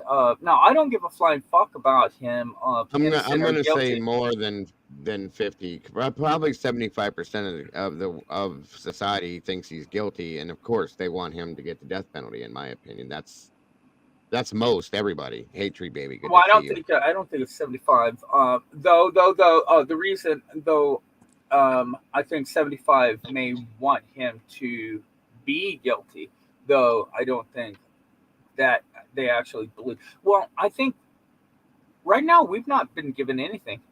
What is it? Did we wait? Is today? No, tomorrow. Or did we receive some new news today or something? Or is it I'm tomorrow? just now pulling up the new documents that were just dropped. And Okay. just being shown. We have 1, 2, 3, 4, 5 documents that dropped within the past 2-3 hours, I guess. I'll hop off. Richard, thank you for your thoughts and nice chatting with you finally. And also Michael too. But before I jump down, I just want to wish No Chains, hope she has a better day. So Absolutely. See you, Eddie. Nice Thanks, Eddie. talking to Always you. a Eddie. pleasure, my friend. Always a friend. Or Thank always you. a pleasure, my friend. You said always a friend. That was my favorite episode of Who's the Boss when Ray Charles comes on there and he's singing the most sad song ever.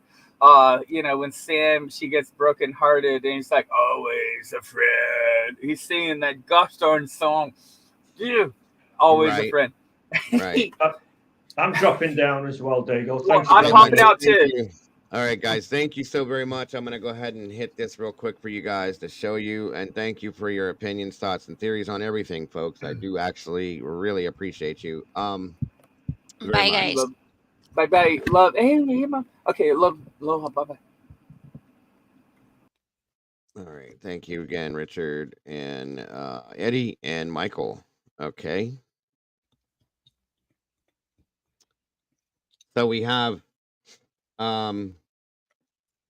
the motion to temporarily seal Exhibit C of supplement to the state's notice of intent not to cross-examine a defense witnesses, district court decision, and records to explain witness contact pending hearing. Okay. Come now, the state of Idaho, by and through the Latah County prosecuting attorney, and hereby moves the court pursuant to Idaho Court Administrative Rule 32G1 and Idaho Code 74-124 for a temporary order sealing Exhibit C of the supplement to state's notice of intent not to cross-examine defense witnesses, district court decision, and records to explain witness contact herein, because release or disclosure would 1. Interfere with enforcement proceedings, 2. Deprive a person of a right to a fair trial or an impartial adjudication. Excuse me, I always struggle with this. Adjudication, sorry. And second, number 2, constitute an unwarranted invasion of personal privacy. Number 3, disclose the identity of a confidential source and/or disclose investigative techniques and procedures. The undersigned seek this protection pending a hearing on the matter. Wherefore, the state respectfully pray that the court seal from public disclosure Exhibit C of supplement to state's notice of intent not to cross-examine defense witnesses. District court decision and records to explain witness contact herein under the provisions of Idaho Court Administrative Rule 32G1 and Idaho Code 74-124. This was submitted as of yesterday and signed by William Thompson. How about that, folks? So, again, they want to seal this. Okay, it's a temporary order to seal Exhibit C of the intent of the notice, of intent to not cross-examine defense witnesses. That's kind of odd to me. I'm sorry. I don't get it, but that's me. Let me see here. You still here, Mama Bear? Yes. Okay. Thank you. So there's that, folks. And again, this was just dropped yesterday. It must have came out late yesterday because it wasn't there earlier when I pulled this up. Yeah, this is very odd to me because I don't why do you need to seal that? You know? Yeah, I don't get that either. Makes no sense. No, it doesn't at all, in my opinion. That's again, I'm not a paralegal. I'm not an attorney. I don't know all of this stuff. I know as much as anybody else does from the stuff we spent on this, but this is odd. This is odd. And again, I agree, Carolyn. This is coming from the state, folks. AG says, which part is odd? I worked for a prosecutor's office and I'm a third-year law student. I'm happy to explain. Oh, go for it then, AG. Please explain it, because it just seems, I don't know why they would need to seal this. I don't understand it. If you don't want to cross-examine, you don't need to cross-examine. That's whatever it is. That's fine. But why do you need to seal that?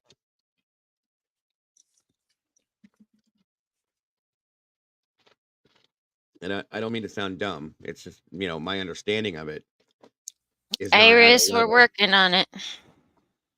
On what? Wanting to know if the judge ruled. We're working on it. We're trying to go through all the documents they just dropped. Yeah, there's nothing on that, but hold on. I highly doubt that he did any ruling today. He said he wasn't going to, so. But we'll see. We shall see. He could have. Who knows? All right, let's back this one out.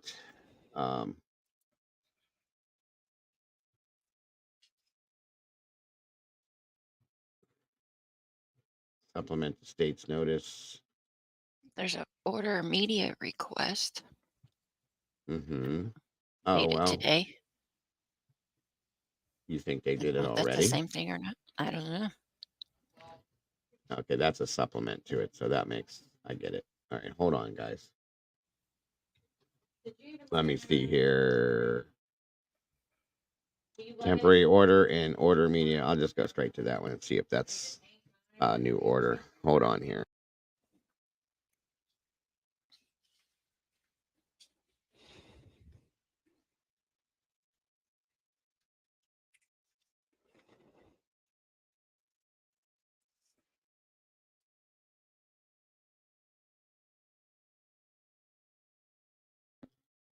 Okay, so here it is.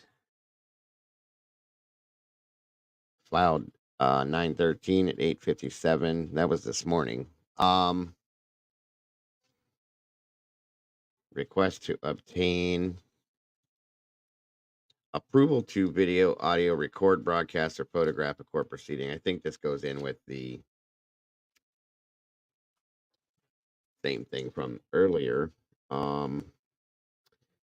Misty Reed, KXLY. Okay, so this is just another order from another media,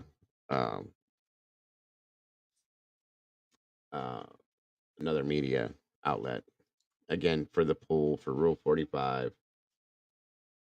It's just like the other document, so that's not something new after the hearing itself. All right, let's check these other ones. We have a reply to interveners of opposition to motion. This is different. Ann Taylor, public defender. The reply to the intervener's opposition to motion to remove the cameras from the courtroom, State versus Bryan Kohberger, comes now. Bryan C. Kohberger, through his attorneys of record, and submits the following reply to the intervener's opposition to his previously filed request to remove cameras from the courtroom. Understandably, the media's opposition cloaks itself in the mantle of public good,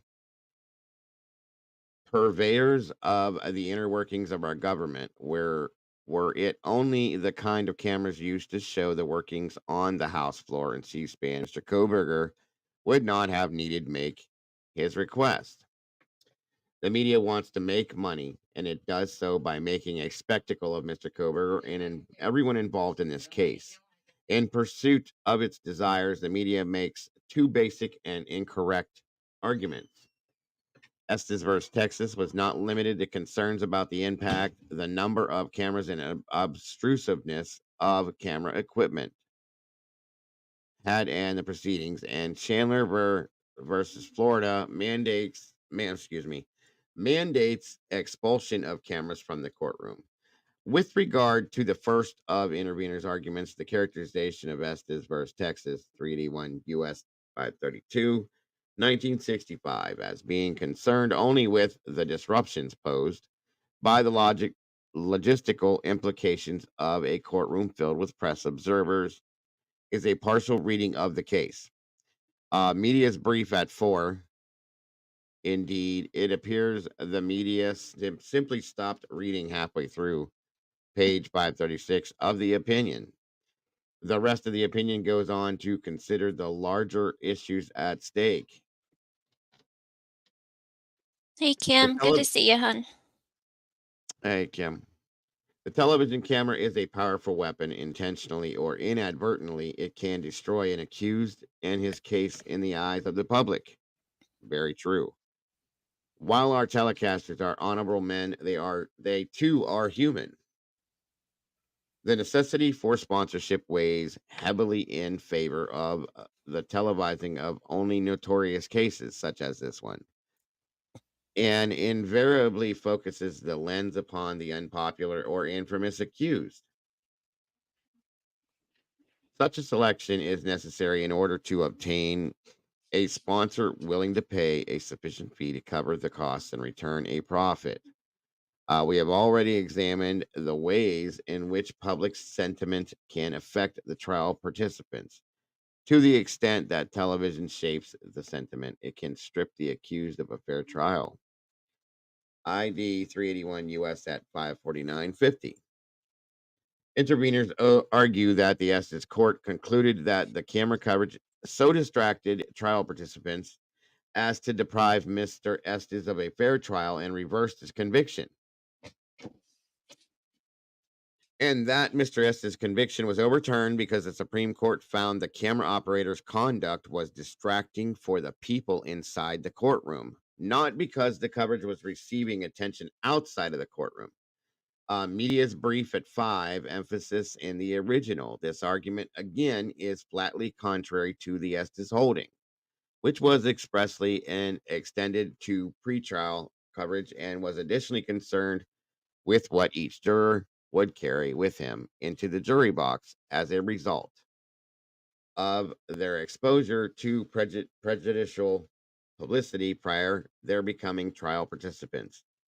To use the intervener's categorization, see ID 381 US dot at 5 or U dot S at 545.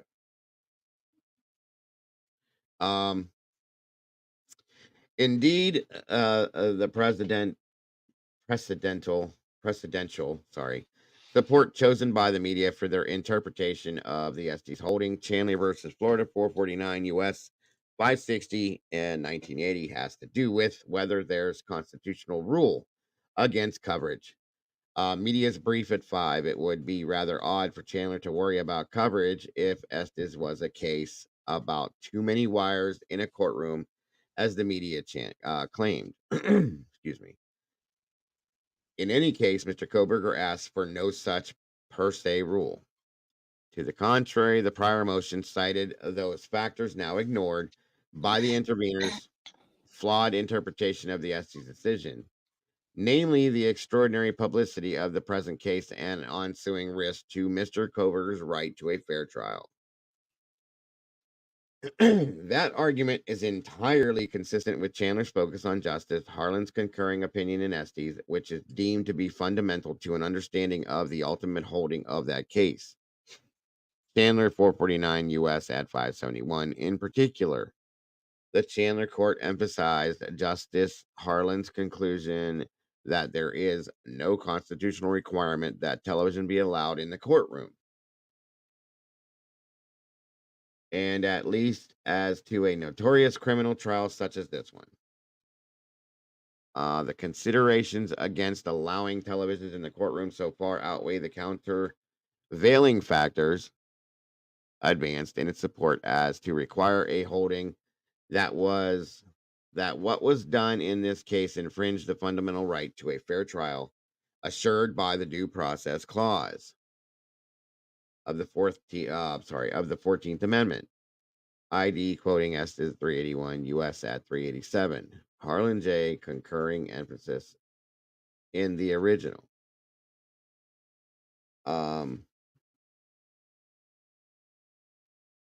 The Chandler decision is substantially based on Justice Harlan Zesta's concurrence and its assertion that disallowance of cameras from the courtroom is to be decided on a case-by-case basis with extraordinary notorious guys. I thought I had this up here the whole time. I'm so sorry. I wasn't even looking over there. Should have told me it wasn't up there. Sorry about that, folks. Anyway, Sorry. I don't know. I thought I put it up, but I must not have. With extraordinary notorious trials presenting a particular danger to a defendant's fair trial right, and resultantly a greater need for judicial safeguards such as those requested in the prior motion. Chandler 449 U.S. at 573-74. Mr. Kohberger's case is not one concerning alleged burglary and larceny, as was Chandler. Given the sheer extent of the publicity, the gravity of the charges, and real risk to Mr. Kohberger's life, this case is not one suited for experimentation with evolving technology, but rather demands strict measures necessary to safeguard his right to a fair trial. Now, 2 interveners misrepresent their compliance with the court's order and fail to demonstrate the viability of alternative remedies. Admitting that press observers have violated the terms of the court's prior order, interveners nonetheless contend that because their observation and coverage is occasionally non-violative, defense counsel's concerns are unjustified. Media's brief at 7, and while the sample provided in Mr. Kohberger's motion, it admittedly shows a full view of defense counsel table. Interveners argue the image simply shows the personnel at defense counsel table without any effort to zoom in and scrutinize the documents. See, that's not true. The documentation maybe not, but they're focused on him through the whole thing and taking every reaction, every bit of body language that he exerts and using it for something else. First, it seems relatively obvious that the easiest way to fix the counsel table issue is to move the cameras. There is simply no reason the cameras need to be placed so that they have a clear view of the counsel's laptop screens and notes. Mr. Kohberger is not required to accept promises that no one is going to zoom into the contents or capture them at a high enough resolution that someone else can zoom in on it once it has been posted online. Various examples of this occurring exist. The focus on Mr. Kohberger's fly being one. They really said fly. And I'll be honest with you folks, you could see some of what was on Ann Taylor's computer as she was doing this stuff that day. If you had the right type of a computer in this, you could zoom in, have the right software, and look at exactly what she's looking at on the computer. And that, in my opinion, is wrong. Okay.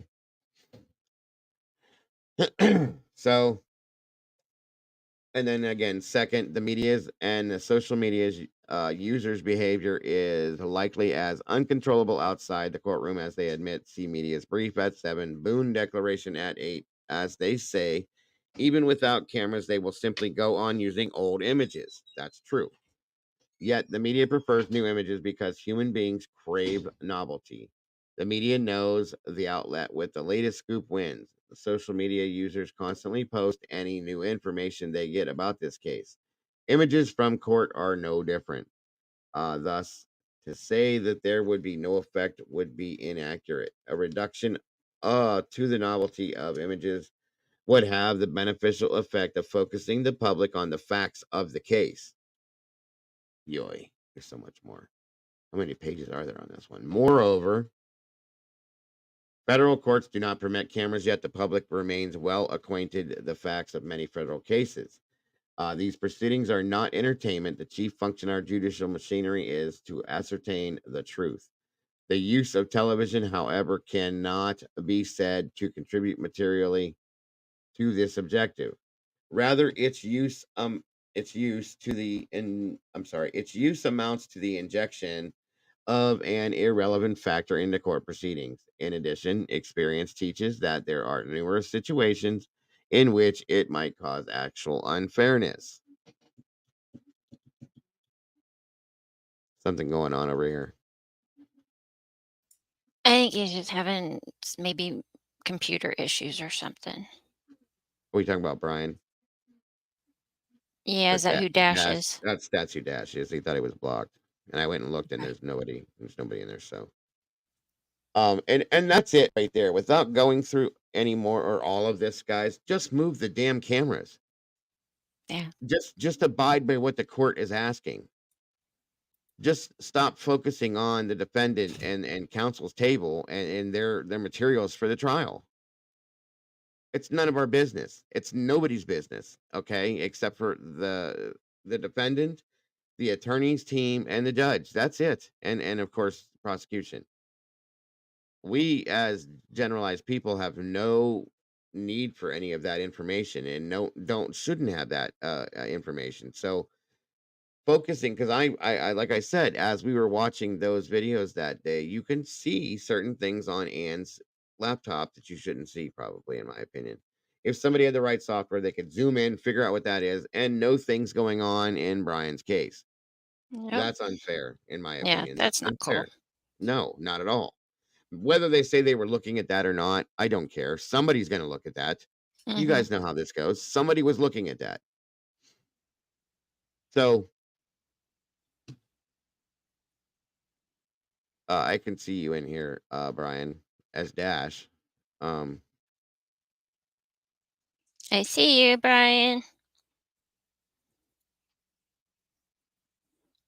You're fine, Kim. You know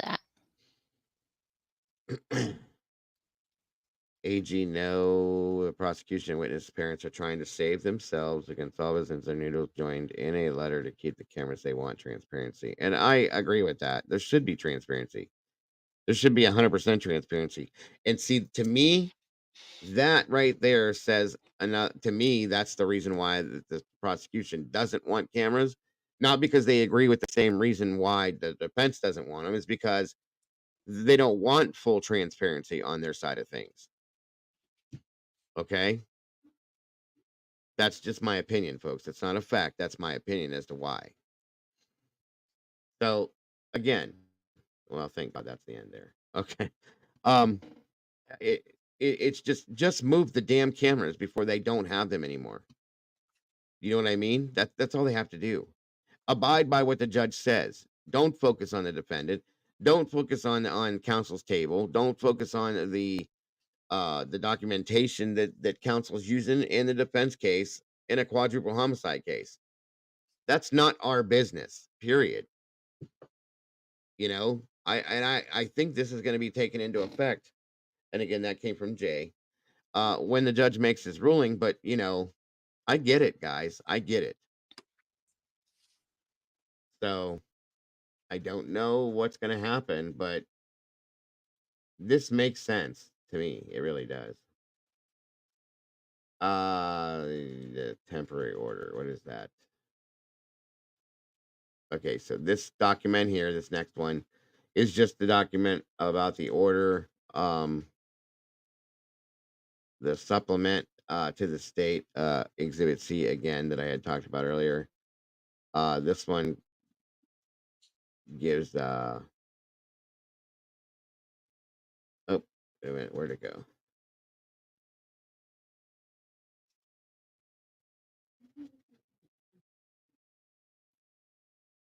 State's notice of intent not to cross. Yeah, this is just a follow up with that other one we did earlier about the Apparently a lot, Iris.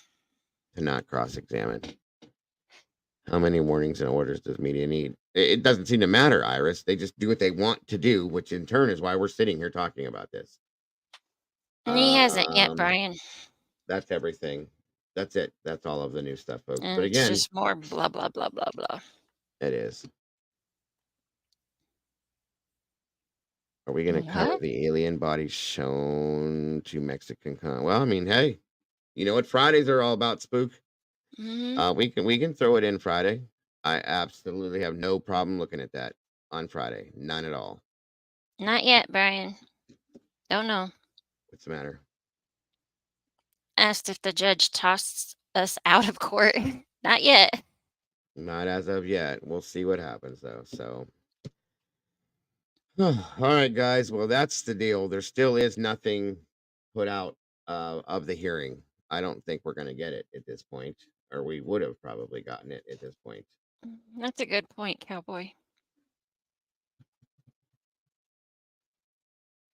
Want to be me. I get you, Brian. So, like I said, there's no video, nothing from Law and Crime, Court TV, Idaho, East Idaho knows nothing, news, nothing. Michigan Girl just sent me pics from today's.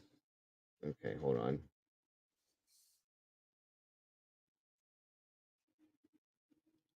Thank you, Michigan Girl. As of right now.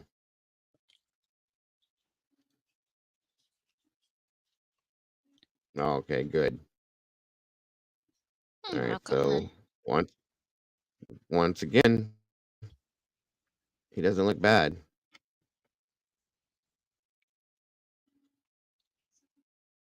It's a nice tie. It's a decent looking suit. It's not a black suit. They took that, into account. Looks like he's gained some weight. He looks very professional. There's Miss Anne.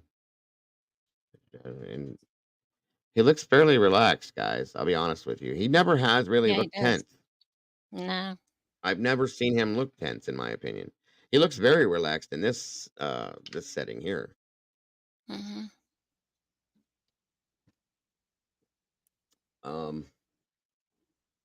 There's Miss Anne.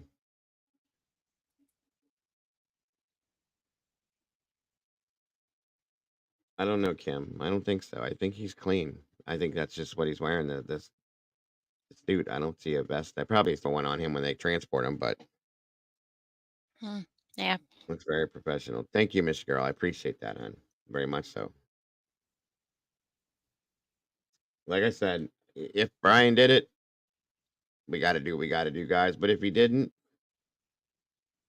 we should know who did it. Mm-hmm. Yeah, I agree, Eddie. Very optimistic look. And now show the contrast look of the prosecution. Right, right. Exactly. They're smiling, they're talking. He I may mean, have one on underneath the dress shirt or something. I don't know. I don't think he But does because it doesn't look bulgy. You know what I mean? yeah.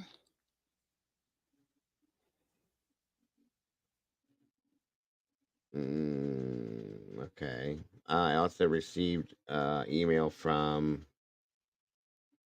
Yeah, Twizzle, that was from today.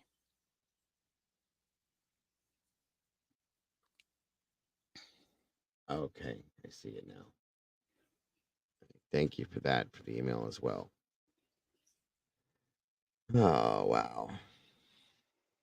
Nothing but craziness with this case, folks. Non-stop. Thank you for the email, by the way, Kim. In regards to the sciatica, I will pass that on.